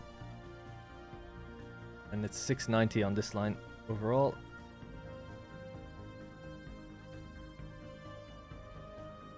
Well, actually, yeah, I'll just say 690 is coming in this way, and then we'll just use a blank line to show that it's going to be split between all of these in a manifold style, probably.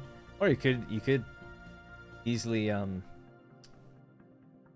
load balance it, I guess, because it's just one split and then another 2 splits.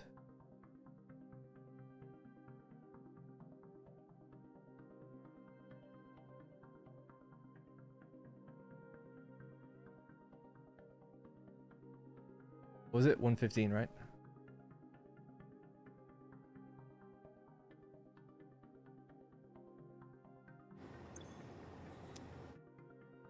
Okay, just copy this over.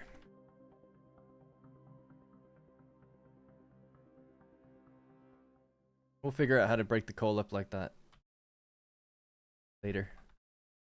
It'll be coming out of a train station. I need to see how much is coming out per station. It is Stellaris music, yeah.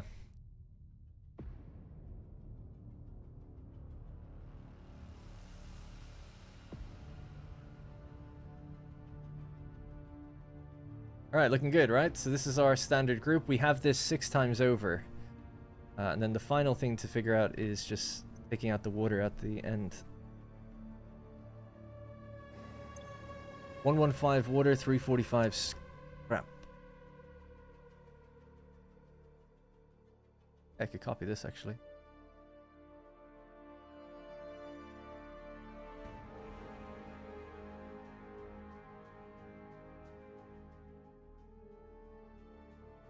The water combines back up.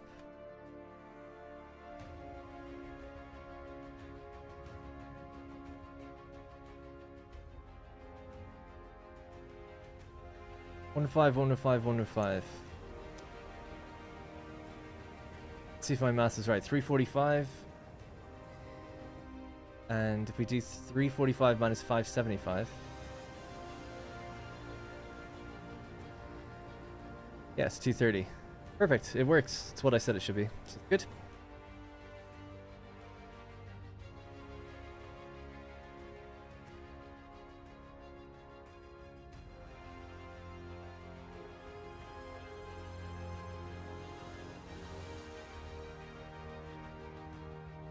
It is funny to have the music on like this. Hey Darren, recent videos was great. Thank you, Acre City. Thank you. Alright, so. Does the scrap combine? It does. It combines onto 3 as well.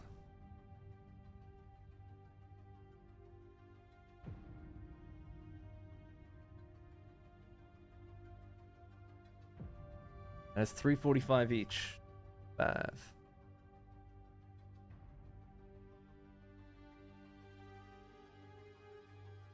Right, and that'll be going forward. Go to there. This will be going down. About here.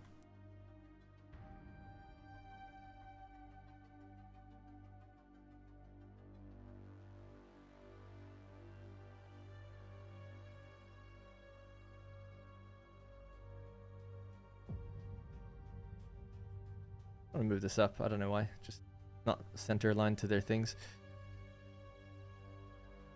There we go. All right, so 345 scrap out onto a line going up, and this one will be going down. This one's going to go down, loop back into here.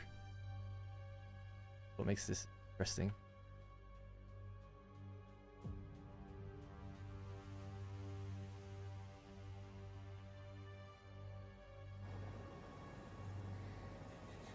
This becomes 345.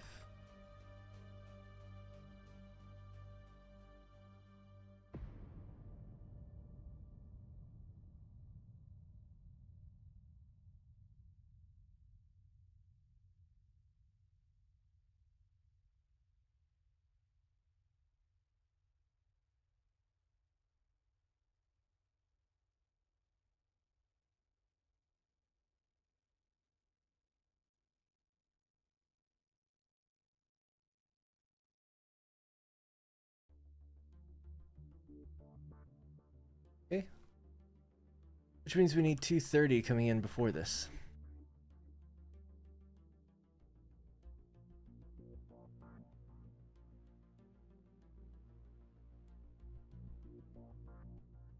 Right, so 230 meets with this number here, which is 345.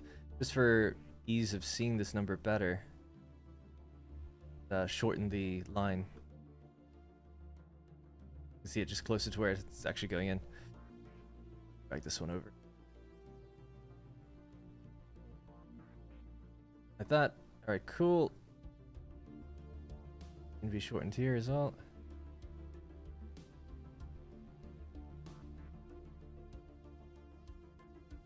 Something like that. That's fine. Alright, and so the same thing happens down here. I'll wait to do the bauxite first. You ever think about using the excess water to make something else, say concrete? I think I saw that comment from you before. Well, there is no excess water. We are using all the water to go into the refineries, if you think of it that way. What you're basically asking is, why don't you stay with using 6900 water, which is 3 times this. So we need 60 extractors. 60 extractors to feed these machines then. So either way, it's like, to me, it's not using any, it's not excess. It's water that's required to make the whole thing run. But you're basically saying like, oh, well, you could just build even more water at the beginning, and then the water that comes out of the other end of the machines, use that for something else. It's like, yeah, or I could feed it back into the beginning. I like to feed it back into the beginning because I don't necessarily feel like I need it. But certainly, if you wanted to really complicate an aluminum factory, you could say like, I'm going to combine this now with either limestone or copper or caterium or something else that's nearby. And I'll take the water out of the refineries, and that'll go into other refineries to become like a pure node or a pure ingot recipe. And, you know, using caterium that way, you get more caterium out of it, and maybe mixing it with aluminum for some other recipe you could get a lot. You could do something really good by having it all in the one place. So yeah, it's totally valid to think that way.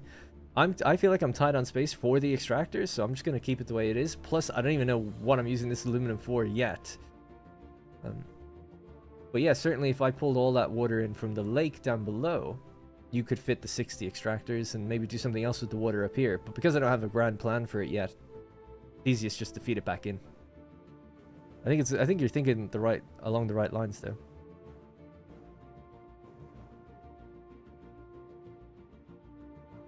It's definitely harder to use the water. Well, it depends on how you set it all up, but in some ways it's harder to use the water to bring it back in here. Although if you're sending it into like a Caterium factory or something, you're then dependent on that place running well to make this place run well. Whereas this place is just dependent on itself to run well. Maybe that's better, I don't know. I've just read on Bits' Discord that apparently there's a rather big bug to do with lifts in the 1.1 update. Might be worth looking into it. I've seen that lifts visually will look like they're moving in the wrong direction, but logically they're working fine. So you hook up a lift, and instead of like things going up, they're going down. But they are coming out the other end just the way they should. The biggest bug I've seen is using Blueprint Auto Connect. Probably the biggest bug I've ever seen in the game, actually. Which is if you connect two blueprints together so that the belts... So normally you go like connect this to this, and a belt forms, a bridge between the two. And that's great. But if you then collapse that into nothing, like literally no gap, and commit to it, the belts will connect. But there's a weird glitch where some of the ore just disappears sometimes. Or it gets backed up in the miner. And it's not a visual glitch, it's a logic glitch. This is a mood board called Milanote. What's the name there? It's not a planning tool. I'm just piecing things together to plan. But it doesn't do any calculation for me or anything. And it's more just to visually also show you guys. Like, we already had this plan anyway. I've built the factory. Now I'm making the plan. Just to, in my head, get it straight anyway, I guess. Stellaris music is great. Thank you. No worries. It says that the devs thought it was only a visual issue, but turns out the issue is something bigger. Ooh.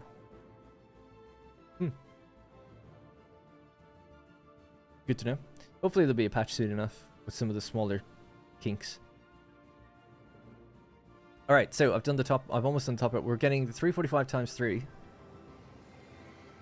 We have 1,035 scrap that's going to come out of here.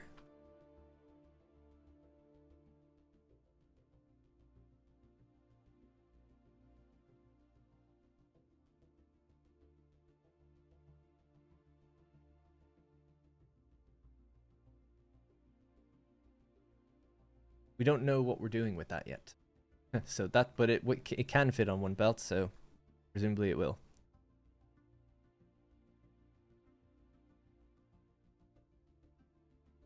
Okay, let's just copy this then. I'll just have to reverse the direction.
Worst place I could have left that in, actually. Ugh.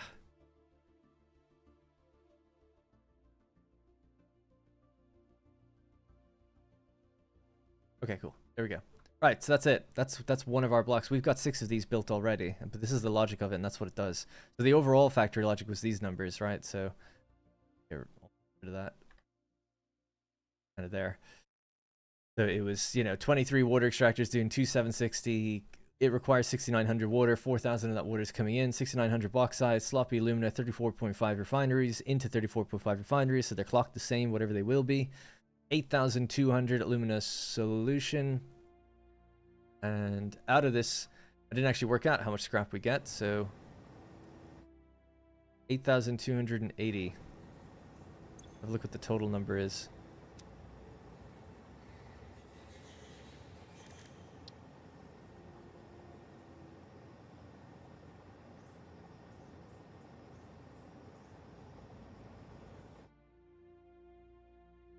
Oh, okay, so 34.5 refineries times 360. Cool. 12420. Wow. Okay. That's the amount of scrap we get. How'd you make that plan for aluminum? I just did it right now, right here on camera.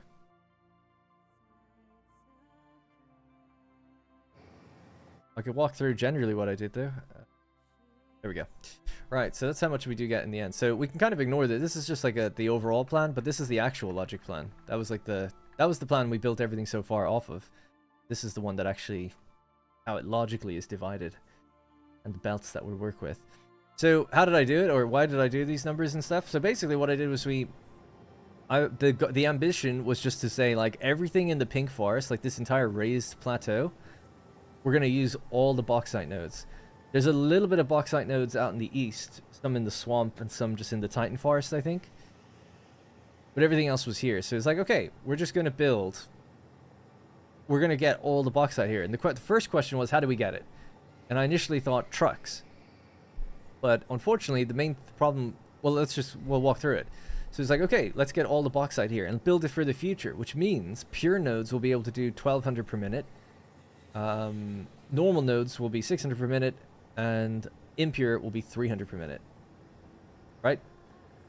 When they're fully overclocked using Mark III miners. So it's like, at the end game, when we have all our tech, these are the numbers we will have. So let's build for the future and get it all ready to go, so that when we do get these things, we just have to click upgrade, and we get it there. Yeah. So I just did this all on camera. People just saw me put it together. This isn't like a planning document. This is called Milanote. It's a mood board. You're supposed to just put ideas and pictures onto it and link them with arrows if you want, and write some text and hyperlinks and stuff like that. It's called Milanote, and I just get the images from the game and put them in. You can put any image here, right? So you just replace the image. It could be anything. I just have all the images from the game here. I got these from the wiki, so the Satisfactory wiki. They're just saved there.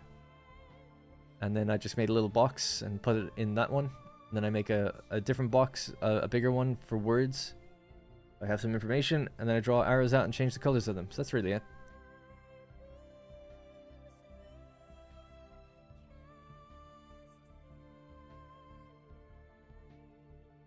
Something like that. So I do this for all my factories. You know, I don't really like normal planners. I just like planning them myself. I find it kind of interesting and fun and more customizable to what I want. And it's just how I've always done it. So this is our liquid biofuel factory. How things are slooped, and I can kind of decide my own layouts, I guess. The recent iron factory I just did in a video today is this one. So it's 1920 ore, 64 smelters, belts of 6... Well, you can't have belts of 600 in this world, in my world. I only have 480. But then to break that was the overall plan. To break that down, then I did a logic map based on the belt speed. And it was like, okay, so we need 20 constructors for iron plates, but really that's going to be 16 and 4. We need 40 for iron rods, that's going to be 32 and 8. And so on and so forth. Yeah, so these, you just nest little boards. These are links to other boards. These are called boards. You just nest them into each other. You can build little tables and create little basic formula as well between them if you did want to add up certain things. So sometimes I'll put in the... Actually, I think I did it in that previous one, so... Maybe I got rid of it. Oh no, here it is. Yeah, so I've got a little table here, and this will dynamically update, right? So it's like a little mini Excel sheet.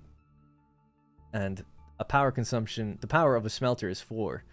Therefore, having 64 of them, I was able to work out, like, we'll use 256 power, right? Let's say it was actually 5, though. It's just a simple math update, right? So it's kind of good that way too. You can kind of quickly determine like all the power you're going to use if you know the rates. The miners for me were at 200%, so they actually consumed 37.5. So I wanted to see like exactly how much power I was going to be using. That number doesn't really need to be there actually thinking about it because it doesn't relate to anything. But yeah, there's 223.7 machines. So probably the fact that there's 2 decimal point machines probably means that there's 225 machines in that factory in total. So yeah, but yeah, that's how it works. But in the stream world that we're doing now, here. All right. Anyway, so just because people might be somewhat interested, yeah. So I just kind of had this ambition. We're gonna get all the bauxite in this area. I figured that because it's 1200 per minute for some of the pure nodes, and there's lots of pure nodes, a truck just we'd need so many trucks. They'd be coming and going constantly because while you can hold 4800 in a truck, bauxite only stacks to 100. Sorry, there's 48 slots. Yeah, 48 slots. And we'd be doing 1200 per minute. So 4800 is how much we'd hold. 1200 per minute. You'd have 4 minutes. Every 4 minutes, the truck would need to load and unload, like constantly, even less than that, because it takes a little bit of time to load and unload. So they'd be moving. There'd be just too many of them. Would have been kind of interesting to try that though. But yeah, too many, a lot of fuel, kind of a waste. So we went with trains. We could have just done belts, but it's like, okay, we're gonna make trains. But even the trains had a constriction, which is it's 3200 per freight car. So a freight car would fill up in just 2.6 minutes. It was like, damn, we're gonna have to split our nodes like between 3 cars and like determine all this stuff. So we've done all that. That's in the last few videos. I won't go over it, but now we've got 3 separate train stations, each pulling about 3 nodes on average. One of them has 2. Then we have 2 train stations for coal doing the similar thing. They're all 6 in length, 7 in length if you count the engine, 6 carriages. And they all come in here. Then they all kind of merge back up and go underneath to feed into all these rows of refineries. So that's where we're at now. I like the idea of convoys of trucks too. We could have really put to use all that biofuel actually. In the video of your iron complex, your map view shows foundations. Yeah, as people have mentioned, it's a mod called Cartograph. It was in the previous video. I mentioned I turned on that mod for the first time. Right, so now we need to do the water. So that's the sloppy alumina's done, and the scrap actually, like in terms of built. Don't know what we're going to do with it, but it could just go into an awesome sink until we figure it out.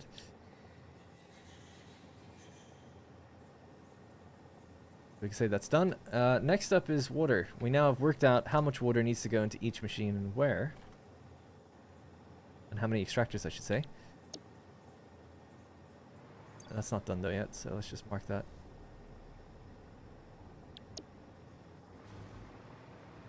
And then ideally we want to go over this place and make it look a bit better. Get rid of some of the trees that aren't needed. Aren't wanted. So the question is now, can we fit 24 extractors here? Or do we need to go down the waterfall? It's a maybe chance that we could do it. Going shop, nice. We can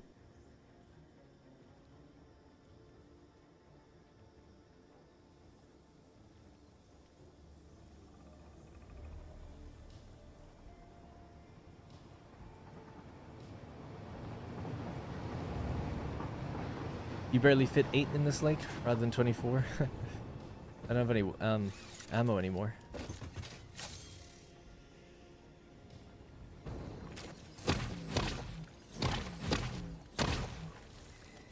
Got him.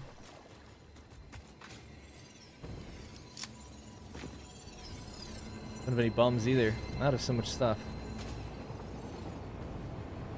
They were never automated in this world, so. There's some new VFX on those trains for sure. I feel like I don't remember their wheels heating up like that. I know the engine things spin up and heat up, but now their wheels go red. But also, that might have been a thing, but there's blue VFX coming off it, like blue sparks as well as red ones. Why'd the plant not activate? I was crouched the whole time. They'd crouched, squatted all the way over. Never saw me coming, and it never felt the hits because I was sneaking. Right, so let's just see then, broadly speaking, if these could fit. So we've got 1, maybe 2 here. 2 to 4, 5, 6, 7, 8, 9, 10, 11, 12, 13, 14 at least. Not sure about that yet. 15. Let's move further over. 15, 16, 17, 18, 19, 20, 21, 22. We'll fit these. We'll definitely fit it. We're good. I know there's space. You need space in between for the pipes and stuff. We'll do it. It seems like it's doable. I have to make some obelisks though. Got some black powder on me.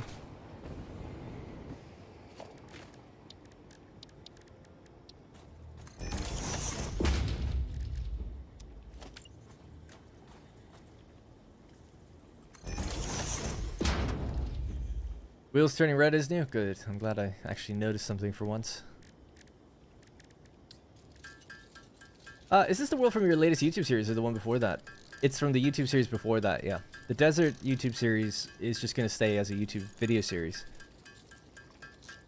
This is the one that ended when 1.0 came out. It's called my Update 8 series, so... I finished the game in 1.0 in a stream series that was on its own. Not to overcomplicate things, but I can go through it really quickly. So, I had an Update 7 Let's Play. Update 7. Played that for like 50 episodes or something.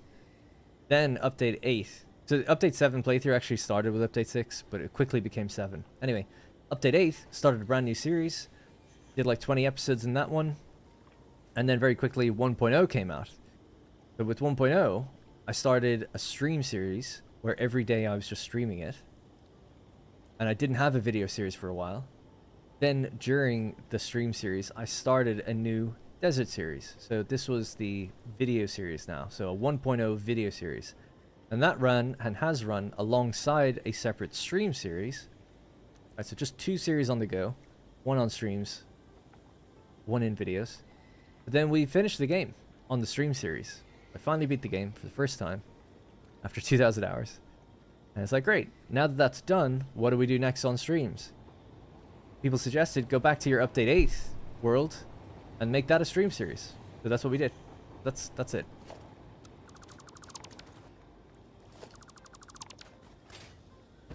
Thank you, CoFlow. Yeah, I like the Update 8 world too. But you have a semi-automated auto ammo factory next to your rubber or plastic? Maybe with a little tweak? I don't want to think about anything else while I'm... It's fine. Maybe after this factory I'll start thinking about that, because, yeah, you don't want to be, especially when you're building big, have to go make ammo or make all these little things. In this world, I can't really remember. There's quartz, a quartz factory, biofuel, modular frames. Where do you think it go? Next to your rubber and plastic? Oh, down here? Yeah, there's a rubber and plastic plant down there. For obelisks, you need steel pipe and stuff. So, I don't know. I'd have to think about it. I don't want to cloud my mind right now. So, I'm overloaded as it is with trying to focus on this. Did you expect Satisfactory to become your main game for content creation? No, I mean, it wasn't until the Desert series. I just decided that I should focus on one thing, because I just kept seeing a lot of people say, like, anytime I put City Skylines up, which viewed just as well, people were like, oh, like, where's Satisfactory? And then I put Satisfactory up, and they'd be asking for that. And then people ask for Anno, and people ask for Stellaris that I used to do. Like, I like to change games, but that's not, doesn't really work that well on YouTube.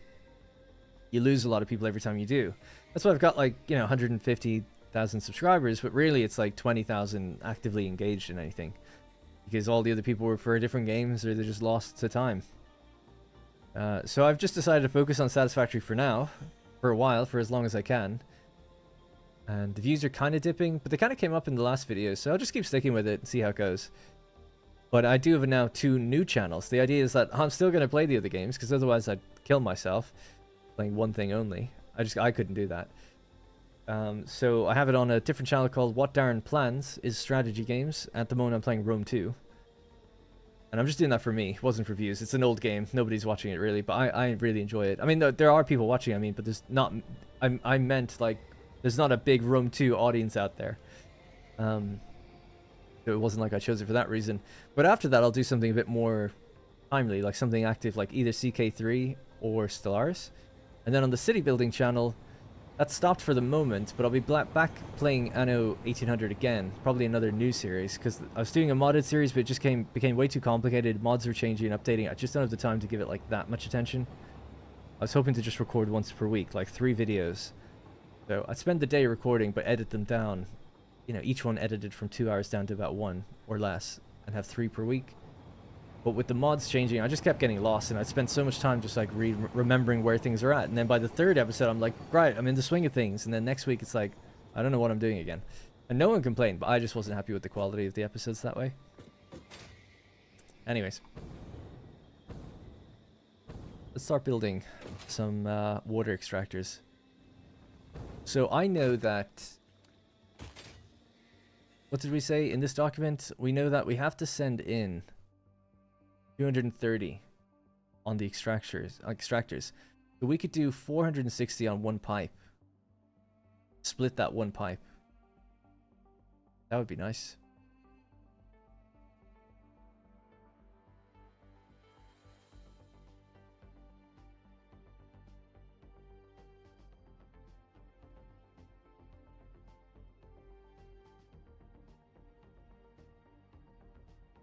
$460 will split, so that means 460.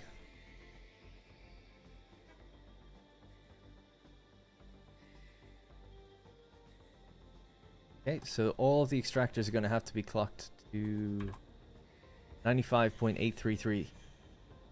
95.833 for the water extractors. It's an interesting coincidence, isn't it? I think, in some regards. 95.833.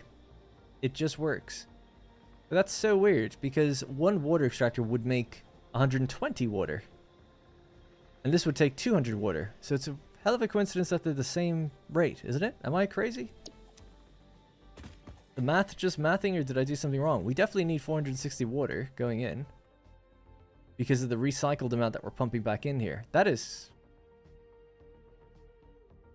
kind of cool. Loving the Total War playthrough. Thank you. I was so annoyed. I was recording it today. I'm not so annoyed, actually. I shouldn't say that. But I was recording the next episode today, and then my dad called me. And I hadn't spoken to him in like 5 weeks, so I had to take the call. But I wanted to. But we talked. Because we hadn't talked for so long, we talked for like an hour. So I didn't get to record it. And then yesterday, someone was viewing our apartment because it's been sold. Anyway, it's the whole thing. It feels like always there's someone coming in. There's great benefits to working from home, and then there's like also quite big drawbacks when you can't partition yourself away from like the everyday happenings of life. Anyway.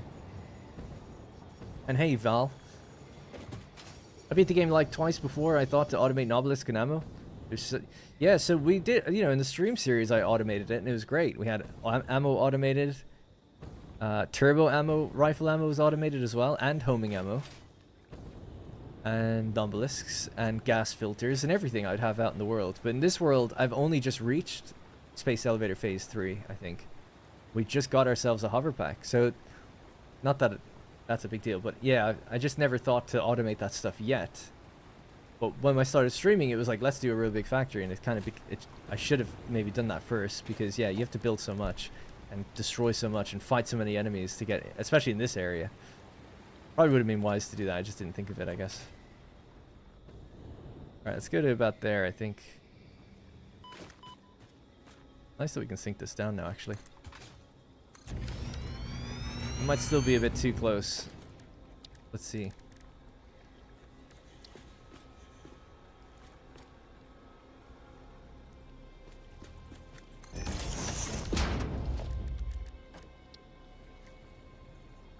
Put it really close to the edge.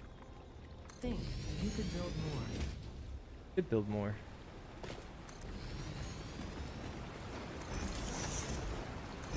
We need to do groups of 4, right? So that'll be 1 line. Easy peasy. Might be able to shift it back even further.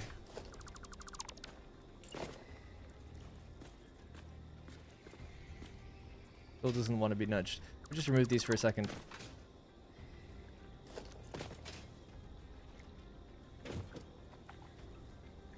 Also don't know why it does that now. It's like misaligning itself.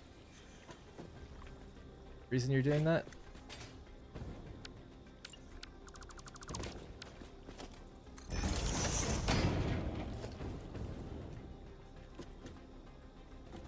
Now it's aligning with... Oh my god.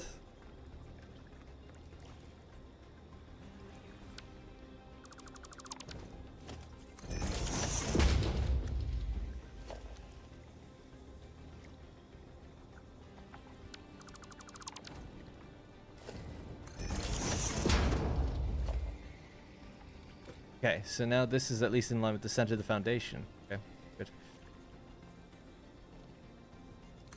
I don't want to clip the machine through the rock, but I don't care about the little air bubble sack things. Fine by me. It doesn't like it. Damn. Okay, I guess that's as close as we could get. Resource not deep enough, really. Oh yeah. Okay, fair enough. We'll make use of it. It's all good. I just thought it'll be a little harder to fit 2 belts on the one foundation, or 2 pipes on the one foundation then. Over the edge a little bit.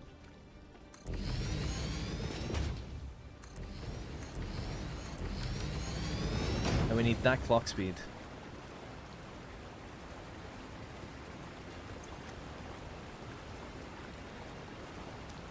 I have a question. Have you experienced the game crashing constantly in the last week? In the last week? No? No update happened in the last week, except for the experimental branch, which dropped yesterday? Was it? Or the day before yesterday? April 1st, whatever day that was. So, if it's crashing on you and you're playing experimental, that might be why. If you didn't opt into experimental, and it's been happening since before then, it's most likely a PC issue. Tuesday? What day is today? Today Thursday? Yes.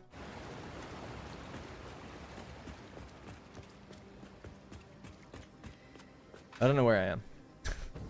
Put it mildly.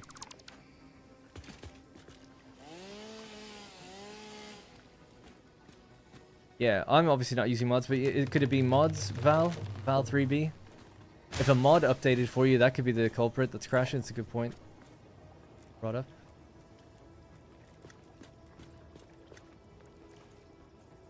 Just have to be a bit further back. You can get 2 lines off of this.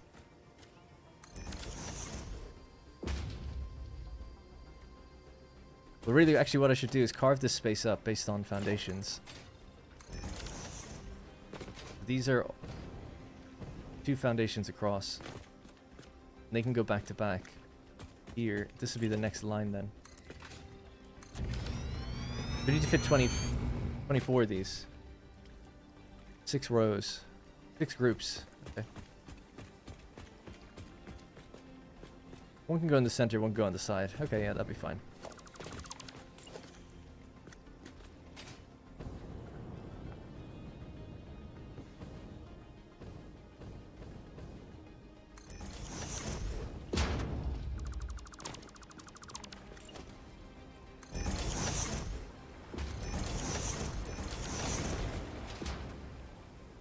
Sorry, my nose is itchy. I've got hay fever.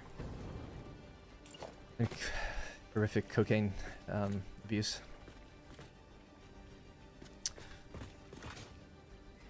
What would happen? Can't overlap these at all. That makes it a bit trickier then. We could use a half foundation here then, I guess. TM, thank you so much. Nice work with the last video again. Thank you. Appreciate that a lot. Thank you. Settings on settings copying on water extractors. No, that happened with 1.0. That was a post 1.0 patch that they did that.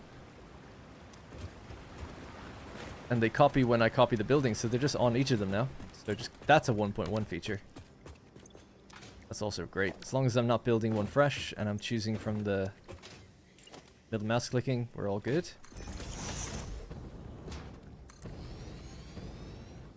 Oh, this rock is in the way.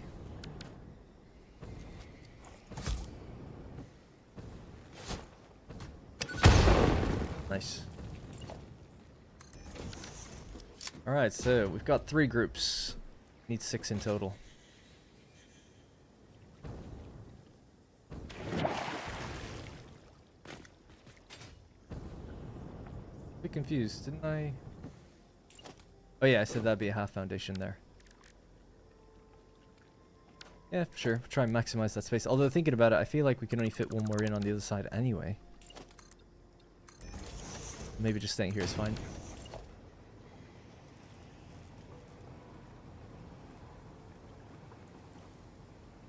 Guess we'll just go off-grid for this one. They're not feeding into the same pipeline anyway.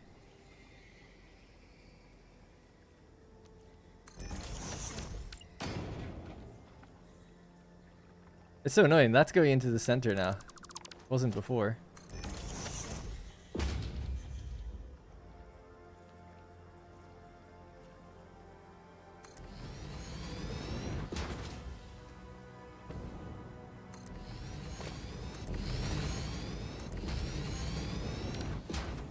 Alright, 1, 2... Someone said they only fit 8 in this area. They must have been thinking of a different area. There's so much more room than 8. So 1, 2... 4 groups. Alright, 4 more to go.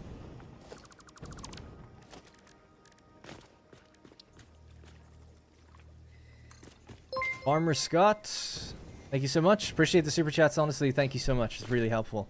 And thank you for the kind words on the video. By the way, you can always leave a thanks on the video. And then other people see it and they go, huh, maybe I could do that too. But thank you. Hope to watch, hope to watch it until you make it to saving the day. Yeah, same. I hope I make it to saving the day. I'm sure I will. Pretty sure. I hope people keep watching until I make it to save the day. Let's put it that way. Alright, just double check these. These have their rates. Good. Alright, 1, 2, 3, 4. So we'll start here then. Rotate around. 1, 2, 3, 4. That's the next group. You could do a little group in here, maybe sideways. Or something, and send the pipes up and over. I don't care if the pipes look a little spaghetti. Not spaghetti, but going in different directions. And we'll remove these foundations after the fact.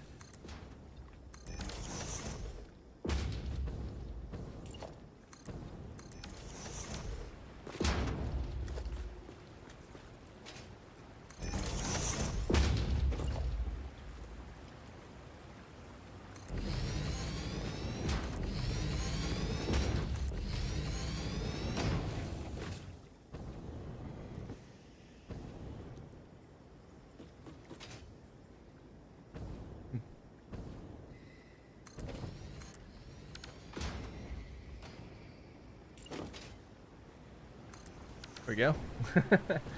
That one can come in. That can be number 4. So that's 1, 2, 3, 4 on that row. This would be 1, 2. Encroaching another object's clearance. I guess so. Maybe I can't just nudge it forward a little bit. The room to come out? Yeah, this room. There's plenty of room. Loads of room. Tell you what, we'll just do this then. No, actually, I'll keep that where it was. This.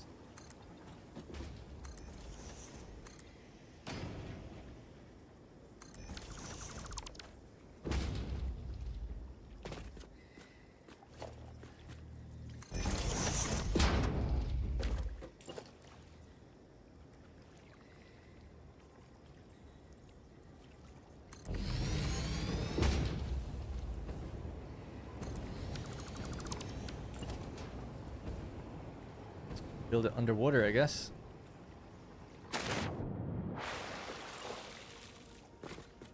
Oh dear, I just want you to face the... Yeah, there you go. Alright, so these 4 will join together as well. So 1, 2, 3, and 4. You guys are done.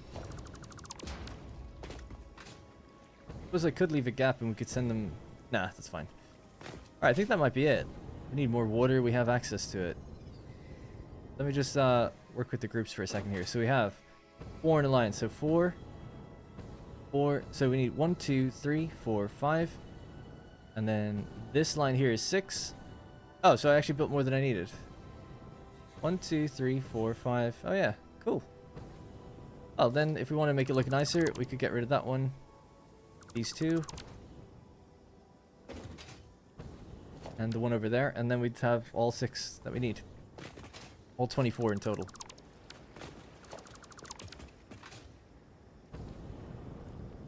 Yeah, I actually don't really need to be as stringent with space then. So to make it look a bit better, we'll just keep building the rows in a line. I think that would just look nicer then. As much as this works, we don't need it. I'll get rid of it. I didn't think we'd have enough either. Really managed to fit quite a lot in.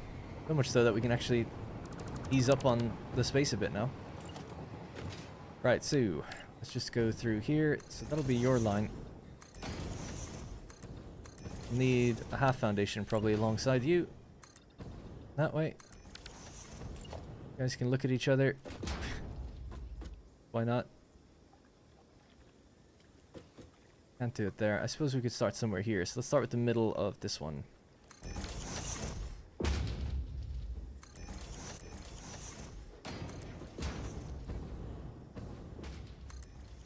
Okay, and then the final group behind that, is it? Or is that it? 1, 2, 3, 4, 5, 6. Oh, that's it. Great. I'll be replacing this with walkway, so you won't really see this as much in a minute. I might leave that tree there, although I did want to blow this open, and blowing this open would probably kill the tree.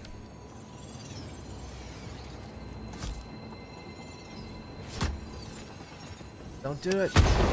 Oh, nice. Oh, didn't get rid of everything, though. He'll be fine.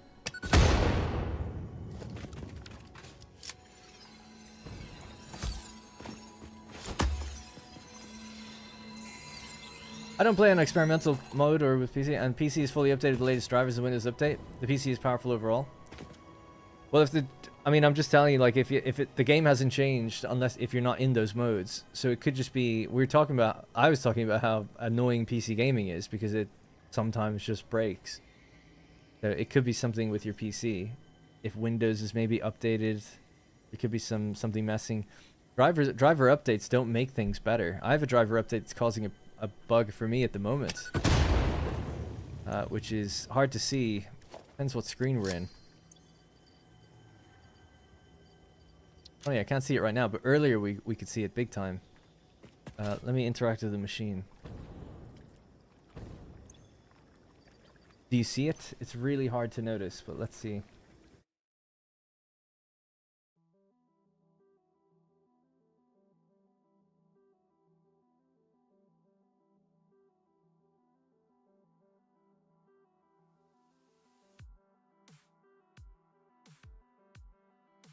Yeah, you guys see it.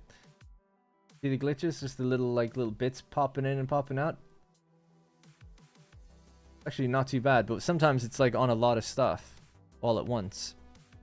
It's only really displaying in inventories. And that's from a driver update. Updated to the latest NVIDIA drivers. Boom, new visual glitch. So it could be that the latest drivers have actually caused your crashing issue. But yeah, I unfortunately don't know.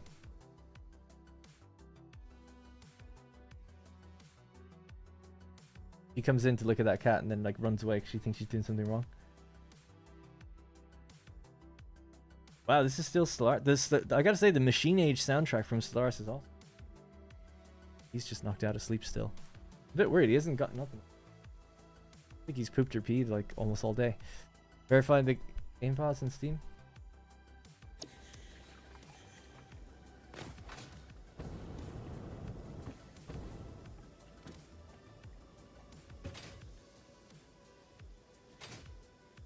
When does it, I guess another question would be, do you notice when it crashes? Is it as you're building or is it just randomly?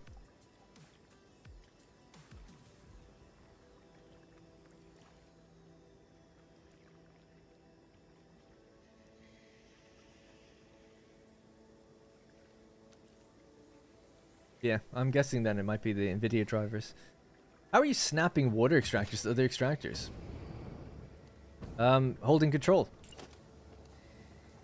Same way you snap anything. Random.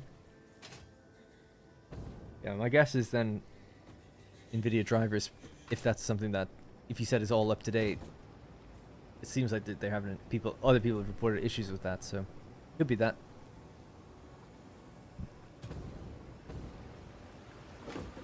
Alright, let's hook these up then, I guess. That's the next thing.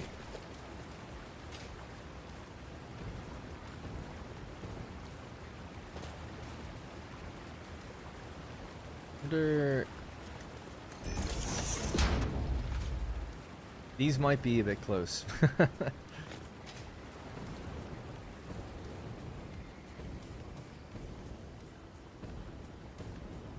Right, well, hang on. I'm going to redo these. I hate to be a pain in the ass, but knowing that we can fit these easily now, I'm going to align them to the grid. They'll look much nicer. There's plenty of space. I was worried there wasn't. That's why I was being so cautious.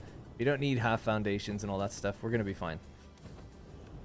I'll start from the wall facing in. Do one foundation between every group of two. It'll be all good. Alright, so let's just do this quickly.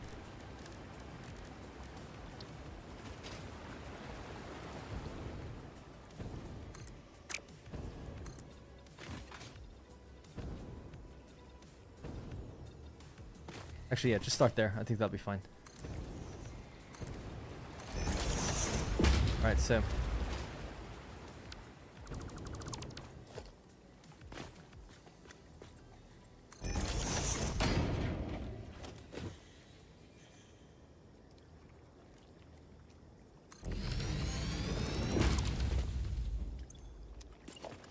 Okay, so 2, 3, and 4. Those guys are set. They'll be able to reach this just fine. We'll lower this down after the fact. I guess actually I should lower it now, just anyway, as we go out. Alright, these ones will just snap to the backs of the others. They're fine.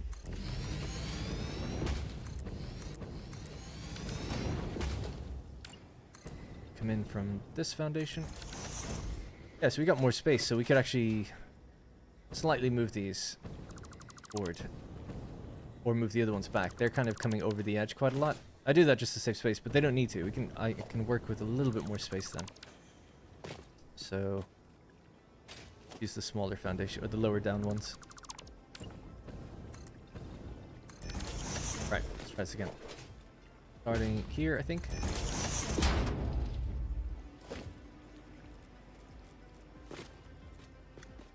Nope, you're starting here.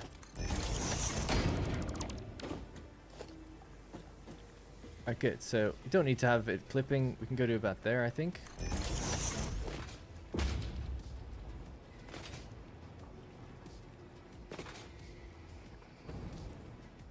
Go even a little further out if you want to be really symmetrical. Let's try. Lock it in place and it'll give me a better view. Is that there?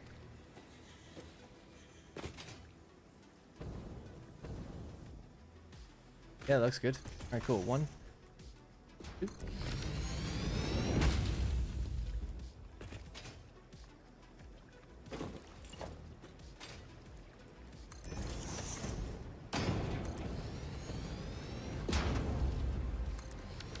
I paint these as well so that we don't have to paint each one.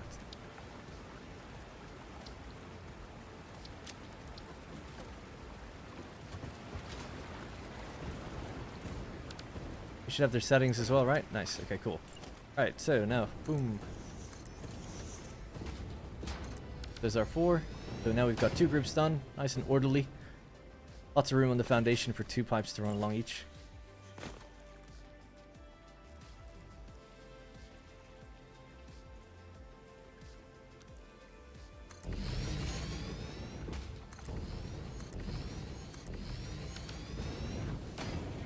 Okay, could do another one there instead.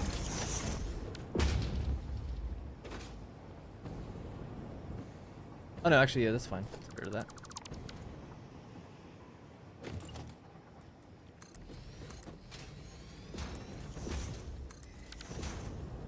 Alright, so there's 4 groups. We need 2 more.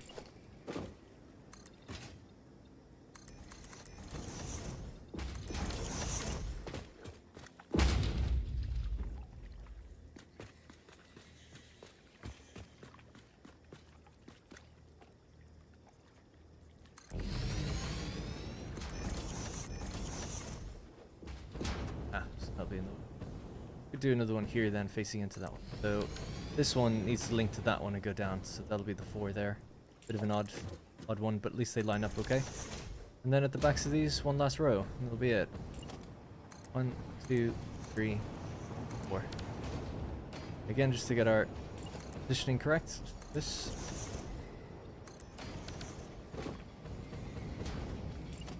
And that down that way. So all the pipes will be traveling along these foundations now. And they're all painted and they all have their things set. And they're where they should be. So took the time to make it a little bit more orderly. So it's good. Yep, they got their rates. Oh, you got an AMD driver? Try to downgrade it.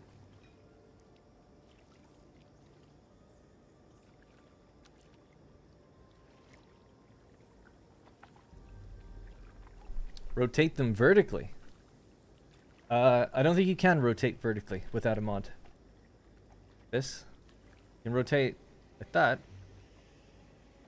But, like, not forward and back. What you meant? Well, I know you said, oh, you just removed everything anyway, but still, yeah, I don't think I could have done that.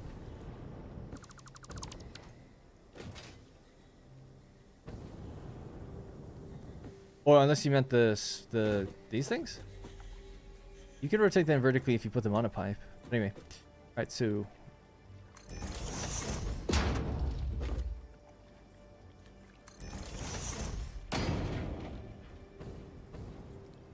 Ooh, got some weird lag here. Whoa. Okay. It's like lag when I lock this in. So if I'm like locking the hologram, it like lags. I'm spamming it, by the way, just to show it.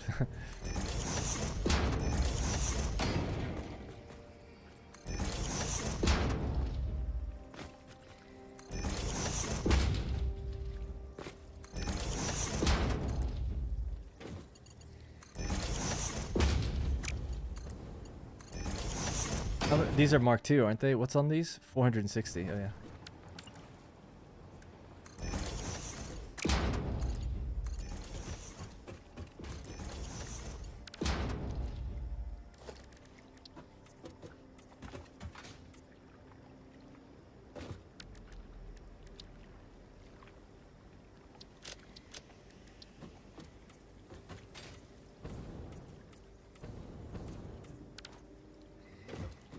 Alright, Mark II out of our minds, so that'll just go that way. I'll connect Mark IIs in here as well. Some people say that you have more chance of issues if it's a Mark I. I don't know if that's true, but let's try to avoid it if it is. Does it make a difference for you if I watch live or watch the VOD later? I don't know. I don't think so. I don't think it makes any difference. Everything gets counted as a view. And if you get served ads, you get served ads. Either way, I don't think there's any difference. It might help the stream get recommended more if it's live and you're viewing it. Well, it might help the video get recommended more if you view it after the fact, so I don't know. Yeah, I don't know.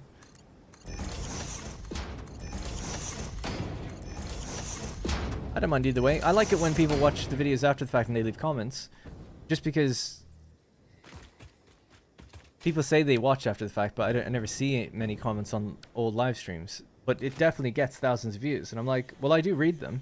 So, I'd like it if people commented. And it's not just for the algorithm. I like seeing what people say.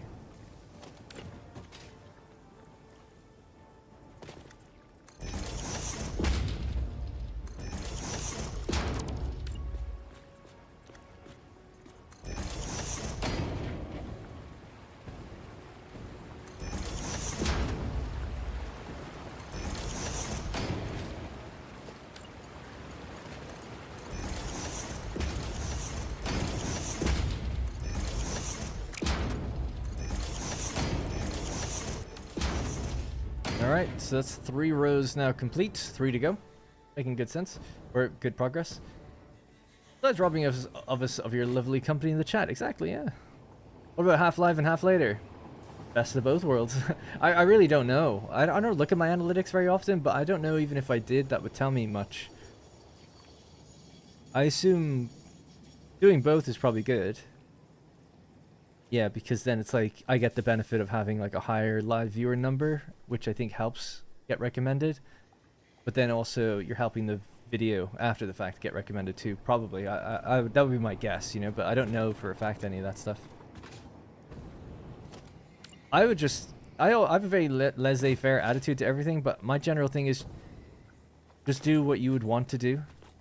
If you'd rather just watch the video, just watch the video that way. I don't hold it. You know, don't worry about me. It's the same when people ask about where should they donate. I'm like, just you do wherever you think is best.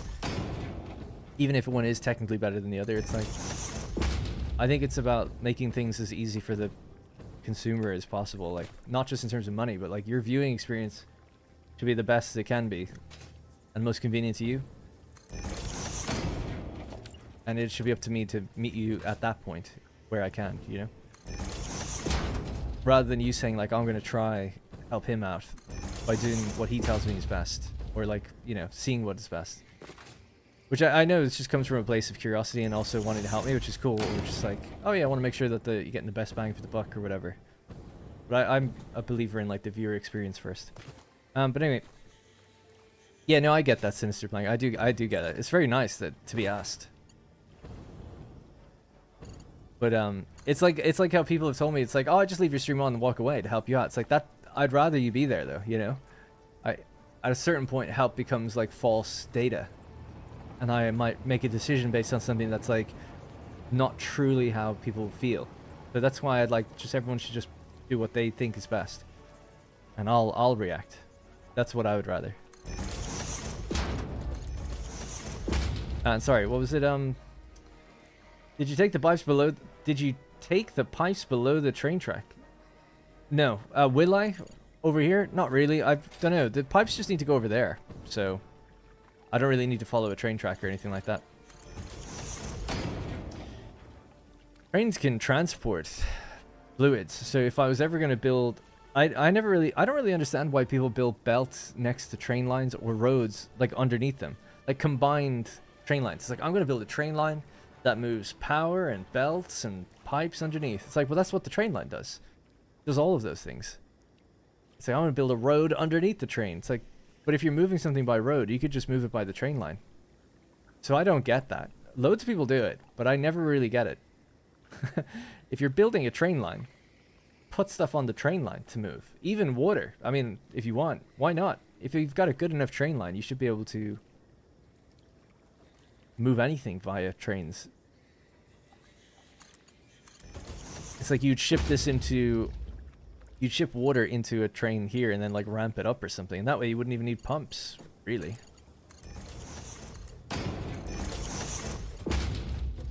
But anyway, everyone could do what they want, but I've just never understood why people try to combine those things. They seem like they don't need to combine. I made a mistake here, didn't I? So this is 4 that need to connect. This one needs to be stayed separate. So 1, 2, 3, 4. There we go. I guess technically having power alongside my train line, but it's for the lights and the tracks and supports along the train. Well, that's fair, yeah. I actually did do that in my Update 7 playthrough. I brought power along it. For that exact reason. I had floodlights every few... not stations, but like these rail segments, I guess. So that's fine. But belts, I don't understand. It's like people are like, yeah, you should build a road underneath the train line. Or build it... Actually, what people were saying is build a train line on top of your roads. And I'm like, it doesn't make any sense. It's one or the other, to me. Next to it might make sense sometimes, depending on where you want to branch off or cut across. But literally underneath it, all part of one big blueprint. Maybe I'm missing something, but I don't see where that would be useful. And if you want to drive it, just follow the train. Just put down a train and get on the route yourself, you know?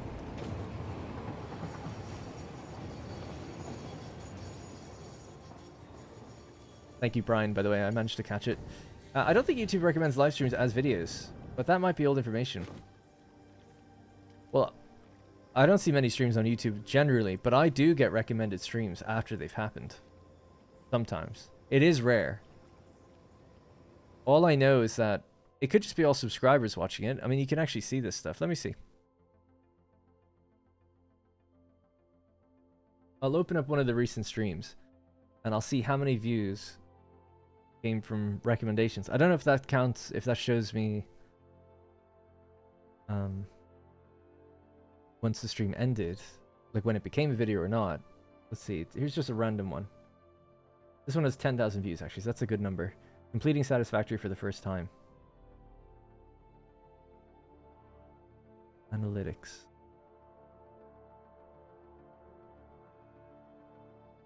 Stream made $200. Pretty good. Where'd that come from? So how many viewers were watching your live stream? It peaked at 458. Averaged at 327.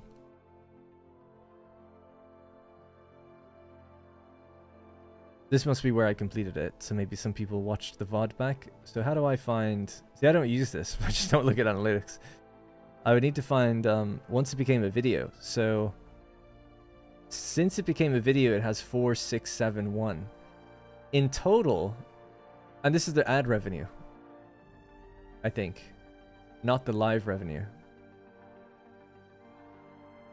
Pretty sure about that? I don't know, though. I don't know. But here's the viewership. So the views are going up over time. 4,600. I lost 3 subscribers. That's good. Engagement. Average view duration. Watch time 3.5. Concurrent viewers. I know that in... Hang on one second. Just go back. Page. It does say... This is what I'm looking at. It does say views 10,000. So obviously 6,000 of them were from the stream, I guess. And 4,000 were from it being a video. Since it was published. Audience.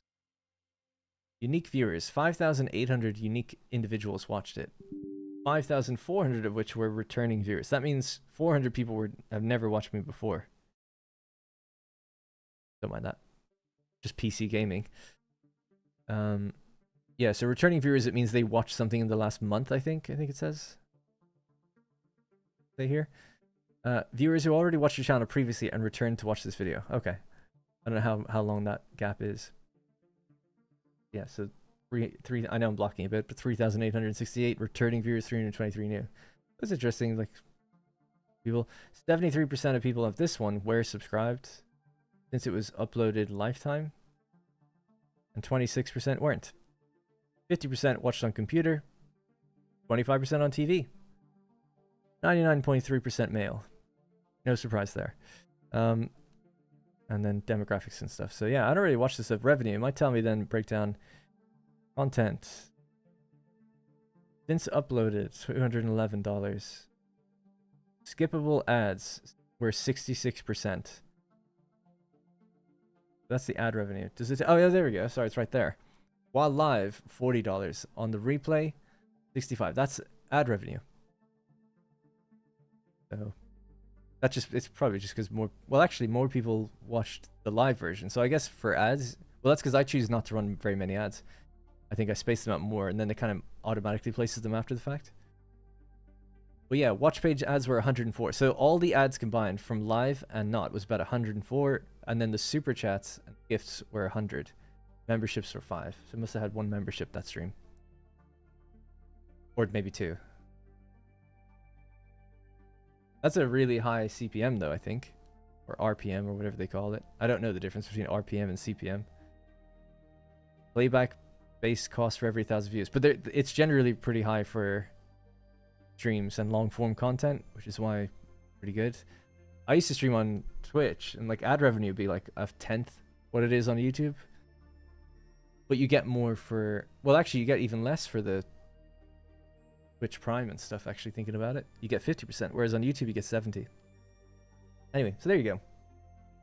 There's some info. That's all the info I have. I've never looked at this stuff, as you can see. I don't even know where anything is. Shout out to the US, 30% of the views came from there. What else do we have? Engagement. How engaged were you? The average view duration was 36 minutes. Kind of crazy that I can, because what's interesting about view duration is it flatlines like off after a minute always. It's like autoplay and things like that on YouTube just cause almost everyone to click off immediately. It's almost like I wish they just didn't even show that. Like, just don't show that, you know, because it's always just a giant dip on every video ever. So really what I'd care about is like from there to there, you know, like after the first 2 minutes, then tell me. Anyway, pay someone to go through all that because I don't care. The reason I don't read it is because I don't plan on changing anything based on it. The only thing I would change is like, should I stream more or less? And it does kind of tell you about what it thinks is doing better for you. Anyways, so there you go. What kind of work did you do before going full-time as a content creator? So I went to college and got a degree in game development. I was a programmer. I did that for 4 years, just in university. And then after that, so I grew up in Ireland. There isn't very, I still think there's like no game companies in Ireland really that aren't just mobile companies. And call me entitled. I just didn't want to work for a mobile company, so I didn't even apply to any. So I started making videos just in the months I already had some videos going anyway in my 4th year of college. And I worked as a programmer for 6 months during college. It was like a work placement thing. You had to interview and try to get it yourself. I think 2 people out of the 30 in my course got it. There's only 30 people in my course. Very small course. So me and one other person got it. I was very happy that I managed to land a job for a while. Great experience doing that. Anyways, coming out of college then, just for during my 4th year, I was doing videos on Total War Rome 2 because I was excited about this game coming out. And then I bought it with the job I had as a programmer for during my internship, which was paid. I just blew all the money on a PC to play Total War Rome 2. I was super excited for it. Anyways, the game ended up being a bit of a disappointment, and I started a YouTube channel critiquing and reviewing the AI from a programmer's perspective. And I was like reviewing DLC and then talking about all the patches and stuff that was coming out for the game. I was just doing it. Nothing was monetized or anything, and I called the channel Darren Total War. I just wanted to talk about Rome 2, really. Anyway, Creative Assembly noticed these videos after like a year and stuff, and then they hired me. But I got hired into marketing. I was hired for an internship in QA and in marketing. 6 months QA, 6 months marketing. But on the day I joined, I can't remember why, but we decided to flip it. I did marketing first instead. So I was like, yeah, cool, that's fine. Let's do the marketing. Because they liked the videos I made. They were like, you can make videos for us. I was like, great, let's do it. I was just happy to be in the mecca of game development for me. Like, the company I've always wanted to work for was the first company I joined. Anyways, and that was after I'd visited them a few times. Like, I'd visited as a YouTuber a few times, and then I was just like, I have a degree in game development. Can I work for you? Like, I want to work for you. Like, what can I do to work for you? And the 3rd time I got in there, I finally got like an interview, and then I got hired. So once you get your foot in the door, you kick it open, or you don't stop trying. Because after I left, I remember being kind of like upset that I wasn't able to, like, nobody cared. They were like, we don't have any openings. And I was like, okay. And then the 2nd time, it was like the same thing. But I still tried. And then someone there was really kind to try and like get me in front of people that might be interested. Anyways. So I worked in Creative Assembly in marketing in a community management type role. But really, it was more video creation. I was mostly doing videos. So then I started to run their YouTube channel. And I uploaded all the gameplay videos. So I didn't make trailers, but I made like the gameplay videos. Like, here's the first Let's Play for Total War Warhammer. Or it started out with Total War Attila, actually, because they were doing DLC. I joined 2 days after Total War Attila came out. February 17th, I think. 2015. Anyway, then eventually they liked what I did, and I was supposed to move over to QA. And I was really friendly with designers, and I was eager to move, because I don't really like marketing. Or didn't. And, however, after a few months, a friend of mine who was a modder, and I knew him because I did videos on his mods, and we were friendly, he joined Creative Assembly, and he's the same age as me, just fresh out of college, and he joined as a designer and on an internship. And he moved in with me. I was like, yeah, move in with me. It'd be great. And the work he was doing really put me off ever wanting to do what he did. He had like no freedom to do anything. And now I know he's young and a junior designer or whatever, but he was working on DLC, and then he was kind of forced to start working on Warhammer, and he didn't really want to do that. He was interested in historical games, and eventually he did grow to like it, and he's still there now, even like after all this time. So he's totally happy. But seeing that and his experiences and talking about his frustrations really put me off wanting to do that. And I had designers that I was super friendly with saying, like, you're supposed to, like, we have a design test for you, like, we want you to, like, kind of come over and stuff. But I had already, after a few months, been like, this looks like hell. And the thing that really turned me off it, and I'm sorry, I'll play the game in a second, is just that the game director for Warhammer, in hindsight, was going through a really stressful time personally, which I didn't know at the time, but he was, like, screaming down the office studio about how he's stuck, to quote him, stuck making a fucking reskin. And I was like, damn, man, you know, you work for 10 years at this company, you maybe make it to the point you're a game director, and then you resent the thing you're working on because you have no creative freedom on it. And everyone I talked to, everyone there was like, we have to bang these games out every year. They were an annual franchise at that point. And it just seemed soul-sucking. Now, I didn't go in with my head in the clouds thinking like, oh my god, game development's so amazing, everyone's loving everything they do all the time. I was a programmer for 4 years. I knew the reality of what will be happening. But it was just even more dire than I thought. So, I had to stay because I moved from Ireland to England. So I was like, I'll just stay in marketing. I didn't want to go over or even try to. And they were paying me more to stay. So I was like, I'll just stay then in marketing. And I became full-time. And I didn't do the rest of my internship. They just made me full-time straight away. And then after a year, I was like, okay, I'm going to leave. And then they like doubled my salary. They were like, don't leave. Like, there was this whole restructure thing going on. They were going to pay people out. And then I was like, I'll just leave. I'll take the money. That gives me a way out. It's great. And they were like, no. Basically, they told me, like, the restructure is actually based around you. You need to stay. Otherwise, we're not doing the restructure. And I always felt super bad because I didn't know that. And it meant that other people were being let go because of me. So it was this, and then I figured out why everyone fucking hated me on that team. Designers and programmers really liked me and I was really friendly with them, but people in marketing did not like me. Now I know why. Or I started to learn why. And also my personality. I'm an asshole. I guess. So you asked what I did before this. That's what I did before this. Eventually, even after the pay rises and everything, I was there for 2.5 years. And I think I came out just over double my salary that I started with. And then I was a senior. And then I just left. And I decided I'm just going to do YouTube on my own. And I was making $300 per month on YouTube. But I was like, I'll just put my back against the wall and make it work. And eventually I did. It took me a long time. But there we go. That's what I did. Now, I work on Manor Lords a little bit, so I'm getting back into game development just slightly, but I'm really inexperienced. Because I hadn't done it for, well, really since college. I mean, since then. Because I didn't do it at Creative Assembly. Other than just took part in some game jams now and then. Right, sorry, we have to do water. I can't talk and think at the same time. Unless I'm talking about the game.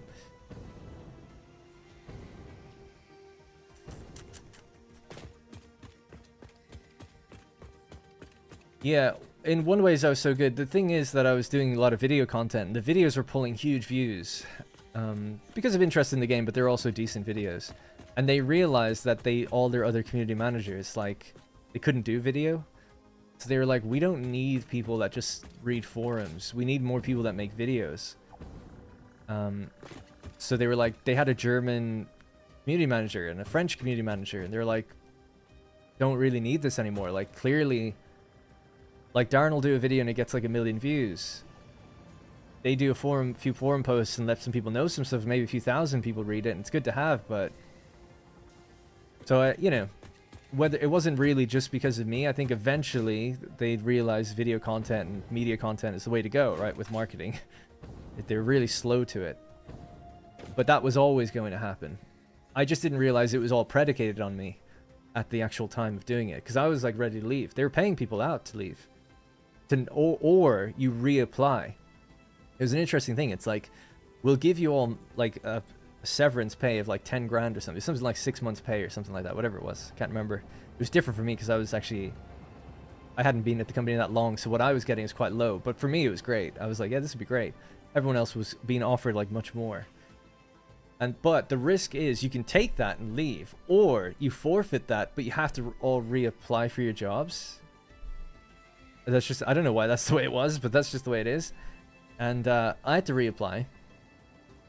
Or, well, I said I wasn't going to, but then they were like, see, they weren't supposed to say this, but they were like, it's because of you, and you're kind of like you're gonna get it. You know, you don't have to worry about not getting it or something.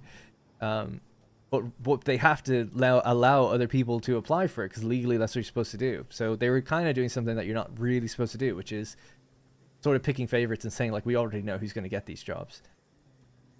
It's a fucked up thing. That's why I wanted to get out of the company. These big companies suck. And they're snakes. The HR department are snakes. I was there for... one more story, just really quickly. Very quick. I told you I was an intern for 6 months. It was supposed to be for 12 months, right? I was being paid £16,500, living near London, where they're based, which is like nothing. My rent was 1,075 a month, and I was being paid 16.5 grand. I was paying to work there. My dad was helping me pay to be there. But anyways, and they were paying half of that. The other half was coming from an intern company that they worked with at the time.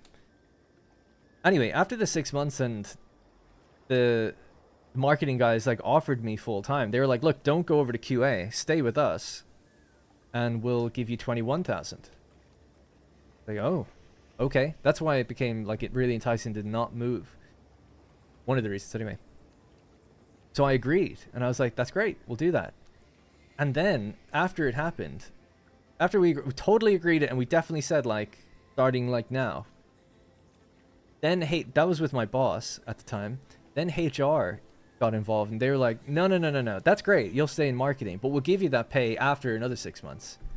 And I was really crestfallen by this because I had just made the deal and chose to stay and told QA I wouldn't be moving, and then they were just taking away like what they told me they were going to give me. 100% they told me that.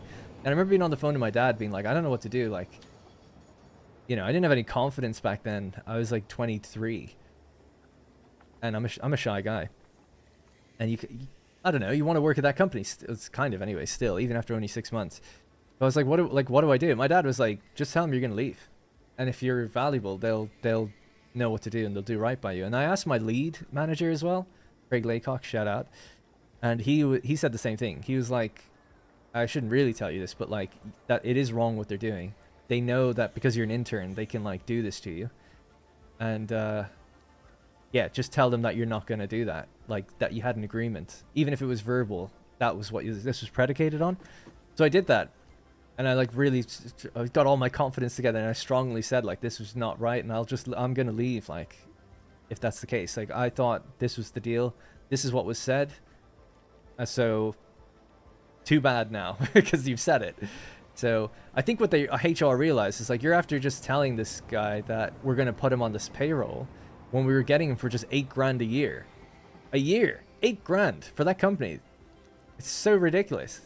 They're huge. They make loads of money, very profitable. And they had me for nothing. 8 grand. You sell like 40 copies of the game and you make that money. It's so tragic, like how they treat you like shit. And then they did eventually say, oh yeah, that's okay then. Like we'll keep you on, we'll put you on 21 or whatever. Great. But it's like, you were ready to do that though. Like, that sucks. How could you do that? And like, why would you? Anyway, for so little. I could understand if it was a huge amount or something, but it's like, I'd already worked for you for nothing for 6 months. You'd paid me 4 grand in those 6 months because the other company paid another 4. So only out of your pocket were you paying me 4, and you're willing to like do that to me. Fuck those companies. I like CA and their games and stuff, but I'll never work at a big company again, ever. It's soul crushing. And I know for a lot of people it is, and they just do it because they have to and stuff. But I am lucky that well, I say lucky. I mean, I really did leave just on principle, not having anything to fall back on, really. I had enough savings to last me a year, and I ran out just at the end of the year and started breaking even on the channel. So it was really cutting it fine. And I did have my parents in case anything went wrong. I'm sure I could have gone home to them. It's not like I would have been homeless, but still. I knew I was young enough to make the choice to do something a bit risky. And I could probably bounce back. So don't let people mess you about. And then, long story short, like I was up to 21,000, which is still kind of low for the area. Because again, I'm paying half of that's going to rent. But you know, whatever. Within I think 6 more months, my boss again, who I liked, he's like, yeah, I think that was when I said like, I'm just not happy like I'm doing a lot. I can definitely see you guys are really benefiting from what I'm doing specifically. I just feel like I'm really like paycheck to paycheck here. So he was like, yeah, we can see that we undervalued you, which meant a lot. And then I think I went up to like 25,000. And then soon when I was about to really leave, like a year, so that was in the first year. A year went by, and then I wanted to leave. And I was like, okay, I'll stay to like doing this game or something. And that's when they were doing the restructure.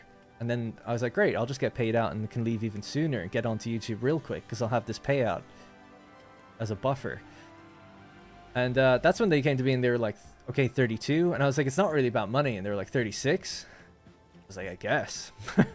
So I stayed for 6 more months and then I left. Because I just, it wasn't about the money anymore.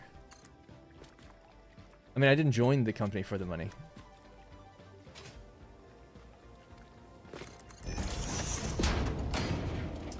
Alright, I should really plan this out. Right, I can focus now. We'll start building again. But I hope people were kind of interested in this story. So we do have straight pipes now. I need to use the mode. I don't need to curl them around like this. You're correct. I'm broken by that. I need to build supports and build these up to where we need to bring it. So we're going to have 6 pipelines. 6 pipelines, yes. So let me figure out where they're going to go, and then I'll hook these up to that line. That would be the thing to do.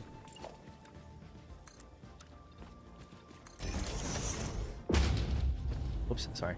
Somewhere like here is probably good. So that's 8 meters above where it needs to be. Can this go all the way through before hitting ground? Not quite. No. Not that I really need to save on pumps. We'll have to use them anyway, but let's, if that's 4 and that's 4, let's go to 10.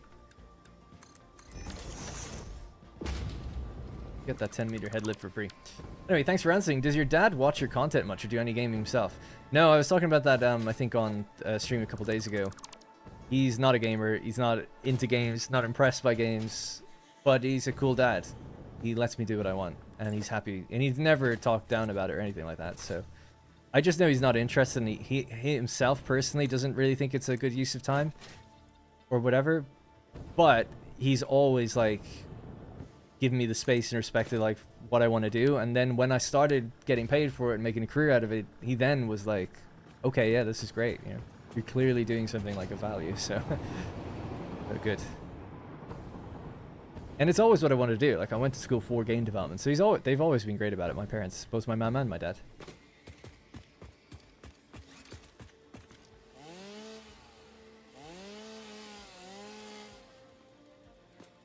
So I'm also going to we'll do Blueprint Connect, and we can bring the 6 pipelines along together.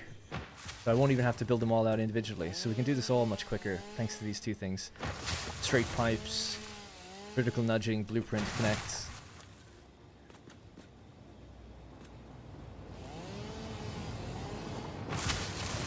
Yeah, true sinister. Yeah, I've got good parents in that way. And I can understand them being skeptical. It's like, I did play a lot of games when I was younger. But yeah, they're cool with it. They're a bit upset that I've moved away and stayed here because I don't have a job here like that needs me here, but I haven't come home yet. And I think they'd like me to come home. And we tried to this year, but for reasons I won't bore you with, it's just a bit it's difficult. You have to be there for 6 months before you can get an you have to pay an inflated mortgage rate unless you're there for 6 months. Otherwise, I'm counted as like a foreign holiday home, because I'm a foreign taxpayer, even though I'm Irish citizen. So it's quite a shame, really, that there's that 6-month window, because it means I'd have to rent somewhere for 6 months, and just like a whole thing. I'd rather just try to get a place. There's a few little loopholes we could do to get around to that. I might try in the future. I was just working out the space on that. So you get 3 in a line going along here, back twice, and then they're going to go over and feed into each group this direction. Alright, so anything that gets in the way of this will delete.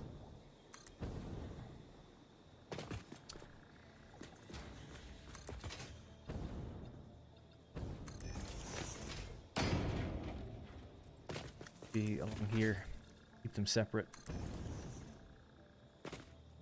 Turn Rex cam on today, but he's moving around now. Oh, we got spiders that are awake. Back up.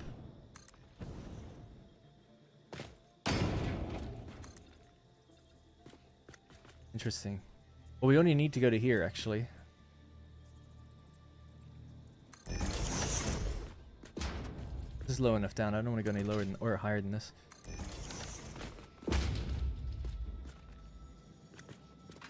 Have to have a raised floor over there for any other things that might need to come this way. Did I move past one? Oh, right. It's there. I'll have to turn sooner than that then. Maybe here.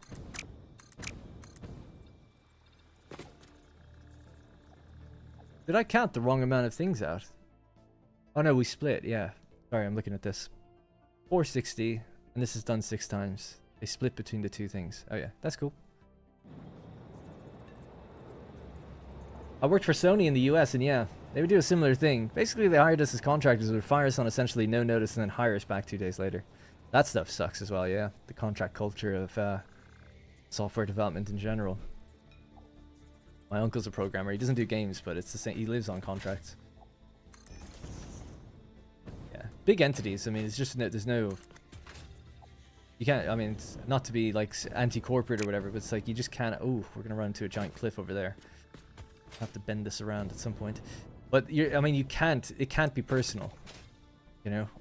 So you are just like a cog in the machine, and sometimes that's great or whatever, and sometimes there's security in a big company. But other times it's like, yeah, you just know that whatever they tell you, it is vapid ultimately. It has to be for the company to work the way they do.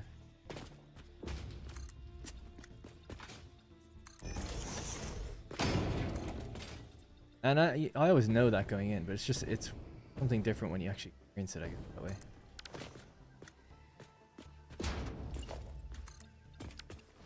How many is this? 1, 2, 3.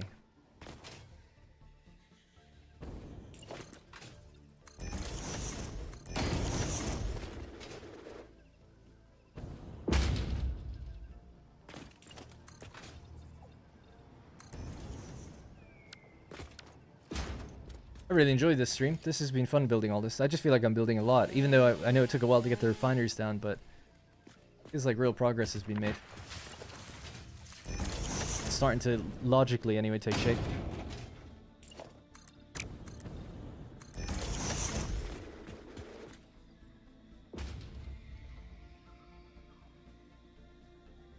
Curved pipes could also be pretty vertically. We could try that. I like rigid pipes personally.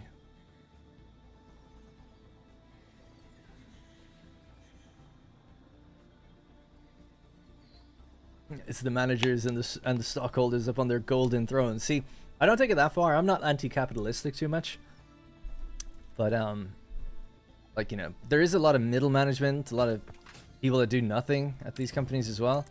And sure, CEOs might make tons of money depending on their company. I do think CEOs bear all the, well, they don't bear all the risk, but they do have a lot. It's a stressful, tough job, I'm sure. But I do think it's fair that they get paid a lot. Not necessarily hundreds of millions, but I could see when you make it to that level, yeah, a few million or whatever. Makes sense to me. But when it gets to like the insane levels of money, it gets crazy. But I don't mind when you've got stock in a company. A lot of people say like, oh, billionaires and stuff shouldn't exist. It's like, well, they don't necessarily have billions. Their companies are valued at billions. And they have stock in the company. Were they to take every bit of their ownership out of the company, they get the money. But it's not like they're sitting there with like 50 billion in the bank doing nothing. It's in the value of a company, which is liquid cash trading. Rather than like just, it's like it's not being taken away from anyone. But anyway. Getting a bit political. I'm a bit of a, I like to think I'm a centrist anyway. I see both sides. Like, yeah, make your money, but like, I have a line too where it gets to be too much. But I also think it's probably quite a tough job, depending. Some people probably don't care at all about the people below them, but I'm sure some CEOs find it very difficult to, like, when it has to come to the point where you have to restructure or fire people. At least I know a few people that are higher enough up, and they feel concerned when that does happen. Yeah, Sven went on a rant about how poorly employed and treated in the games market during one of his Game of the Year speeches. Yeah, I saw that. Yeah, I mean, in some way, he seems fine, but it's like, you can't just go up there and give a speech, say like, just make great games. Like, a lot of people do make great games and they don't sell. So you can't just say that. Like, and he knows that. But I do know what he means. It's like, you can't think monetization first and then build the game around that. Because then you're taking on way more risk then. That's why you have so many failed live service games, right? It's because they're building the game to try to mimic someone else rather than like starting from a point of honesty, I suppose. Again, I guess I'm a an annoying centrist where it's like, yeah, I see both sides. I know what he's saying, but like at the same time, it kind of read to me a little bit like oversimplified. But the message was good, I suppose, and that's what's important. And easy for him to say, right? He's just made some, or not easy for him to say. It's good of him to say because he's just come off of making some very popular games in genres that a lot of people would tell you aren't popular, and that keeps happening. When I was at Creative Assembly, like I was actually. Weirdly, I was in like really high up meetings. I was in big design meetings and stuff, and they knew I was like a real active player of the game. I was in like the boardroom when they were concepting hyenas. For God knows why I was there, but I was, and not many other people were. Yeah, we're a little too low on that one. We could just raise it. But anyway, at one point I remember I was asked, PUBG had just come out and it was doing really well. And my boss had asked me like, how can we make something like that? He's a marketing director. And he was, as a director, he had significant ownership in the company and how it did things. He wasn't the CEO though, but he was at the table. Anyways, so I remember they were talking about like Total War Arena, and then they were talking about doing a Saga game. So they were like, they wanted to make a Total War game quicker. Basically, Warhammer 1 came out, and despite what people will tell you, it really underperformed what they thought was going to happen, and it performed much worse than Rome 2, the game that kind of came before it, the mainline game that came before it. I'm just working out where the things actually need to go here. It really underperformed, and they panicked because they were like, Jesus, we've just committed to 3 of these. You're supposed to, the contract for Games Workshop is to do 3. They're giving a significant cut to Games Workshop with each sale, and they've just sold less than the game that didn't even have any licensee problems. When you take on a license, let's say your game sells 1 million copies, and you get, at $60, you get 60 million. Brilliant. Steam take a cut, but let's just forget them for a minute. When you take on a license, you're saying, okay, I'm going to give you 20% for every copy sold. What's the assumption then? The assumption is that you're going to sell at least 20% more than you would if you didn't have the license. That's why it's worth taking on a license. And ideally, you get even more than that. It's like, okay, sure, I'm giving 20% to Games Workshop. It's actually much more than that. But I'm going to gain that equivalent audience that haven't played Total War before, that wouldn't have found us otherwise. And hopefully that'll be even greater than what we're paying the licensee. Otherwise, we should just do a game on our own. For Warhammer, that didn't work. For a couple of reasons. They did gain a significant portion of people, but they lost an even bigger portion. Where it was almost even, actually, which is interesting. But it meant that they were now committing to making a game that was costing them more money than if they just didn't do a license at all. And they committed to a 3-game deal, so they had to do 2 other games. Now, these 2 other games were supposed to be initially just follow-up titles. Games that could be turned out really quickly within 1 year. Almost as big expansions. And then the idea was that they all fit together in one big game. But because of the panic, they were like, if we make 2 more of these, we're going to lose all our historical fans. Because we can see X amount of people that bought Rome 2, and X amount of people that bought Total War Attila have not bought Total War Warhammer. They can see that because they own, like, it's their game, so they can see the crossover. You don't see that if it's a different company. They're like, oh god, what do we do? So they were planning on building a really big, ambitious Total War that wouldn't be done for 3 years to be ready for when the Warhammer trilogy was done. And what did they do? They canceled it. Said, well, we can't do this now. It's going to take too long. It's easy to say on paper, but it would have been great. It seemed like it was going to be great anyway. It was certainly big and ambitious. But they canceled it, and they go, well, here's what we're going to do instead. We're going to make a mini Total War game, and we'll call it Thrones of Britannia. Total War Saga, Thrones of Britannia. And we'll start making Rome 2 DLC again. So they purchased CA Sophia, and they got them on Rome 2 DLC, with the idea that they needed another team to build a historical game while they were doing Warhammer. And Total War Thrones of Britannia sucked because it was a small game that nobody asked for. And then the Sophia team made some Rome 2 DLC, which is fine. People were okay with it.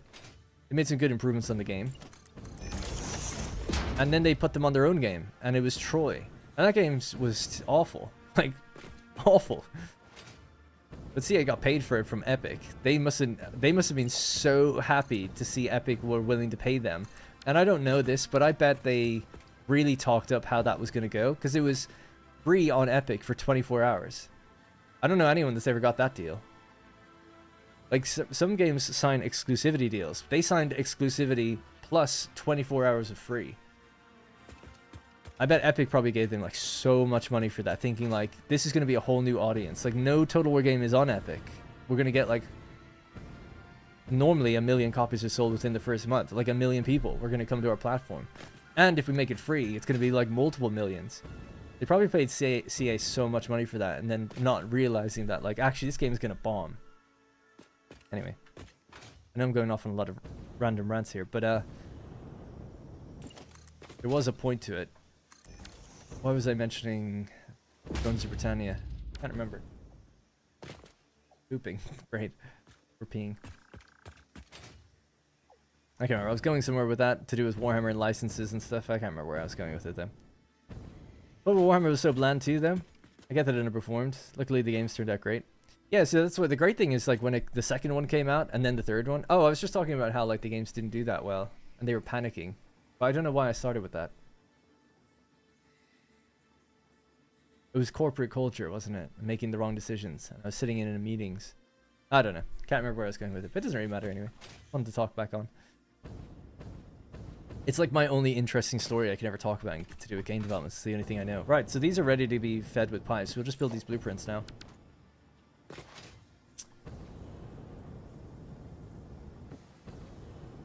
I think it's always been an overvalued IP outside of their miniatures. Yeah, well, the funny thing was when I joined CA, I remember I learned soon after I joined, like, we're doing Total War Warhammer. What do you think of that? You know, because they knew I was a big fan. And I was like, I've never heard of Warhammer. And I hadn't. I'd never heard of it. And they were like, oh.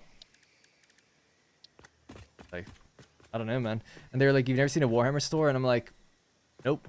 They don't have them in Ireland. Or at least they didn't. Or at least I'd never seen one. To be fair, I lived in rural Ireland, so why would I? Well, yeah, never heard of it.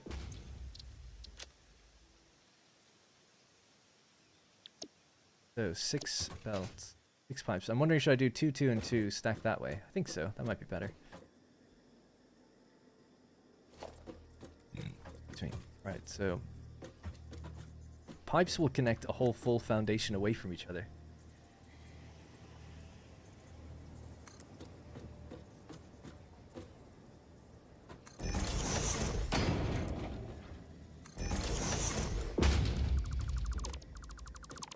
That's all we need.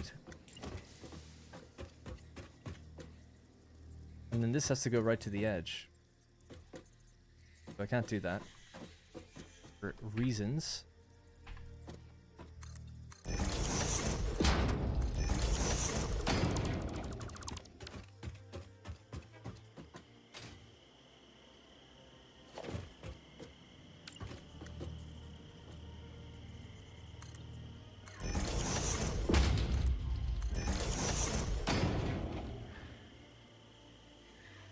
Yeah, Warhammer 1 hit its popular. So, one thing I was going to say about it, it underperformed in sales, but it really overperformed when the DLC started coming out. The DLC was like, the attach rate of DLC was super high.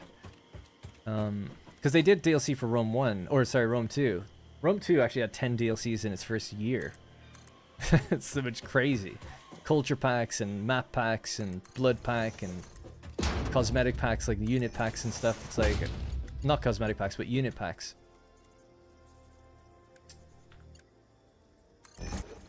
And they sold well.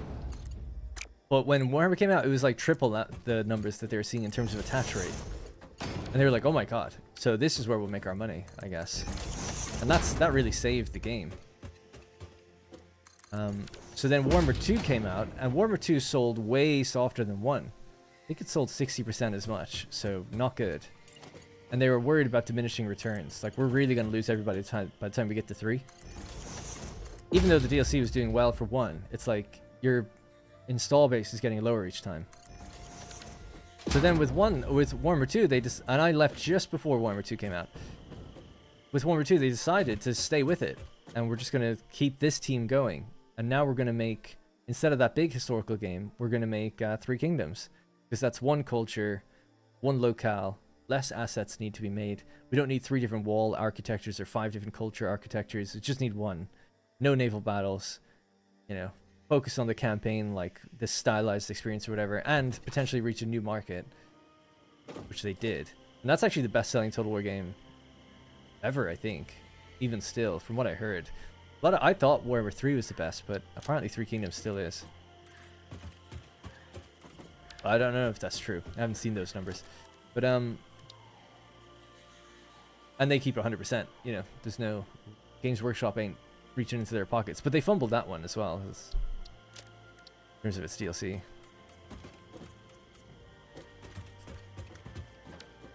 Such weird music. But anyway, yeah, so in my opinion, though, with Warhammer 2, the game became like what it should be, which is like having lords not all stacked in the same place and being able to conquer everywhere. All the basic stuff, like river battles, like none of that stuff was in the first one, so they did a great job with... And that designer I lived with, he was like the lead on a lot of the Warhammer 2 DLCs, so I think he really helped shape that game into something much better.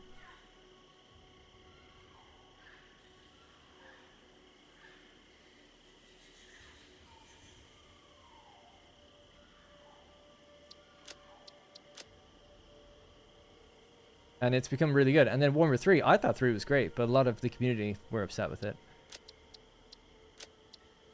But I love the game now. I think it's awesome. I think it's like the best Total War game, pretty much, to play. Clicking this was not... There we go. Yeah, pretty much. In terms of the volume of content, if you only buy the third one and then buy some DLCs or something, there's just so much in there. You used to have all the games to get the combined map, but now they just give you that map with the third game. So, why did they cancel Three Kingdoms 2 then? I don't know.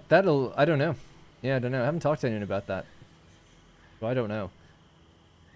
But Three Kingdoms is a massive seller. It had the concurrent player record that compared to all other Total War games for a long time, and then Warhammer 3 actually beat that. But I think because Three Kingdoms, Warhammer 3 was on Game Pass, so they lost some users to that, maybe a little bit. But they don't have to give any cut to anybody. I'm sure Warhammer 3 is more profitable now as a post-launch game, but apparently just at launch it just wasn't as much. I don't know why. That's just what I've been told. But yeah, Three Kingdoms was insane. Sold like something like 3 million within the first month. And it was more expensive than any Total War before, just by £5, at least in sterling anyway. And they don't have to give a cut to anybody, so they were loving it. But yeah, they messed up the DLCs. The DLCs were all received really poorly, and then they said, okay, we're ending support for the game, we're going to do another one. And they said that. And then they just never brought it up again. And they never formally acknowledged it's even being cancelled. But it has. So why? I don't know. Couldn't get the team together properly, and I don't know. I have no idea why. What am I doing? Oh yeah, we just built that blueprint, and now we can combine these things up. Morning from the land down under. Hello, go-kart. Your fave by far? Three Kingdoms? I like Three Kingdoms. I just wish it was realistic. I thought its campaign was interesting, or its battles were... I like the battles in historical mode, the scale of them and stuff, but there's no like real matched combat, which I really dislike. So you can't see the troops like connecting their hits often. They do it rarely, but I think the animation budget went into those duels, and I have no interest in like special characters fighting duels with magical abilities. Get the hell out of here. For me anyway. All right, so let's see if this works. Would it? Well, I don't need to connect it down. Thinking about it, so we need this to go further back to here. And they should turn automatically as well, right?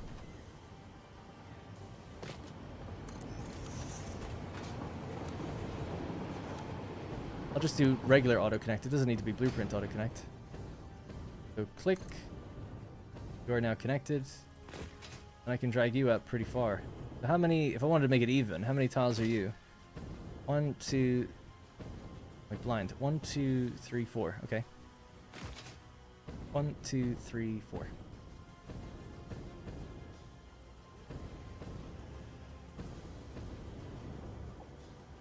Oh. That's annoying. Maybe I should do... Yeah, I'll have to go under these. Okay. Alright, I have to use a different blueprint. At least I didn't found that out early enough. We'll just do 2, then 2, and then 2, rather than 3 and 3.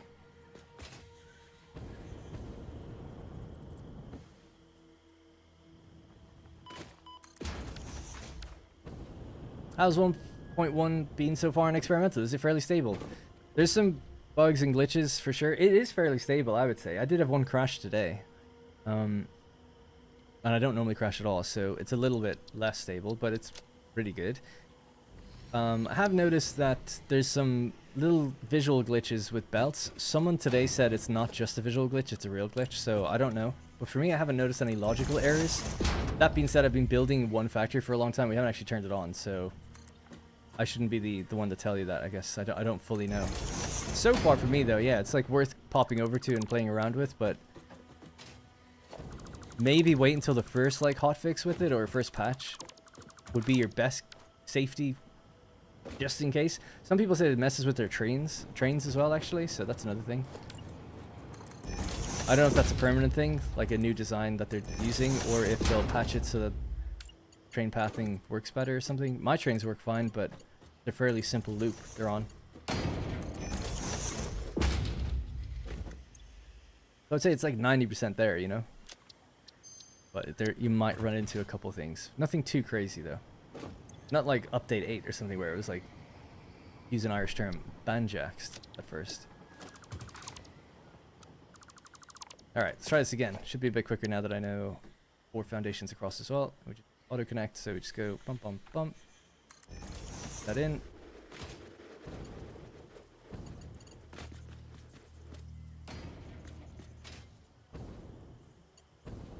Alright, we click to confirm the auto connect and we bring it forward. 4 foundations, so ink to there. I have a hover pack as well, I should probably use that. That'll certainly make life a lot easier. Alright, click 1, 2, 3, and 4. That's what I'm talking about.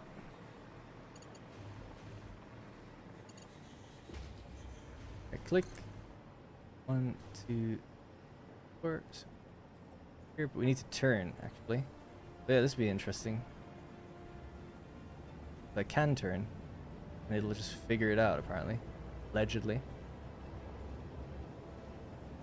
This is the thing. It turns using auto, like using curved. I don't know how you change that to say like I want you to use straight.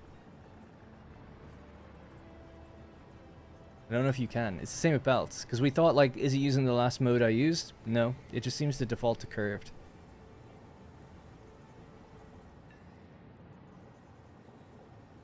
But okay. I'll just get rid of these and rebuild, connect these myself, I guess.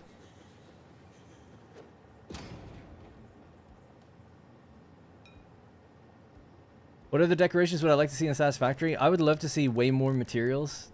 I'm kind of disappointed there isn't more. Like, way more. Like, I'm talking 20 at least, minimum.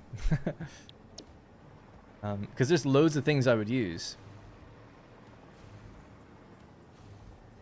That material. Like, give me that as a full foundation. I know, I guess grip material is pretty close to that. But give me that one. Why not? You have the texture already there. What else? Why not give me this?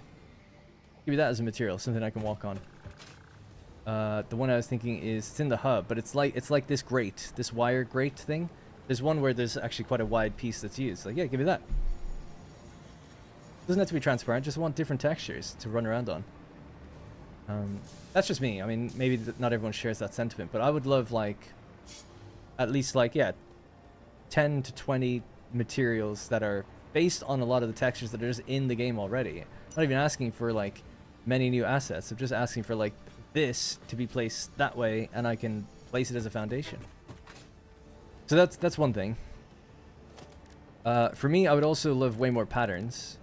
I think that'd be good. Not very many. You don't have to go crazy. I don't want giant lists where it's like thousands of things. I'm just saying, like, it just feels like quite limiting so far. And then finally, the I would love to have my own custom swatches that I can build, like multiple, like save them. Anthony Churn, by the way, 25, thank you. You're the Satisfactory MVP. I enjoy your videos more than any others. Thank you for the content. Well, thank you. Really appreciate the support, so thank you very much. Yeah, wooden panels. That'd be kind of cool. I know that might be a bit out there, but it's like, there is wood in the game. See, something like wooden panels might require like, well, now you need to record wooden audio and stuff. And I'd be down for it, but I'm trying to even meet them where they are. It's like, you have the textures already. Just place it on a foundation. Give it the metal noise or a variation of metal, and away we go. But that's just me. Maybe nobody else would care about that. I'd like more types of windows, generally. It's good that we got... I really like that we've gotten the vents and stuff. That's awesome. Those are like functional things that felt like they were kind of missing, so it's good to have that. I'm pretty happy with the sets of beams now. I wouldn't really do much. I know a lot of people ask for like rounded foundations and stuff. I don't care about that.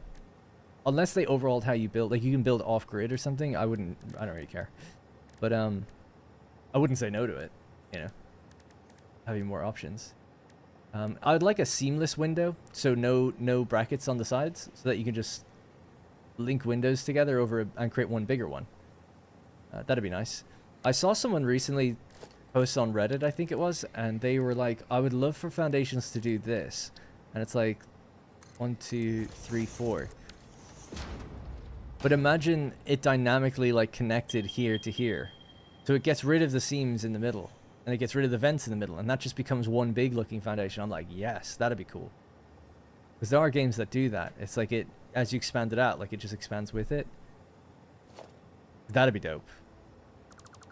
But yeah. They're working on rain? Yeah, they said that they'll get rain in the next update again. It was in before a long time ago. But... So yeah, I would love to, honestly, yeah, if we're talking big things, I'm just trying to be reasonable, but big things, I would love spline-based roads so we could curve actual roads. That'd be great. I use roads more than anybody. With all my trucks and stuff. I'd be down. Right. Now you can use straight mode. Yes. Bit of a tree in the way of this one, but that's okay. There's something else I was thinking of. When you're in the elevator, you can't... oh yeah, much more like emblems and things. Things you can use in the display signs. And if we're talking crazy features, I would really love to be able to hook up display signs to machines. And as many as I want, and it totals like their efficiencies and stuff. I would love that.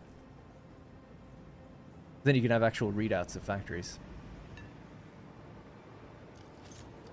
Those would be my like top list. If I was there and we were like, okay, what are we going to focus on for cosmetics? I'd be like, we need like a version of seamless windows. We need a version of seamless foundations. We need more emblems, more factory iconography, both for signs and for patterns that you place on the ground. And then we need signs. We need to be able to read belts or just machines with an invisible wire, some sort of invisible wire, right? So you just place the display sign down, and then with an invisible wire, you connect it to the machine. So you'd have a separate mode, right? This would be a bit out there, but I would totally be like, this needs to be in the game. So just like when you're looking at wires like this, there'd be a separate mode, and it would highlight the things that you don't see. So just like doing this, right? We're highlighting holograms. I would want to highlight the connection points. So it's like, this sign is pointing to this, and you see like it's a green line pointing to it. Like they're all like just colored lines or whatever.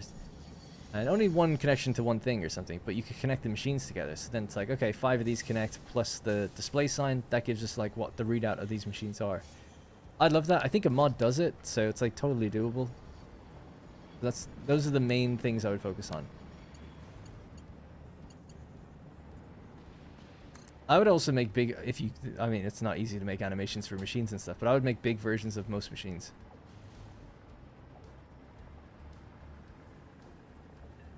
It's like, instead of having to place 200 generators, it's like, can we have like a mega generator? And it's big, and it requires advanced materials, and you unlock it like at some other tier. That kind of thing, that's what I would do. It's like, yeah, we need ways to prevent people putting down 1 billion refineries and 1 billion, like, fuel generators. Like, there has to be a way to have a bigger... Like, the recipes would be the same. I'm not looking for new recipes. But it would be, like, an upgraded version of this. So it's like a tri-refinery. It's like 3 in 1. with the space of like, it could even be space bigger than 3 refineries next to each other. Obviously that would require a lot, right? You have to make a whole new asset, and that's a lot in this game because they're very good looking buildings and they take a lot of thought. But I think that'd be cool because then it's like, okay, now I can work with bigger machines, and instead of having 3 that take 100 each, this now takes 300.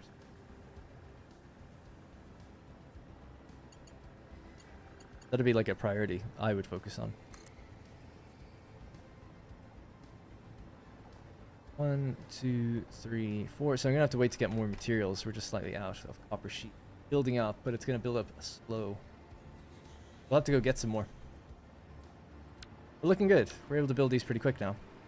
Certainly quicker than without the blueprints. I won't be able to curve them, but other than that, it's still way faster. This has to go all the way down to the end. So let's go get some mega copper sheetage. And once we get this pipeline done, that'll be done for today. I'll be back next week, continuing the build and turning it on and stuff for the first time, I guess. Can we turn it on today? We do have a lot of the components here, actually. We'll see if we can turn it on. How much time do I have? I don't have the time to do it. I know it'll add like 20-30 minutes. So if we have to... I'll pull the kibitz. Watch the next one.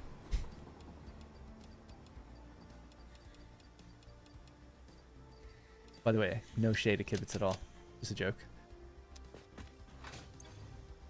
Not that he would give a damn anyway. Take care, everyone. Thanks, Darren. See you later, Jerry.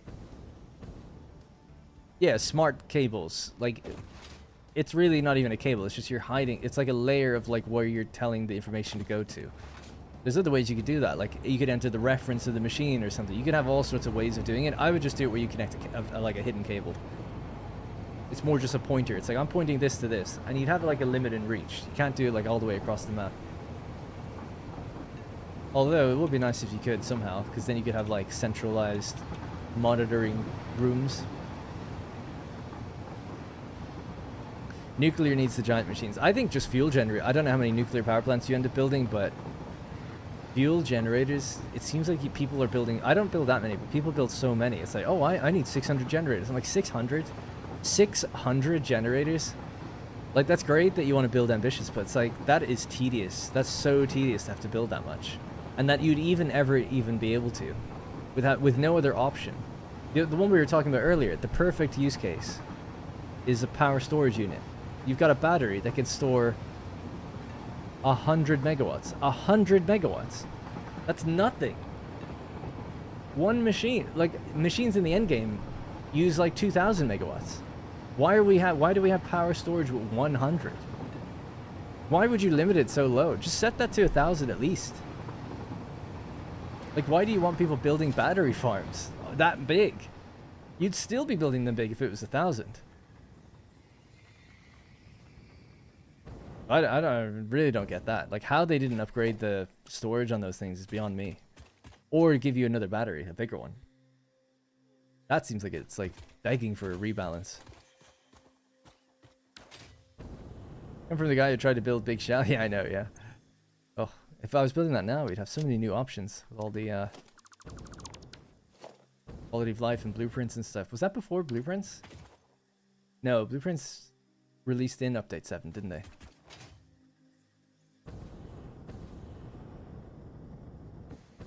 At least that was up to me. My whole thing is like, you can build 1,000 generators, and because there's that much resources in the map, at least, not even, there's way more than that if you wanted to.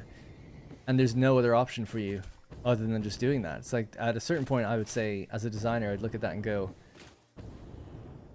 we shouldn't ever have this be a use case where it's like, you have to do this if you want to make use of this. There should be another option.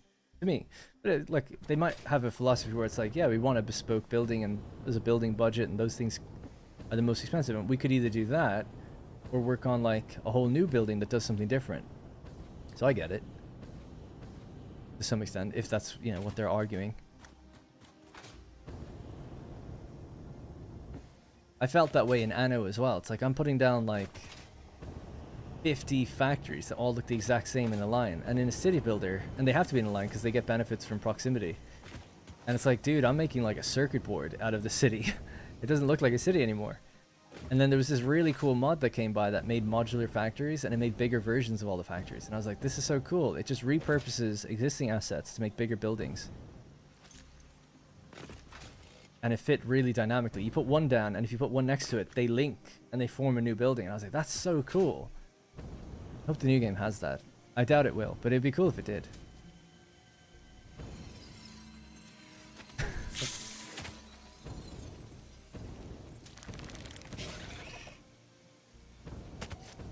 He's fine. Freeform patterns, so they're not attached to a foundation. Kind of slip on top of it. That'd be cool, so you can place more than one on a foundation. Yeah. Always wanted to be able to do that. Bluetooth, yeah, Bluetooth technology, linking the display signs to each other. Exactly. That'd be cool. Just call it Bluetooth mode. Why not?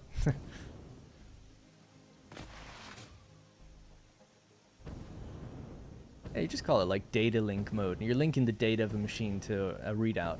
That's it. But these, all of these suggestions, these would be kind of side things. I hope what they're doing for DLC and stuff is focusing on like some sort of new biome with new things to do inside of it. If you've only got the budget for one thing, I would do that and just try to keep up with quality of life stuff as much as you can.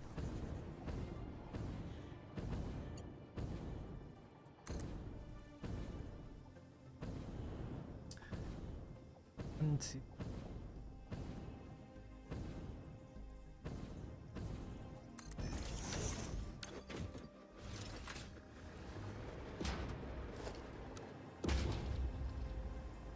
Just say, where's my blueprint?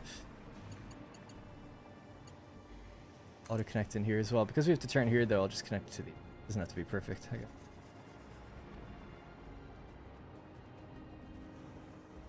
U gap helps the turn.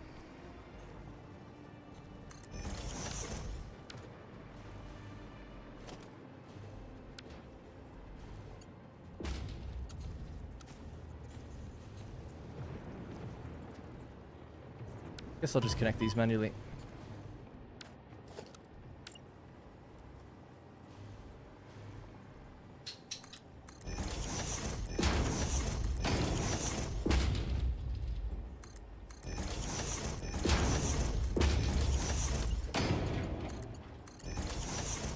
I do love that colors just like work now, where they copy the thing that is already painted and it just spills over.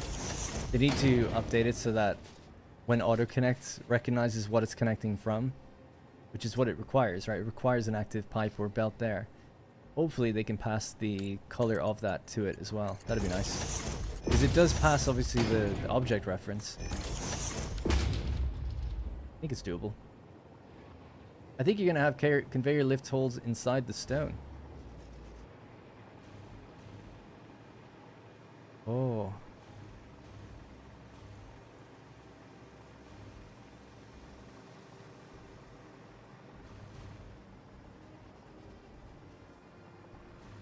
Damn. What we could do is rebuild these and shift them down, like down that way. That way I don't have to... I was thinking you could move them forward, but that means moving everything, right? But if we just offset these ones further down that way. We'll do that next week then. Make a note of that.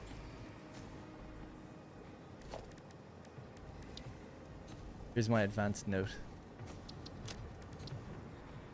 Why are they colored pink? Is what I'll ask next week, and then I'll try to remember that. Yeah, and some of the pipes are going to be breaking off all the way down here, actually, thinking about it. No, I'll just keep building them anyway.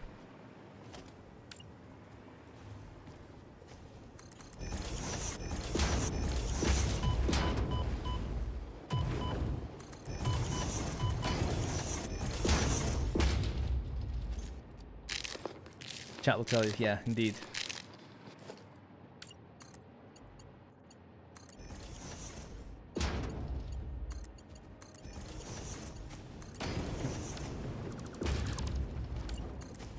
Got leftover Chinese. Excited. Look, he's eating his... He sniffed the medicine bottle. He has his cone on, he sniffed the medicine bottle and it was like... Get it away from me. Alright. Cool.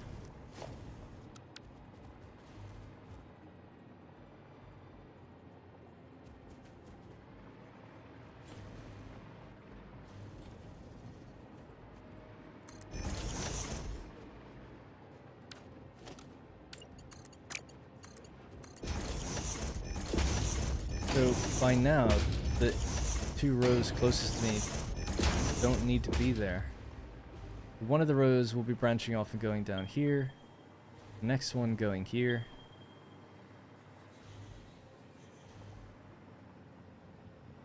And they have to receive... Like, they need a place where it joins in. Yeah.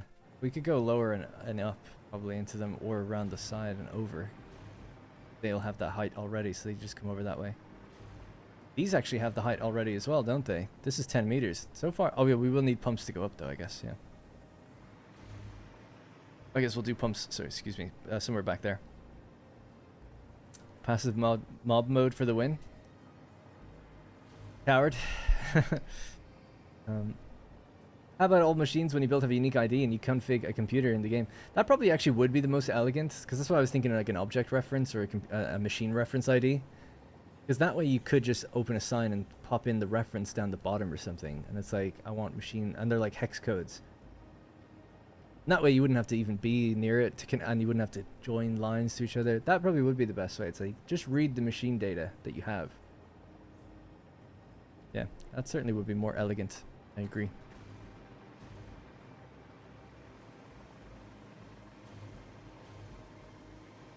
Next line is here. So you two are gone.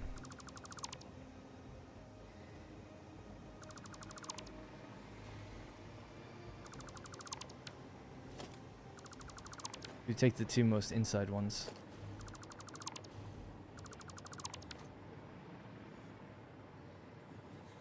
Leave that as it is. Actually, I guess I'll put them... The top one will be gone by now as well.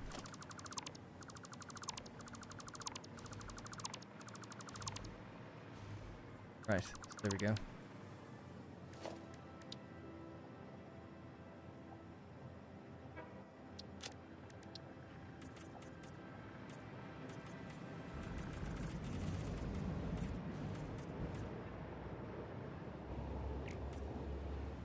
Right, it's good enough. Right, so water going all the way along here. This one will branch into this thing. Or could we do horizontal to vertical mode, and I guess it'll just be able to snap in. So we'll do horizontal to vertical. There. And then it has to go up 1, 2, and then straight mode. Oh, so good. Pumps will need to be added somewhere back there. As a reminder, I'll just leave this here. Can see if future Darren can work any of this stuff out. Darren, the pink! That sounds weird. But yeah, I know what it means. That'll be funny though. Alright, so we'll just hook this one up as well, why not? This one goes all the way down to the bottom.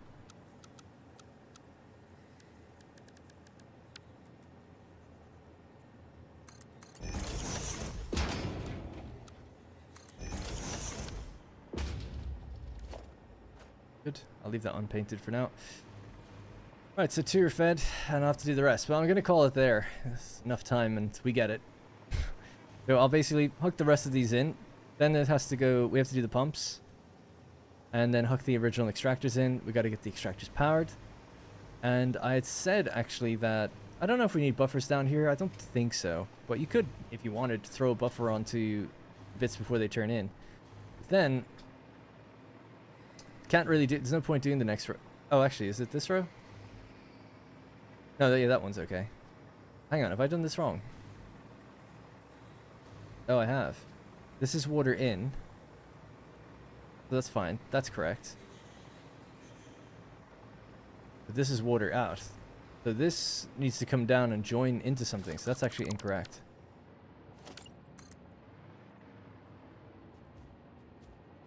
I guess the gaps between these are bigger than I expected. This comes out and joins back onto the one it was on. Oh, yeah.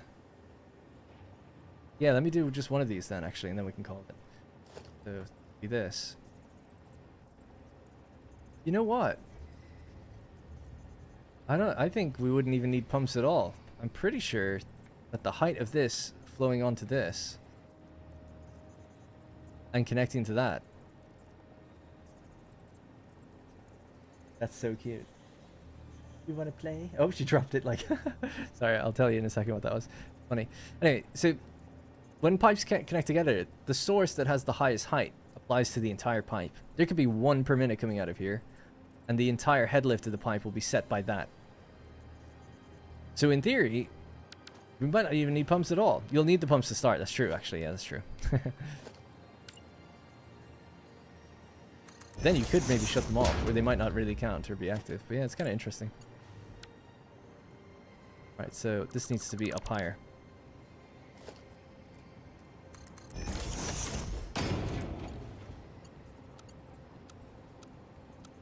I feel like straight mode is just horizontal to vertical. I'm surprised there are 2 different modes. You know? It's like horizontal to vertical, but like on a horizontal plane.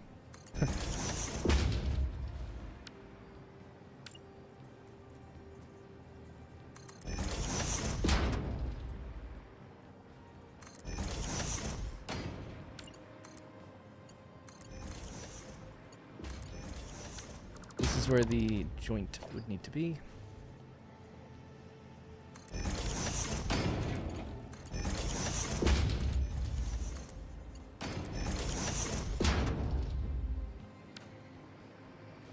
Right, so yeah. And then a valve or something here to prevent it rolling this way initially.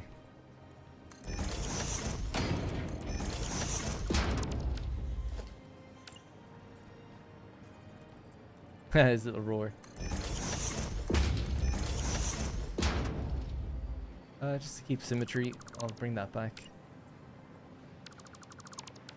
So, valve itself. Here.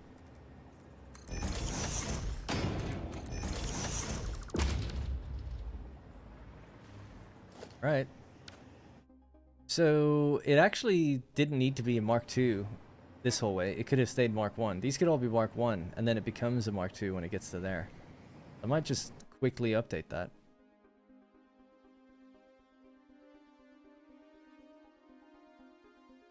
Oh wait, oh no, this is correct. It is correct, but I forgot to split. It needs a splitter here. This is a different world than my series, yeah. I say splitter, you know what I mean. Ah, so this would have to go horizontal to vertical mode in there.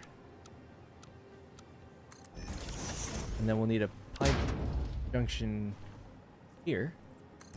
Rotate it. Wait for the autosave. It does it.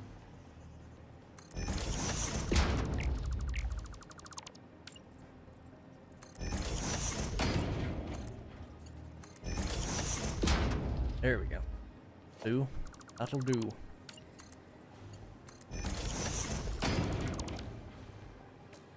But yeah, it's the Desert series is always just a video. You never miss anything. But streams are just another world where we hang out, play around. We're on 1.1 in this one. Gotta go to my second class for today. What a great stream. Thanks, Mendicant. Sorry, I know I wasn't really reading chat just the last few minutes too much.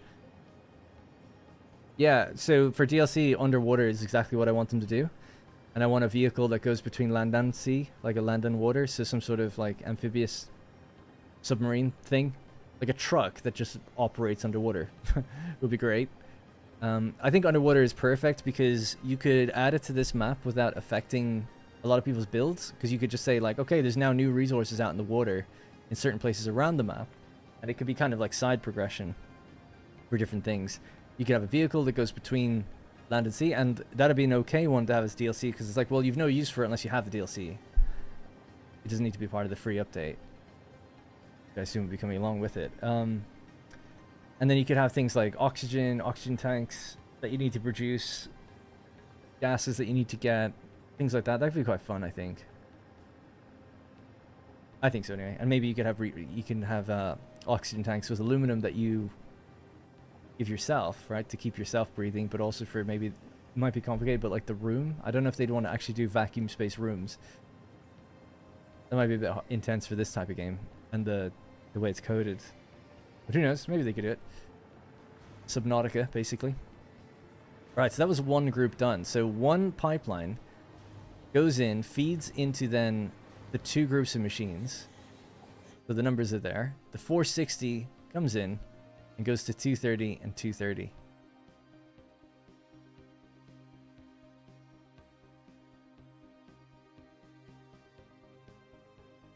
I feel like I've done something wrong. Let me move this up for a second. Oh no, that is right. These are all 460. I was just wrong in thinking they need to be Mark 1s. Yeah, so 460 goes along. Ah, I have done it wrong though. I'm merging these in the wrong place, haven't I? Yeah. Not entirely wrong, but definitely wrong. So, the one that came back, and I'm sure maybe some of you have gotten this, the one that came back and split into here, it needs to actually join there, like underneath this one, to go into here specifically. And then the other one that's over there. So there's two. Your group comes down and comes into here. Your group comes down and comes into here. This pipeline should come to this point and split evenly between the two. That's how it works. So this looked okay, but that's not right. So get rid of it. I'll just leave this. I'll do this when we get back next week. That is no longer needed. You won't be coming back that way. You'll be coming back more directly. And that's fine. That's what we left all this space for. Yeah.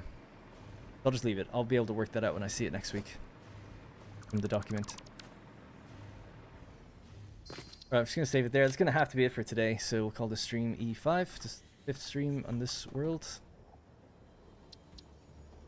So for people who are wondering, or maybe just joined or wondering what we're building a very large aluminum factory. This is just one block, and there's 6 of these. I'm just working out the logic for this one. But we're making good progress. We've got all the refineries down today. So we today got all the coal corrected and lined up and fed into our train stations. And then we built 72 refineries. 2 rows of them, so 12, are slightly misaligned. We're going to have to move them out a bit, because there's something underneath that will make life difficult. Either move them out, or as people mentioned, we could just move their inputs and like move them over to the side, just feed them in. That way the structure of the machines would look good and nothing else would have to move. Might do that instead. Yeah, the inputs are unfortunately on top of a rock, so can't get to them. But yeah, pretty good so far. And then we built all the water extractors too, so they're almost hooked up. Some logistics need to be handled for that, but managed to get 24 bit in down here, and they need power lines run between them. So I normally get a beam, we'll break the beam into like little components that run down the middle of each of these, and then just like feed the power onto each side. And then we'll do the cosmetics to make it look a bit better. Once this first part's up and running, I think we can start to put walls on the place and pillars, and that'll be the next 2 streams basically. So yeah, that'll be it. Really enjoyed it. It was really good fun doing this. Why oxygen? We can apparently survive underwater since it doesn't kill us. In this game? Yeah, I guess. I mean, you have a gas mask. They could just make it like a more universal mask, and or you could have a separate equipment if you wanted. But I kind of feel like, yeah, just make the gas mask take oxygen, and then you could breathe underwater. I don't know. It's just something interesting, I thought, but that's what I'd like to see them make use of going underwater. I think it'd be kind of cool. Obviously, it'd be great if you just gave us a new map and had loads of stuff on it. But I just think in realistic terms, they might just stay on this map. And that's one area of the game that's kind of unexplored, is like water and boats or some sort of submarine or a little undersea vessel. Alright, that's going to be it for me. Thanks very much for hanging out. Thanks again for all the support. There's a ton of support in this one again, so thank you. Really appreciate it. I'm going to go hang out with Rex and get my dinner. And I really appreciate the feedback on the video. The video is doing like exceptionally well. Don't know why, but if you haven't seen it, please do check it out. Maybe leave it a like. Keep the momentum going on it. It would help me out greatly. And yeah, that's pretty much it. So thanks for being just a fantastic community. I mean, this week has been quite special to me and Rosie and our new little member of the family. So it really has meant a lot. Yeah, hopefully onwards and upwards with new videos. I'm still debating whether to do 1.1 for the new. Part of me thinks, like, if you watched the last video in the Desert series, the next natural thing is to do cosmetics, and it would be brilliant to just tap into 1.1 for that. Part of me is scared that it might break something. Now, I guess they'll fix it eventually, so how bad could it be? But, yeah. I'll think about it. I think YouTuber in me tells me definitely go 1.1, you know? That was pretty cool, what they just did in the background there. The elevator came down, and a fix-it cart just drove out. That's quite cute. Anyways, alright. I don't think you should upgrade to 1.1 unless it's official. Some people said that. Most people did say they want to see it. I wish I could flip-flop and go between them easily, but I guess you can't without breaking your own save. I'll think about it. I want to make places that look just like this. They always do such a good job. the tilted wall, the double beam, and the pillars going up here, the vents, the lights. There's a lot of going on this. It looks really good. The little staircase next to the concrete pillars. So good. Alright. That'll be it for real. Goodbye. Thank you all so much. Have a great rest of your week if I don't see you, and a good weekend. Good night.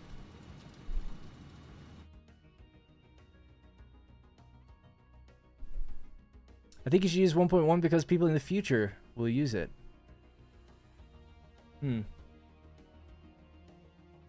Yeah, I guess I do too. That's funny. Alright, bye-bye.